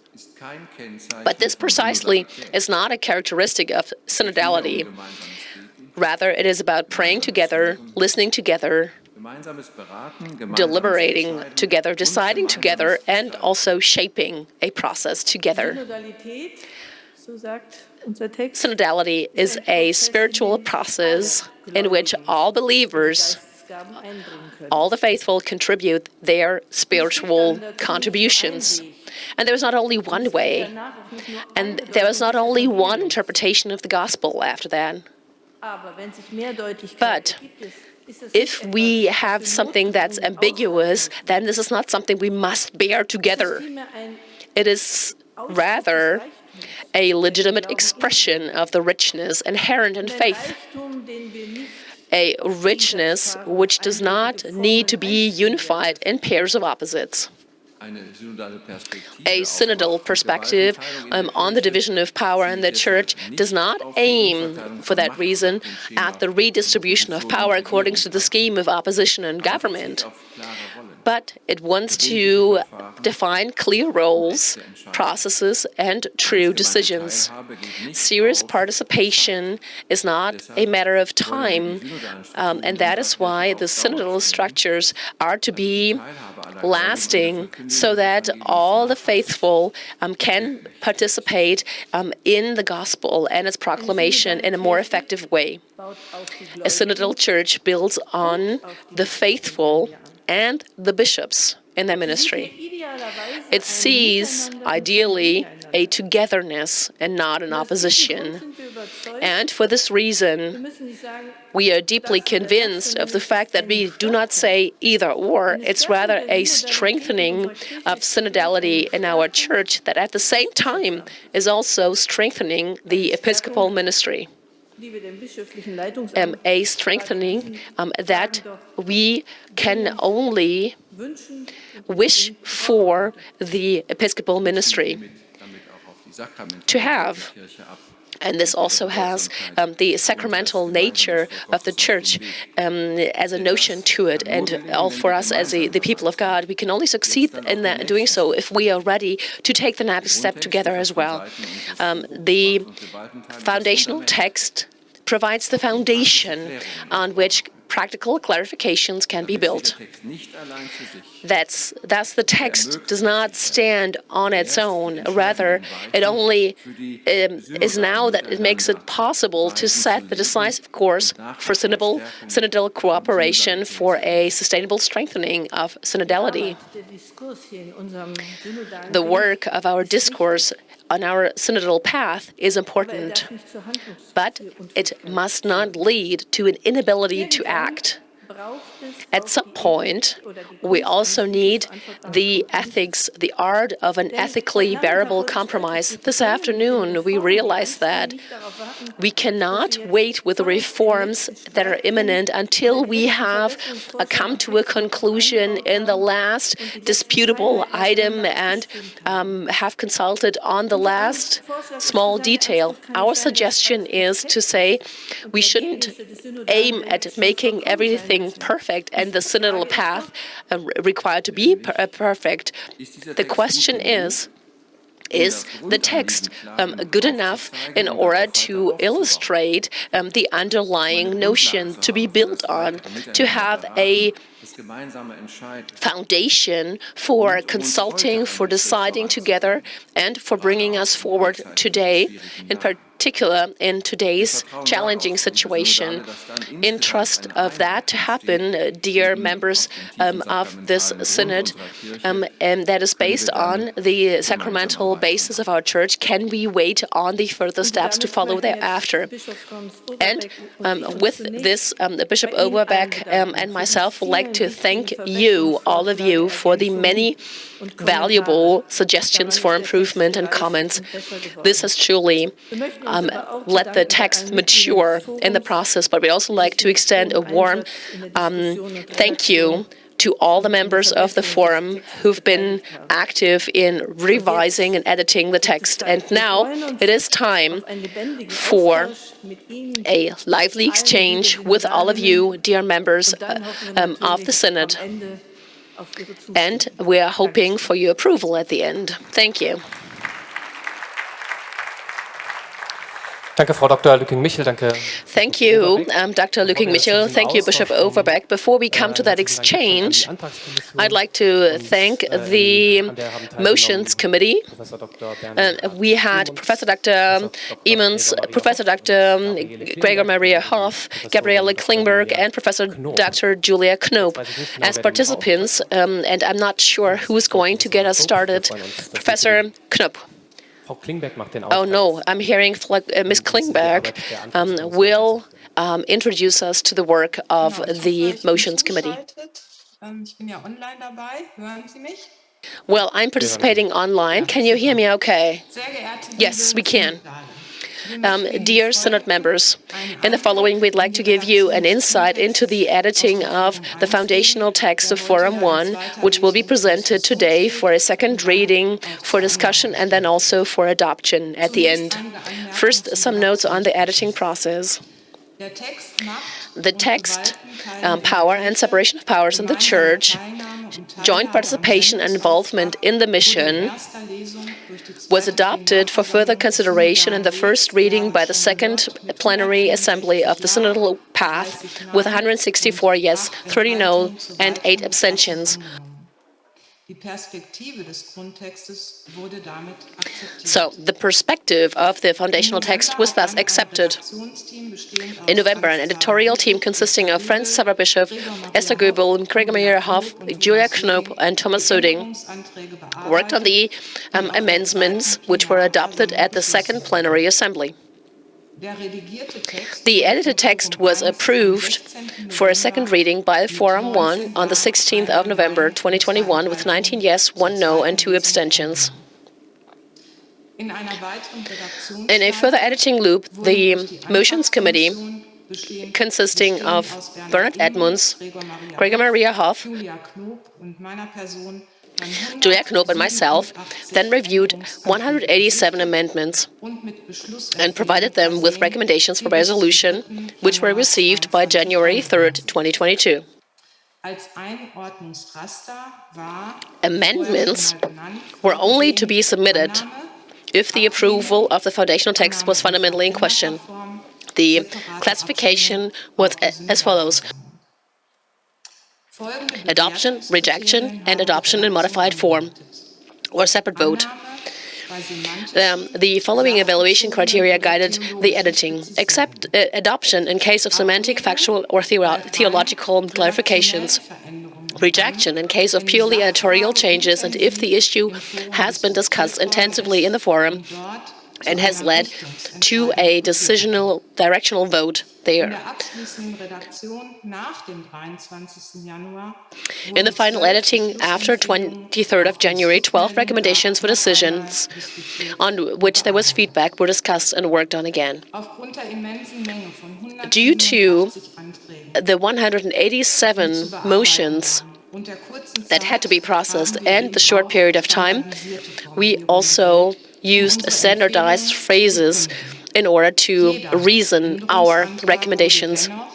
Every recommendation, however, was valued and discussed individually, and every motion is one voice on the synodal path that was heard. At the end, you, dear members of the synodal path, are the ones deciding on the final text of this forum.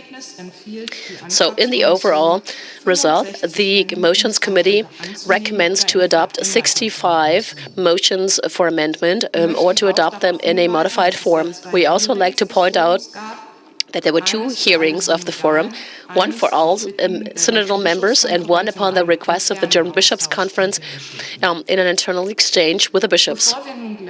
Now, before we talk about criteria and examples from the editing work, I'd like to thank Dr. Daniel Bugil, Dr. Michael Feil, and Dr. Rainer Gottschalk, who, in this very short period of time, which was very intense, they provided us with this excellent work.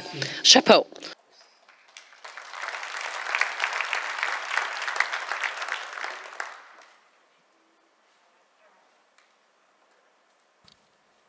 Ja, meine Damen und Herren, können Sie mich hören? Ladies and gentlemen, can you hear me? Ja, wunderbar. Yes, Ja, wonderful. Also auch von meiner Seite aus nochmal, I would also like to warmly welcome you, and I would like to speak on behalf of our editorial team, outlining the criteria of our editorial work and the content basis. To begin with, the foundational text was cut by half, by 45% to be more precise. We deleted repetitions and we tried to improve readability of the text. In order to do just that, specific proposals from the motions for amendment were adopted.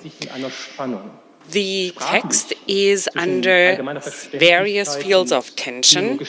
Linguistically, we want to cover or bridge the gap between general understandability and theologically well-founded rationale, and factually, the tension between tradition and reform. Our text works with the documents of the Second Vatican Council, and they are the basis in terms of the Church's magisterial. The following aspects were outlined in the editorial revision. First, the historic character of revelation. God utters himself and his will in our history and our life. The present is not just the external context, it is the place where the gospel is understood and lived. Second, qualified participation of the entire people of God in the teachings and life of the Church. This is developed in part 2 of the text. Third, the sacramental approach of the Church. The focus here is on life and structure of the Church, which represent its mission. The Church must live up to the standard of being a place of salvation. Is it a place of salvation or of evil? And fourth, there need to be transparent criteria for measuring the Church's mission by way of transparency, control, rule of law, and professionalism of Church action. These perspectives are coordinated in the light of the teaching of the Loci Theologici, the places of theology. Here we have to resort to the perspectives of the foundational text of Forum 1. Scripture and tradition are the foundation, but they need to be interpreted, and the magisterial office of the Church with the Pope and the bishops play a key role, but they are not isolated, they are related to the people of God in its entirety. And they need to refer to other places of insight and information, such as science. History has shown that there is an expansion of knowledge and new findings, including in the Church's magisterium. The Church has to continue to live up to ever new challenges. What do they mean? We can only determine this together. It's an epistemic separation of powers, and in the Loci Theologici, it assumes an ecclesial shape, which in this particular moment shows itself in the synodal path.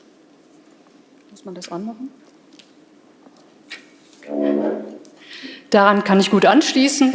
Die inhaltlichen I will just follow up on this. The content criteria have now been mentioned that guided us in the motions committee, and the criteria based on which we classified adoption or rejection for recommendation have been mentioned too. Just to remind you, we recommend adoption whenever an amendment makes the text better, and we recommend rejections for two reasons, basically.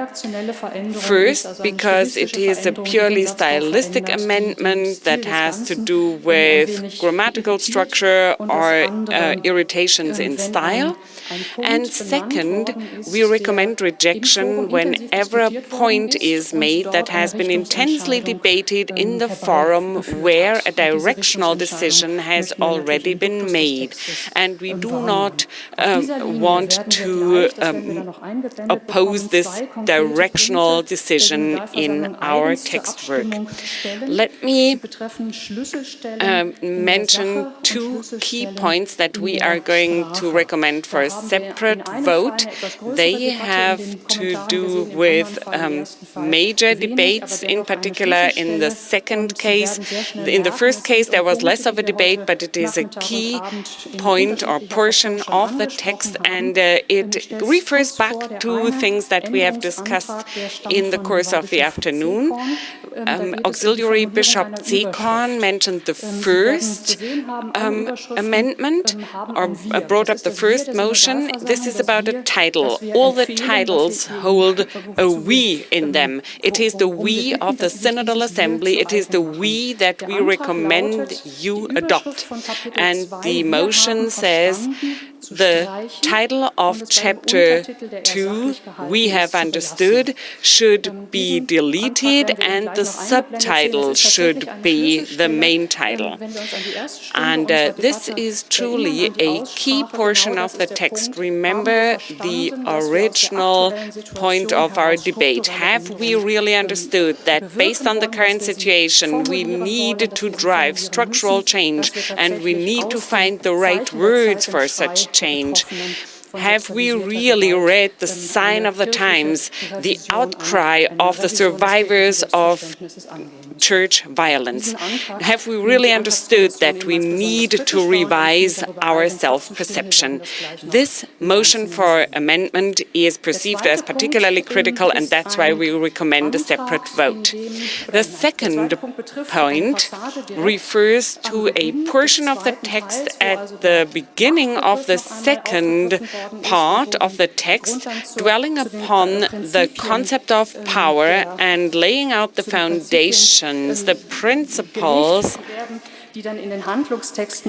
that are then mentioned and detailed in the implementation text. You may remember the debate between Bishops Voderholzer and Overbeck, focusing on whether the magisterium is applicable to the sign of the times, the outcry of those concerned by abuse. And the specific magisterium of those concerned should actually be dignified as such. It is a special or a specific magisterium. This is not a canonical technical term. It's not about replacing the magisterium by another canonical institution. Instead, this is about the question of what authority the magisterium, the special magisterium of those concerned, enjoys. So we are going to discuss the question of how the term magisterium is to be used in the text in order to pay tribute to the authority of those concerned.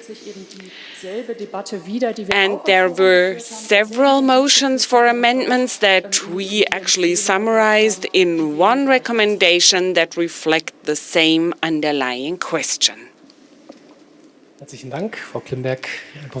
Thank you very much, Ms. Klimberg, Ms. Hoff, Ms. Knoop. Well, the members of this forum will hardly be able to gauge how much work was involved with this committee's work. And now we are opening the debate, and we are looking forward to a fair and good discussion.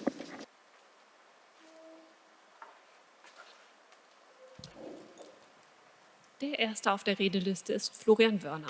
The first person on the list is Florian Werner.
time is over.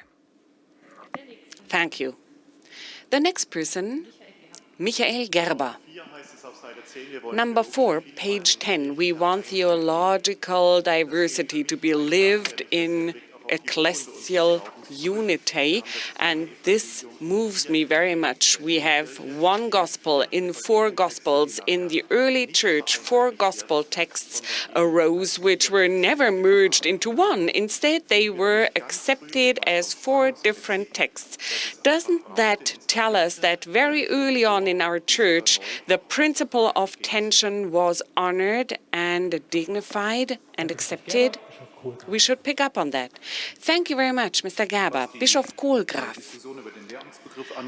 When it comes to the magisterial discussion, Ms. Knob, what you said helped me.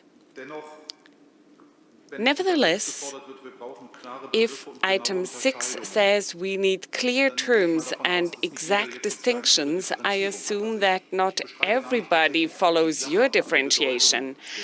I do not contest the relevance of the voice of those concerned. I like the theological image of the presence of Christ, the voice of Christ being present in those people, and that's a truly strong theological aspect. So I do not want to cling to these terms, but we will have to differentiate properly. Will we manage that? Thank you very much. Next, Mr. Otto. I am very excited at this point, and I want to make a comment of principle. We are at a key point in the synodal path here. The MHG study has made clear to us that we have to change something about the power structure of our church. No one actually questions the episcopal ministry and the magisterium. Instead, it's about strengthening the episcopate in order by involving all those baptized, the people of God. And I do believe that it is absolutely key to consider just that. When voting on this foundational text, we will decide on the question of whether we are willing and able to really change the power structures in the church. If this text fails, I do not even want to imagine what it will do to the trust and confidence people have in the church. Think of the believers who, being baptized and confirmed, can and want to bear responsibility together with you. Dr. Vesper is next, and I'd like to point out that after this contribution will close the list of speakers. Now, my contribution is on a meta level. I just wanted to say that I liked the fact that the categories 1, 2, 3, and 4 were established, because that's the only way you can do it in such a big group.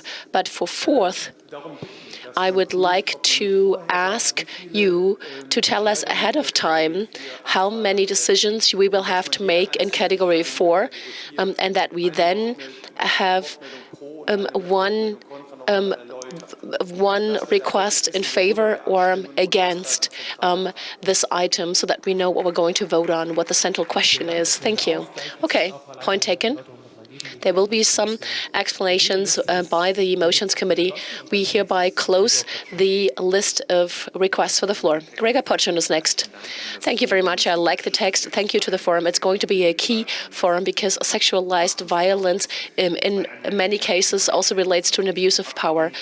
Now, 2 comments on my motions that are rejected. I'd like to say a few words about the numbers of people wanting to leave the church. If no one wanted to leave the church due to the things that have happened, we still would have to pass reforms. And if millions of people wanted to leave the church, then it would still be moral and ethically necessary to do so. And then I also read an anti-democratic notion in that. I mean, it's not just that one person would whisper to the Pope or the bishops what the right thing to do would be. I think all humans are capable of doing so. That I'd like to ask you to really vote in favor of the text. It's truly important for the Catholic Church. Are you serious about you saying, with a view to the Munich study, that you want to prevent sexualized violence? Then this text can make a vital contribution to that. Thank you, Gregor Potschun. And Bishop Hanke is next. I would like to come back to the theological sources and ascertain that there is a certain unclarity and lack of precision in this text too. The people of God, what does that mean? If we give the people of God such a great importance, how do we define the people of God? Is it the people of God within the limits of this country? Is it the people of God as a numeric quantity, all those baptized and all those who've received confirmation? Or is it in the sense of the fathers or Augustus, who qualifies it as those that give in to Jesus Christ? I believe it is important to be more clear about this. The issue of power, and this is to come back to that, is a key topic for this, and I truly underline that, and we need to do some work in this regard. So I am from the tradition of congregations. It's a little different in that part as compared to the universal church, but we also shouldn't let to misbelieve that if power is to be given to some, then it also is ordained on them for those that then make use of that. Thank you. Next on the list of speakers is Peter Neer. Well, first of all, I believe this is a true improvement. It's more precise, it's clearer. So great work on that. Two formal comments. I believe it's difficult if in the reasoning for the rejection of emotions, you read that this was discussed in the forum, and that's why the modification doesn't need to be taken up. And that is why we need to discuss it here in the plenary. It is not an automatic conclusion that this plenary would consent with what's been discussed in the forum in a majority of cases. And then also, I believe synodality in this tradition, in congregations and associations, is to be taken out as a reason for change. If you define synodality only on page 17, then that's too late. This is an opportunity you should have picked up on differently. Thank you. So, Joseph Graf is next. Well, my request for the floor was actually already brought forward by Bishop Werners and Kohlgraf, and I'd also like to say something about the magisterium of those affected. I believe this only makes it stronger. We need to hear the voices of those affected because we listen to the voices of the poor, and this is part of the voice of Jesus Christ. And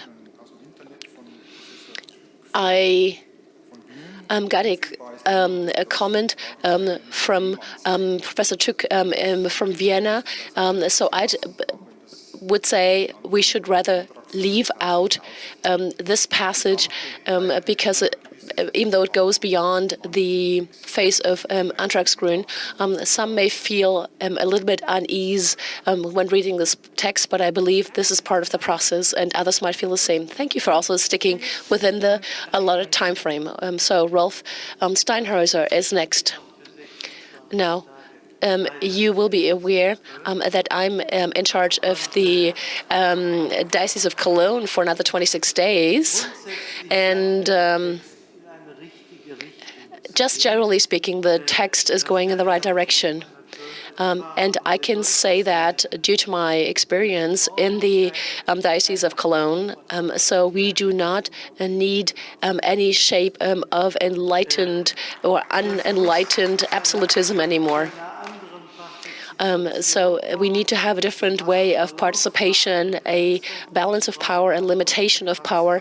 We need a different level of transparency, a different way of transparency. We need to have control and reliability in the system. These are all directions that I believe are valuable and the right way to go. I think we should not just have a continuation of prior structures. I have two concerns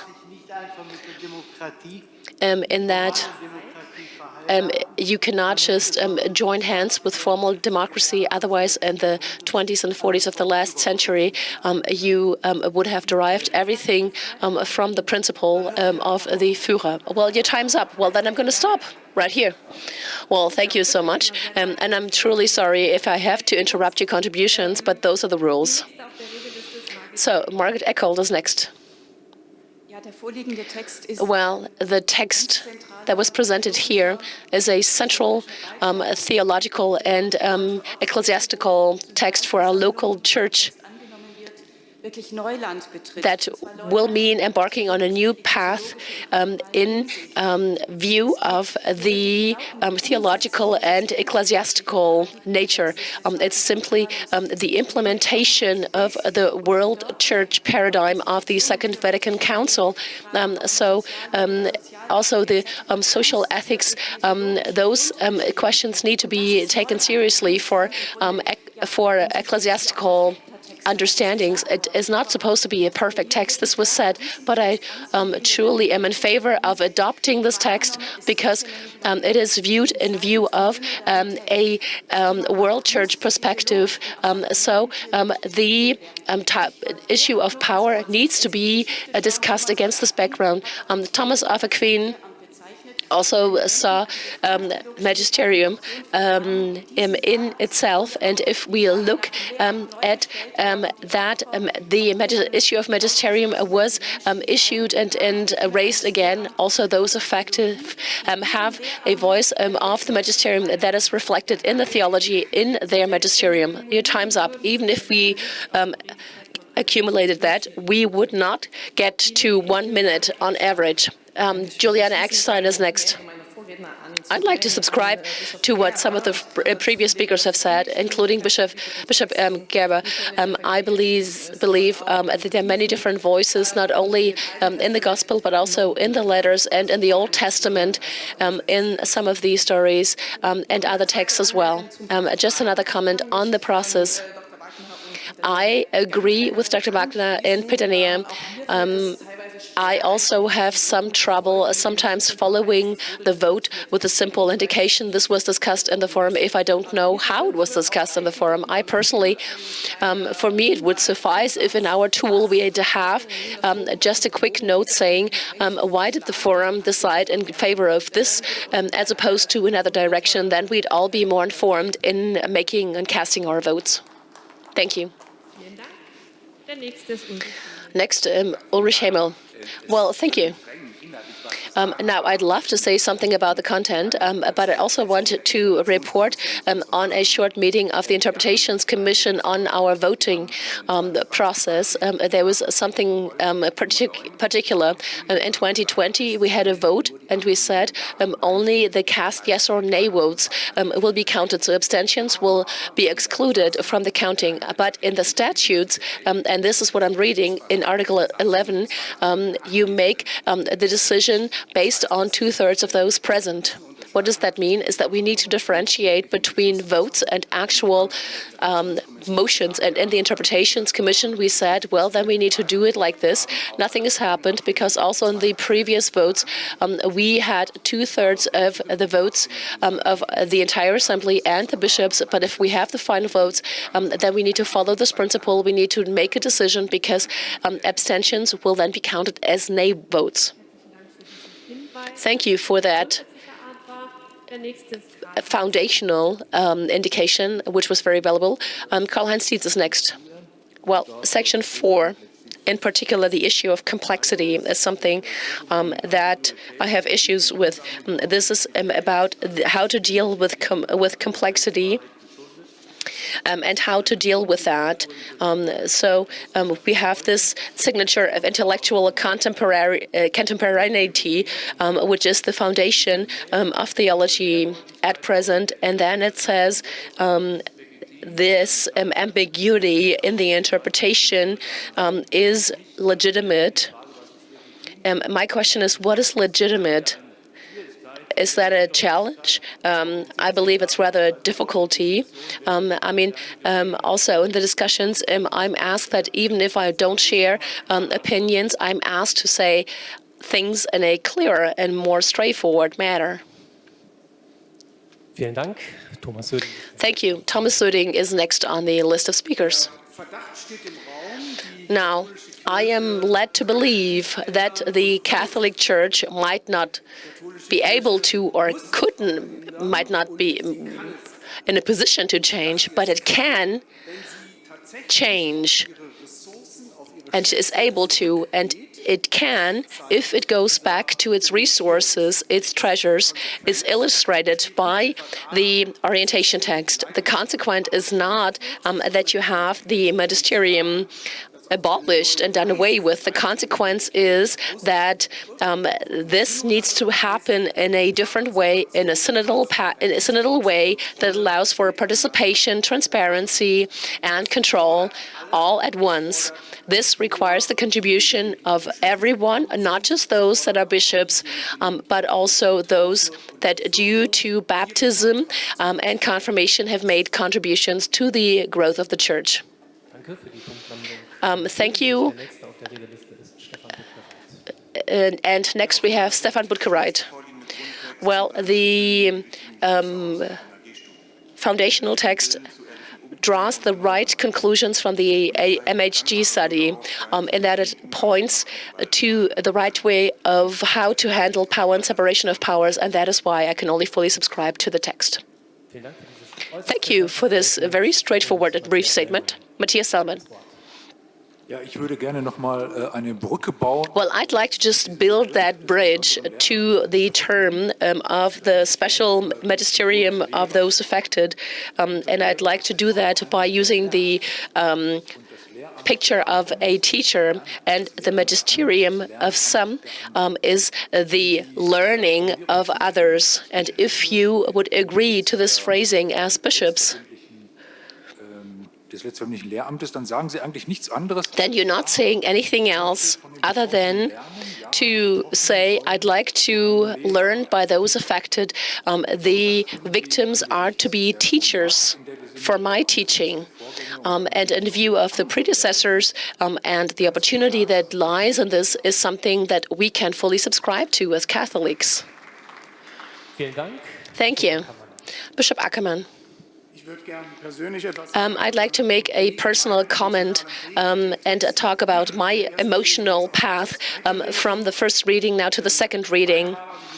Both times I read the text, I asked myself the question, am I really that bad? Am I such a power-interested person?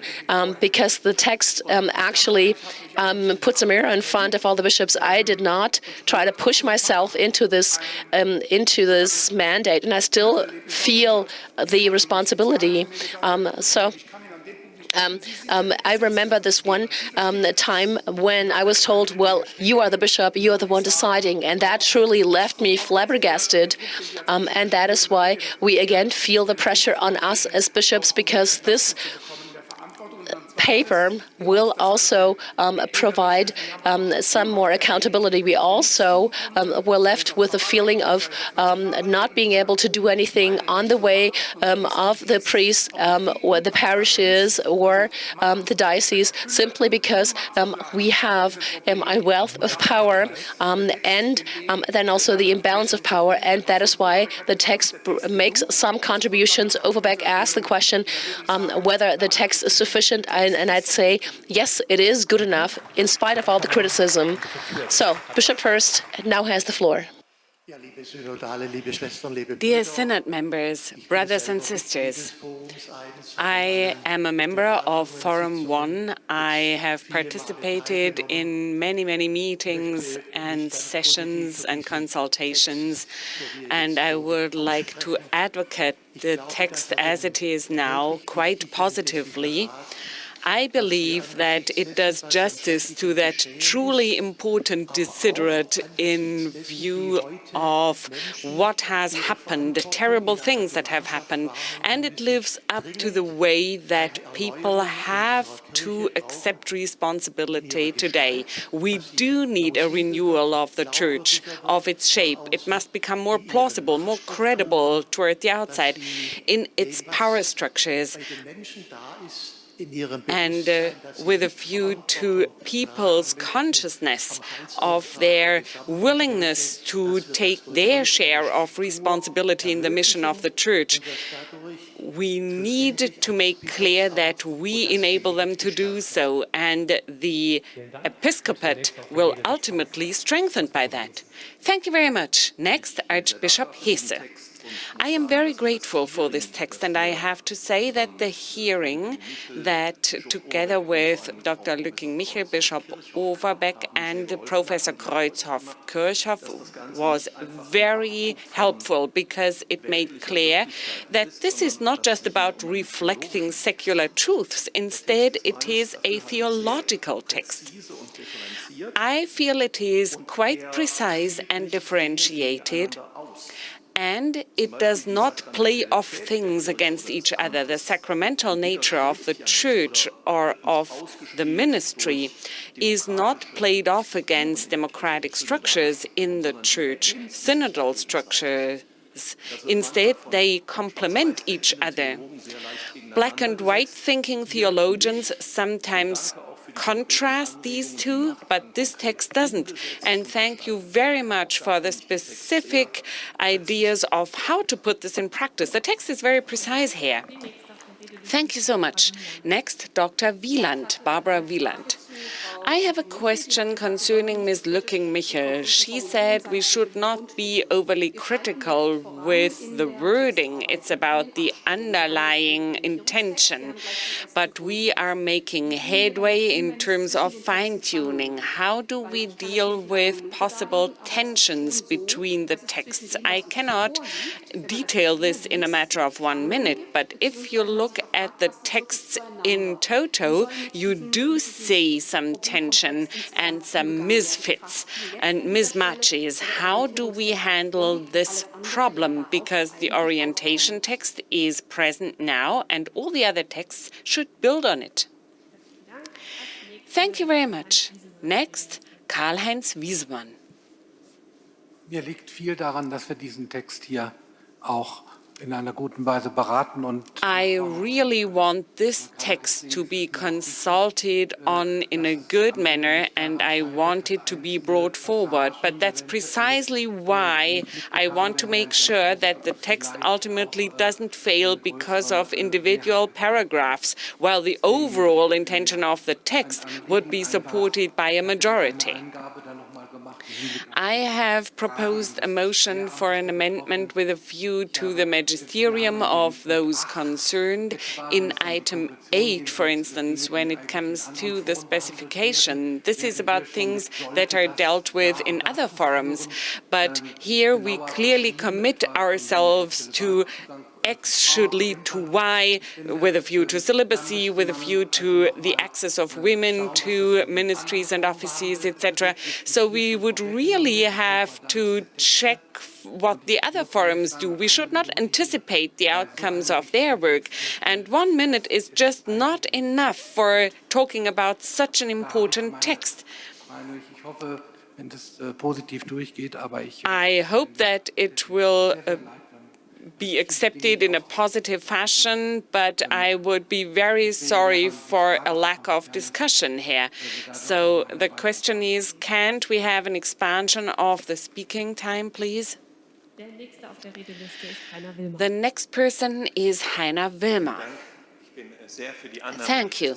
I am very much in favor of adopting the text. I have to admit that with a view to certain words and terms, I feel a certain sense of discomfort. Nevertheless, this is not about legal words. It's not about dogmaticization or turning the canon law upside down. Instead, it's about an attitude, or as Christoph Theobald would put it, it's about a new style of Christianity. 3 things. In terms of sacramental theology, the question is, do we take baptism as the main sacrament seriously? To what extent do we believe in God being present in our neighbor? Second, the idea of the Church. It's not the perfect society. Instead, we are the people of God, pilgrims pilgrims on our way, imperfect, with semi-perfect texts, but we are capable of walking with God's help and spirit. And third, the text breathes spirituality, breathes the ability to believe in the God of surprise living in our neighbors, in our fellow humans. Thank you. The next three participants of the speaking list will now be called upon. Following that, the two chairpersons of the forum will be given the floor, and following that, the committee will comment on the voting mode. Next, we have Gregor Maria Hoff. Ein kurzer Hinweis noch einmal zur Rede vom besonderen A Lehramt brief der Betroffenen. bit of information on the term of the special magisterium of those concerned. What has been mentioned again here is that those concerned by church abuse should not be instrumentalized for theological debates. We should always keep this in mind, and we should ask ourselves, are we instrumentalizing them here? And this is why our foundational text speaks about the special magisterium in those concerned by church violence. Christ has been marginalized and violated, and this is why the idea of the special magisterium gives space to those concerned. It gives them authority to speak to the church. This is the opposite of functionalization or instrumentalization. Thank you. Next, Ms. Kräuter-Kirchhoff. Thank you. I would like to reiterate the core idea and intention of this text, which is about strengthening the synodal character of our church. That's why we have set out on the synodal path in the first place. And that's what we are enjoying as a good experience. Believers and bishops coming together, discussing and strengthening the synodality of our church. That's how we are going to give sustainability to the episcopate. If you vote for this text, you vote for more synodality in our church. And my appeal to you is, please be aware that the synodal path is approaching a key moment, the final voting on this text. I ask you to vote for more synodality in our church and to adopt the text. Thank you. The next person on the speakers list is Daniela Mohr-Braun. Aus der Reihe der betroffenen Zaungäste heraus. From among the group of concerned observers, I would like to make a contribution which might actually give you some relaxation on the question of whether the term magisterium of those concerned will have to be a make it or break it criterion. Those concerned present in this room were not the ones who coined this term. And there is no such thing as the concerned, the victims. For some, this term is a burden rather than empowerment. With their own life, with their own experience, with their suffering, they are to be uplifted theologically. But for them, it is a burden. And for others, the term is just right, especially because it is so edgy and because people can take offense from it. So it's not so much about the wording, it's about the content matter. And Bishop Vorgraf has made that very clear. It's about the voice of Jesus Christ, which is diverse and manifold, not just in the suffering of those concerned by sexualized violence in the church. Instead, everywhere, wherever there is suffering in this world. And this voice of Christ, wherever human beings and wherever the creation suffers, we must hear and feel the voice of Christ. This is why our request goes out to you to not make your voting behavior on this text dependent on this term, on the terminology, because it's about the voice of Christ. Thank you. Thank you very much at this point for all the contributions. And next, we would like to pass over the floor to the two chairpersons of the forum. Dr. Lücking-Michel is ready to take the floor. Thank you very much for this intense debate on our text, which we have submitted for the second time. I've heard 3 points intensely, one following up directly to the last vote, and I'm very glad that there is a sense of unity to be felt in this round. It is about the intention and not about the terminology. So it's important to find a wording and a text that makes this very clear and that does not cast a shadow of doubt on the intention of the text. The second point I've heard is that it is key not to use the word synodality in the text alone, but to remind ourselves of synodality as the key concept. It's not just about a shift of power from here to there. It's about getting the church into the future.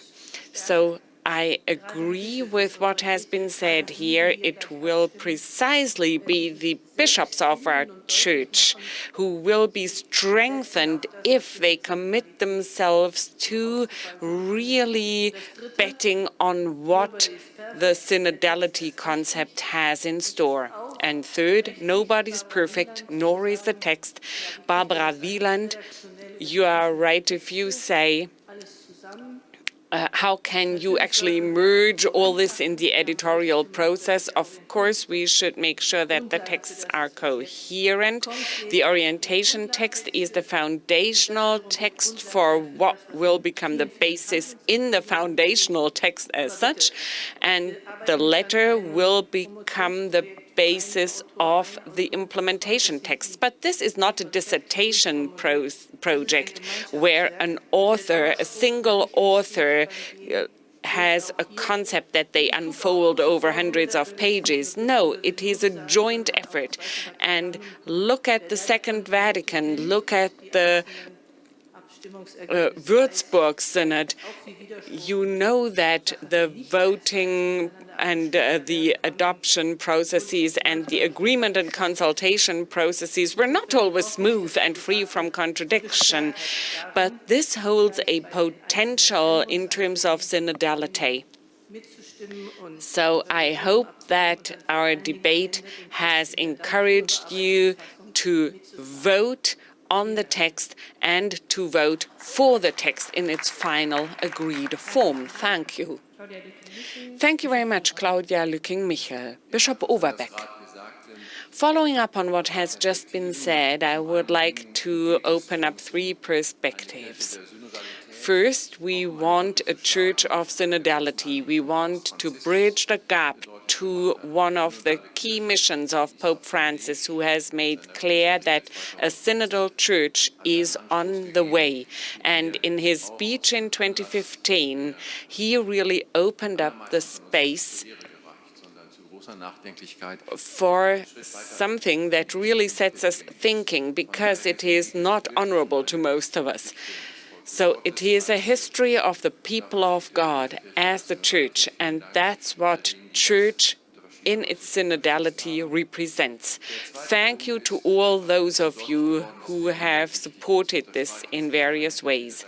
Secondly, I would like to emphasize that this is about a church of sacramentality, of the ministry, and all those who are part of the people of God due to and by the sacraments.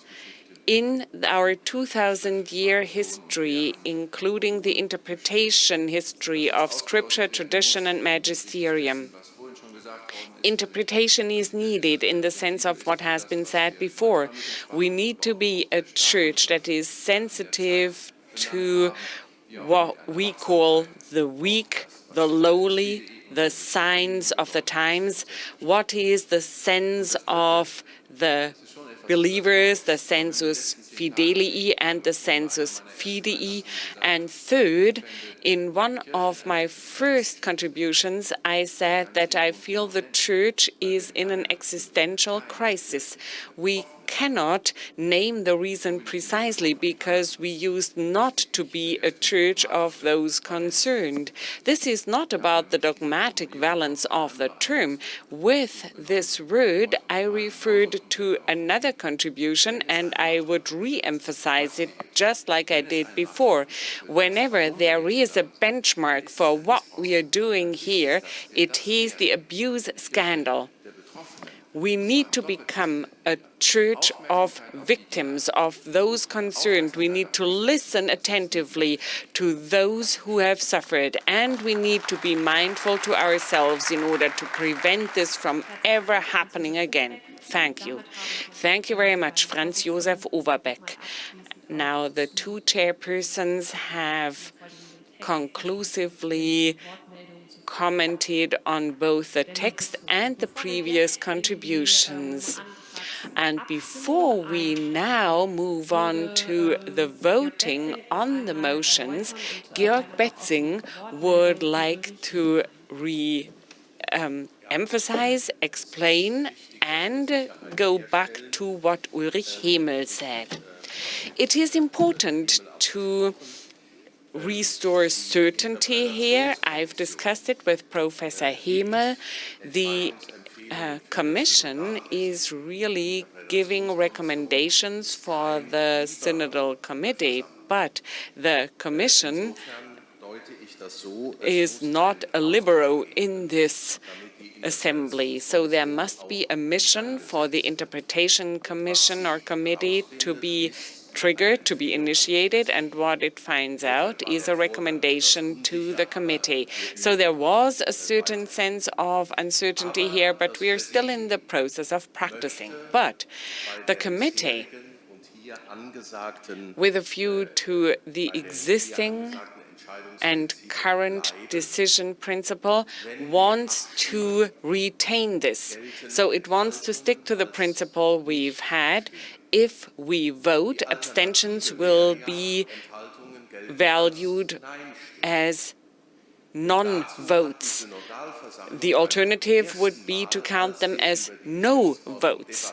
When we first debated the procedural order, a motion was rejected. This motion ran as follows: abstentions should be valued or counted as noes, and the Synodal Assembly rejected this motion. And that's why I believe that with this procedure that we applied during the last vote, we did the right thing.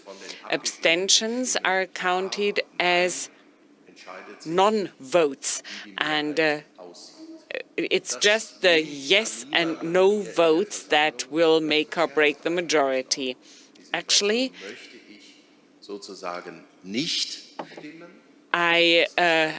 we really have to ask ourselves the question, do I want abstentions to be non-votes, or do I want to contribute to a decision giving either an aye or a nay? The committee wants to stick to this rule because we believe that it is best in line with the express intention of the Synodal Assembly as it has been voiced in the first voting process. Well, thank you for this clarification, which leads us to the second step, and that is the vote in this participative vote process in the 4 steps of this text in the second reading. Now, let us vote on the recommendation of the Motions Committee that we are asked to agree to. So the Motions Commission will also make some remarks on that, and we also see the motions that this relates to here on the screens. Professor Knoop, or someone else, would you like to make any comments to this? Well, just to remind you, we recommend something to be adopted once the text has been improved. So we cannot go through these individual motions for amendment now, but that's the general rationale. Well, thank you for that. And now let's come to the vote. At least I don't see any motions, so please take your device and please vote yes, no, or abstention for as number 3, and then press OK to confirm.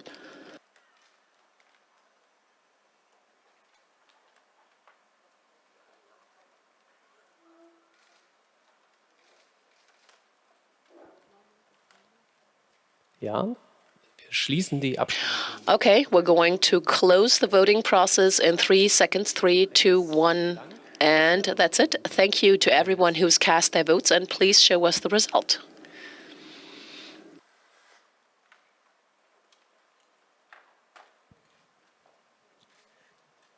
Wir haben 207 abgegebene Stimmen. 207 individuals cast their votes, 15 abstentions, 178 votes in favor of the amendments proposed by the Motions Committee. So they're following the recommendation of the Motions Committee, and we have 14 votes against. So that is why we have 92.71% in favor of adopting the text. Let us now come to the recommendation of the Motions Committee on rejection of motions for amendment. Again, Julia Knoop, some explanations on that. So we recommend the motions to be rejected if for a linguistic or a content nature they reduce or take out the drive of the text entirely. All right, let's cast a vote on this as well. Again, a piece of information, the double negation. That is, if you would like to follow the recommendation that is rejecting those motions, then you need to press yes. If you do not want to follow the recommendation of the Motions Committee, that is, you want to retain these motions and accept the motions, please vote no. And you always have the chance to also abstain from a vote. Please now cast your votes.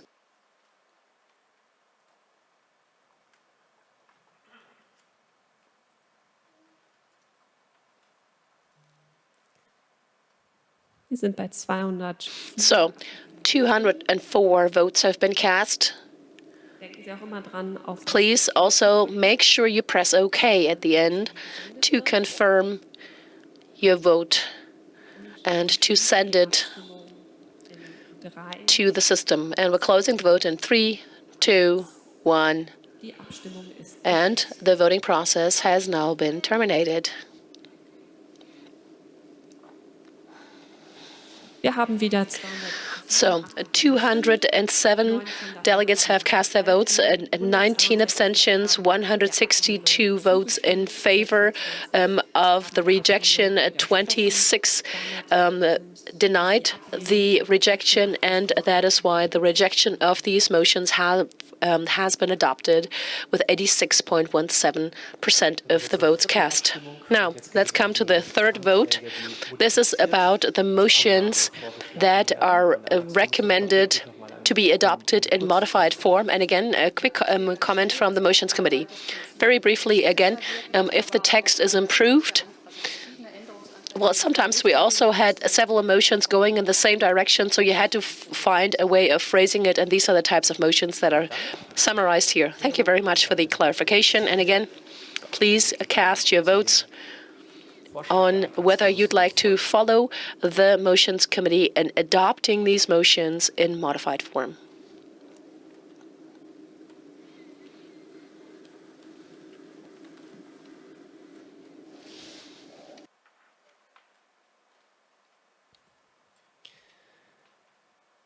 Wir würden die Abstimmung schließen. We'd now like to close the vote in 3, 2, 1. Vielen Dank. Okay, thank you very much. The vote's been closed. The voting process has been closed.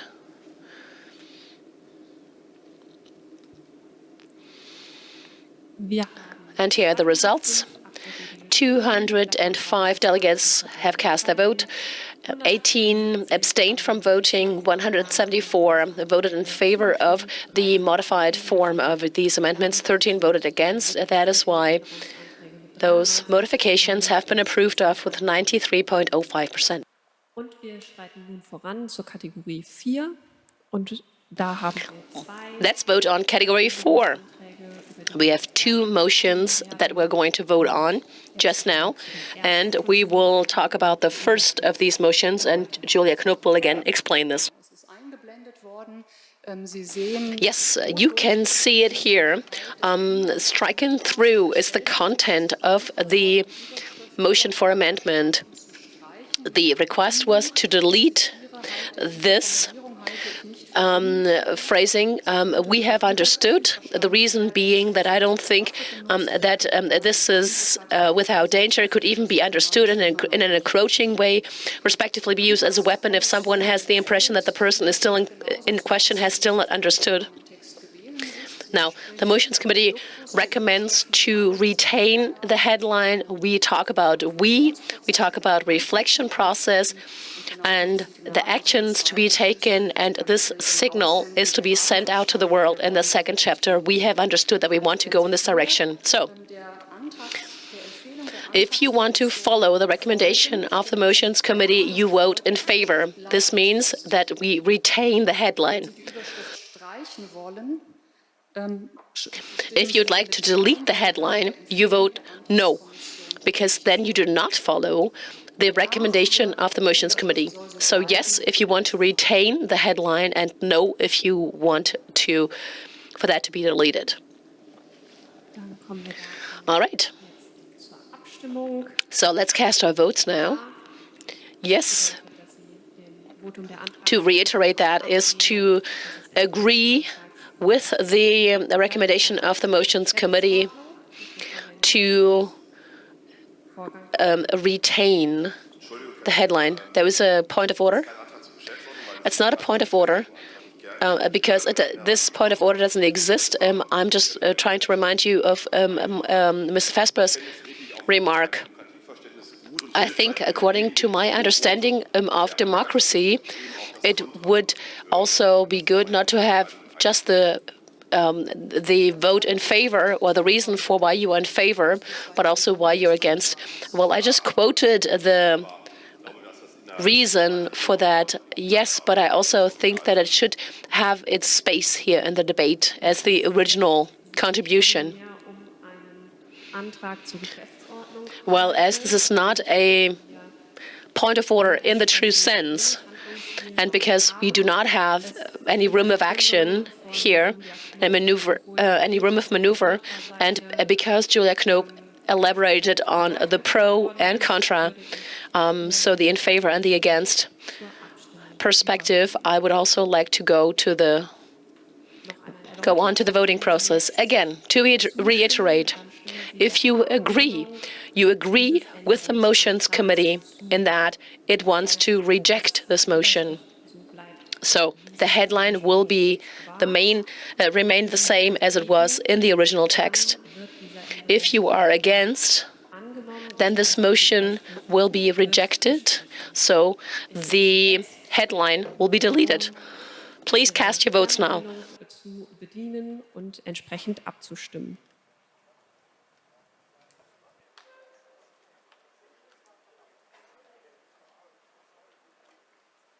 Was passiert mit denen, die schon abgestimmt hatten? What if you had already cast your vote? These votes will be counted, respectively.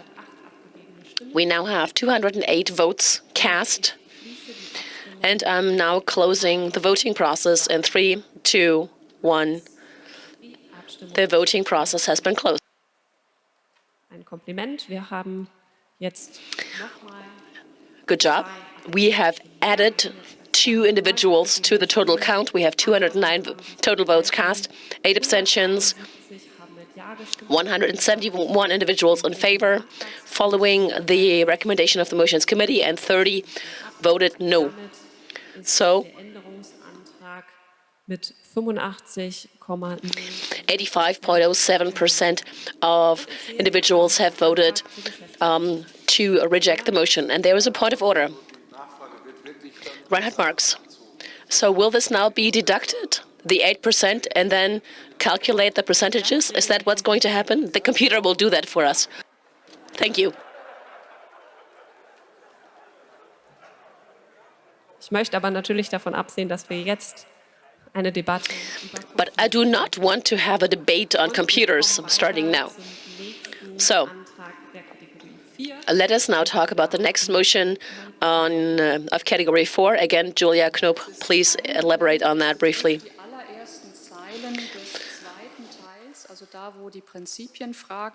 So it relates to the first lines of the second part where the principles are elaborated on. And what you can see is the text that has been crossed out. I'm going to start a little bit earlier. The Catholic Church needs to review the structures that it lives. It needs to change the structure if it is required for the service of the people, and to make sure that in the spirit of the gospel this can be done. It needs to listen to the voice of those that are affected and have been affected by the abuse of power in the church, and it is to recognize their magisterium because they bring forward the voice of Jesus Christ. So this is the text that we've included, and we have 5 motions that relate more or less to that same direction and that pick up on this debate. We're talking about the special teaching ministry. Is it to stay, yes or no? We have some recommendations in substituting ministry by testimony or voice. And the motion was brought forward by Bishop Wiesemann, and that's the green that you see here. And he proposes the following phrasing: it must listen to the voice of those who were and are affected in the church by the abuse of its power. In their special teaching ministry must be recognized because the voice of Christ is heard in them. According to the testimony of the Holy Scriptures, the voice of Christ becomes audible in them. Their cry is a special locus theologicus for our time.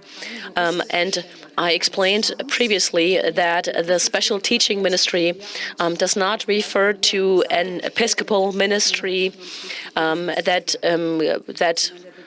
equals certain rights and duties. It relates to the authority that is voiced in the statements of those affected. The Motions Committee recommends to reject this motion. So it recommends to retain the red text as it was. So if you vote yes to this, then you follow the recommendation of the Motions Committee, and you will have the special teaching ministry included in the text. If you vote no, you follow. Ersetzende Begriff besonderes Lehramt durch Stimme und Zeugnis der Betroffenen. Also ja heißt, die Formulierung besonderes Lehramt drin zu lassen. So yes means retaining the concept of special magisterium. No means replacing it by testimony and voice. Thank you very much for these clarifications. And as has been said before, this was a matter of intense debate, and it has been during this evening session.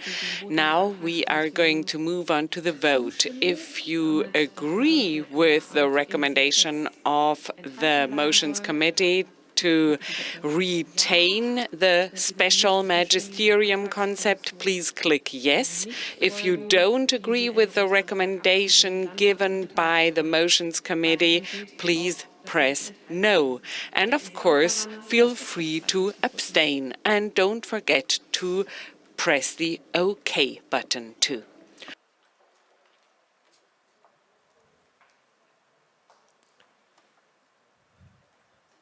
Wir nähern uns unseren üblichen abgegebenen Stimmen. So we are nearing the typical number of votes cast. I'm going to close the vote in 3, 2, 1 seconds. Closed.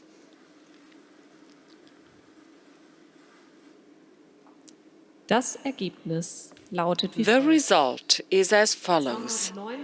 209 votes have been cast. 6 persons abstained from voting. 98 are in favor of the Motions Committee's recommendation. 105 are against the rejection of the amendment. This means that the rejection has not been adopted. The special magisterium will be replaced. And the words suggested by Bischof Wiedemann will be adopted in the text. Haben wir jetzt über alle Änderungsanträge abgestimmt. Und wir würden jetzt in den Prozess der finalen Abstimmung einsteigen. Und damit habe ich hier auch direkt einen Geschäftsordnungsantrag und ich bitte, diesen entsprechend zu stellen. Einen echten Geschäftsordnungsantrag. Es ist ein Schlüsseltext und wir haben es versprochen vor 2 Jahren. Es ist sogar einer der Schlüsseltexte. Wir stellen einen Antrag auf getrennte Abstimmung der anwesenden weiblichen bzw. nicht männlichen, wie es ja mittlerweile heißt, Abstimmung. Nicht, weil es in dieser Fragestellung ganz besonders wichtig wäre, sondern was bei allen Schlüsseltexten so gelten soll, dass, wenn sonst Frauen viel zu wenig zu sagen haben, hier diese Stimme unbedingt gehört werden muss. Damit werden wir gleich in der Endabstimmung auch die Stimmen der nicht männlichen Mitglieder dieser Synodalversammlung gesondert ausweisen. Dafür braucht es aber dennoch nur eine Abstimmung und der schon angesprochene Computer wird es dann für uns entsprechend auszählen. Wir kommen dann in die Votes accordingly and they will be displayed. Now we are moving on to this very important final vote. Please take your remote voting devices or position yourselves on open slides. And I herewith put to the vote the foundational text of Forum 1. Power and separation of powers in the Church, joint participation and involvement in the mission. This is the final vote. We need a 2/3 majority of those present in the Synod Assembly, and it takes a 2/3 majority of the bishops' votes and the 2/3 majority of the votes cast by the non-male members of the Synodal Assembly. Please press yes if you agree with this foundational text. Please press no if you reject this foundational text. Please press abstention if you want to abstain from voting. Please cast your votes now.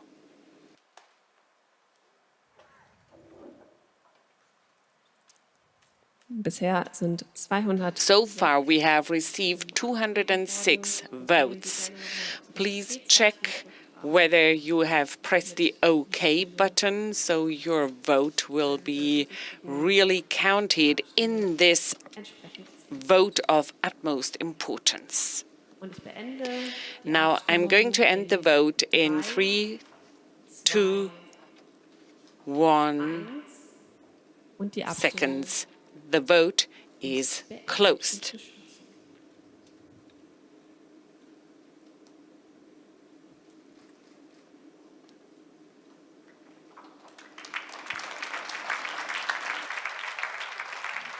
Applause.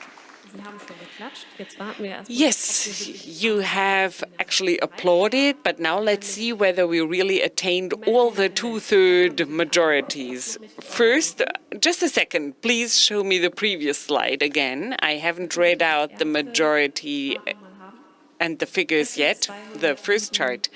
207 votes have been cast in total. 5 persons abstained.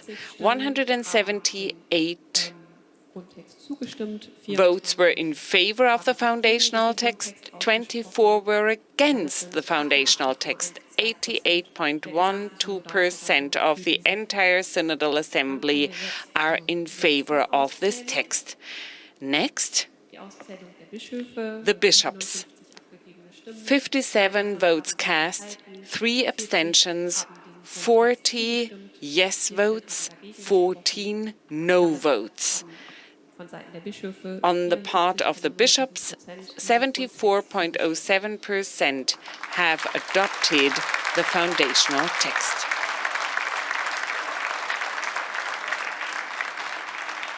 Und dann haben wir noch die Stimmen. And next, we have the votes of the non-male members of the Synodal Assembly. 67 votes cast, 60 yes, 5 no, 2 abstentions.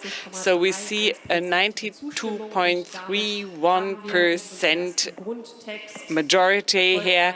Our first foundational text has been successfully voted on by the Synodal Assembly. Thank you very much for your focused work. Applause.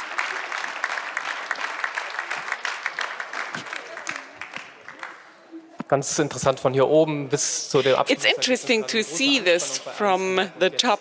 Before the results were shown, everybody seemed very tense, and now everybody is in the mood for socializing and informal encounters. As has been said before, the remaining items of the agenda of today will be postponed to tomorrow.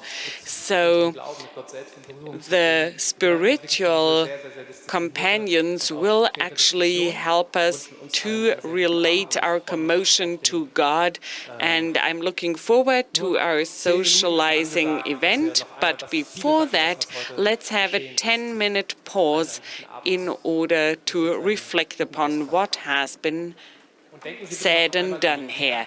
And please remember your cards. Thank you for this practical hint. Take your cards along to your tables and make sure that you take a seat at the right table for your well-deserved dinner.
Wechselnde Pfade.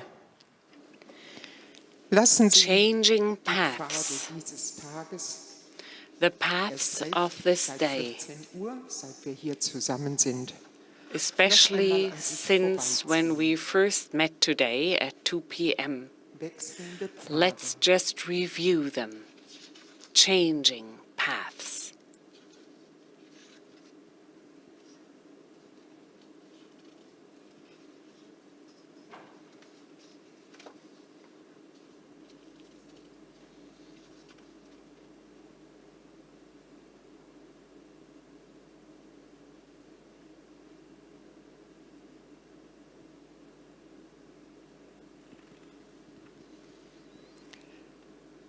Schatten und Licht. Shadows and light. Vielleicht tauchen Momente dazu auf, And maybe moments turn up empfunden haben, in which you das ist felt, Schatten, das ist Licht. this is shadow, this is light.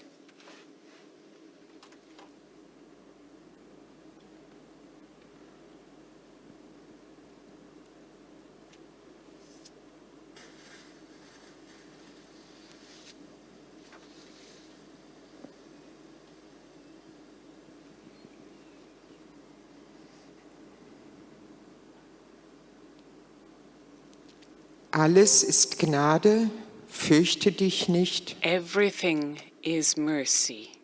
Don't be afraid. Setzen Sie selbst das Satzzeichen nach der Aussage, Following this statement or question, you might place a full stop or a question mark, an exclamation sign. und lassen Sie sich da hinein zusagen. Everything is grace. Fürchte dich nicht. Let's hear the promise. Don't be afraid.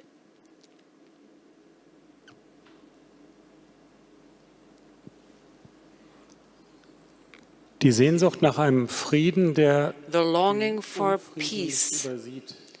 which does Die Sehnsucht nach not Heil, turn die a das blind Unheil eye nicht beiseite to rückt. conflict. Wir möchten in diesem Salvation Abendgebet that den does not turn a Horizont blind etwas eye weiten to evil. mit einem In our evening prayer, we want to open up our horizon dieses Tages setzen möchten, auch by bewusst singing a über peace die song. Grenzen jetzt unserer Synodalversammlung, This auch way, über die Grenzen completing unserer the day Kirche beyond the hinaus borders of our bewusst auch Synodal mit einem Blick Assembly, auf beyond the das, was borders an of our church, Gefährdung von Frieden in unserer Welt da ist. focusing Bevor wir on dieses what Lied von is there in our Bruce world, vorgesungen hören, putting hören wir einen peace biblischen at Text risk. aus dem Propheten But before we listen to this song, let's listen to a biblical text by the prophet of Isaiah. It is today's reading for aus Jesaja uns jetzt vorzulesen und dass wir dann mit diesem Bishop Ansgar to read it for us, and this Bible text and the ensuing song will take us into the evening. How welcome on the mountains are the footsteps of the messenger of joy who announces peace, who brings glad tidings and promises salvation, who says to Zion, your God is king. Hark, your watchmen lift up their voices. They all begin to rejoice, for they see with their own eyes how the Lord is returning to Zion. Break forth into rejoicing, exult together, you ruins of Jerusalem. For the Lord has comforted his people. He has redeemed Jerusalem. The Lord has uncovered his holy arm before the eyes of all nations, and all the ends of the earth shall see the salvation of our God.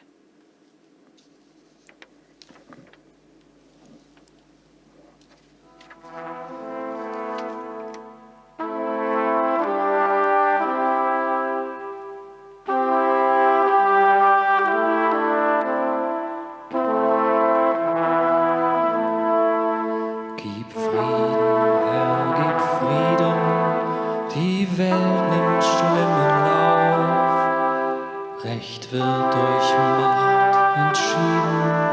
Wer lügt, liegt oben auf. Das Unrecht geht im Schwange. Wer stark ist, der gewinnt. Wir rufen, Herr, wie lange? Hilf uns, die friedlos sind.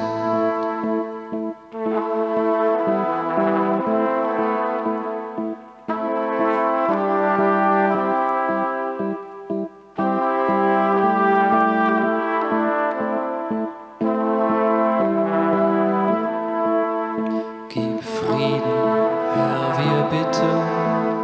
Die Erde wartet sehr. Es wird so viel gelitten. Die Furcht wächst mehr und mehr. Die Horizonte grollen. Der Glaube spinnt sich ein. Hilf, wenn wir weichen wollen. Und lass uns nicht allein.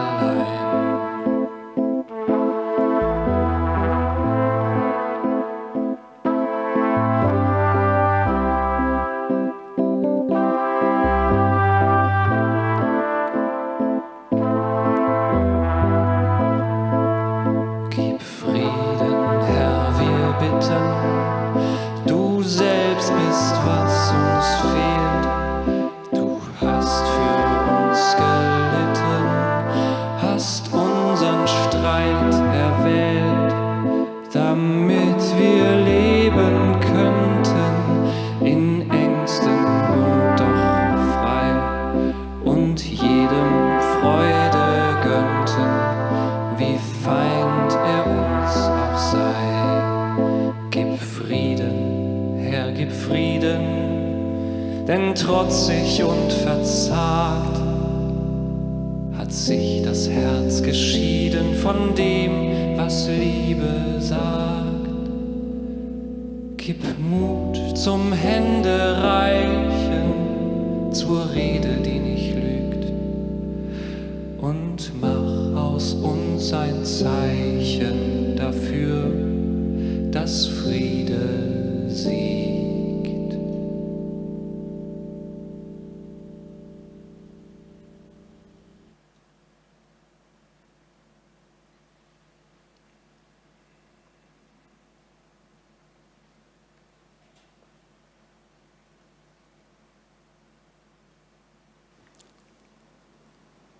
So wünsche ich uns allen einen gesegneten Abend mit den I wish us all a blessed evening with conversations and with social encounters. Enjoy. Thank you.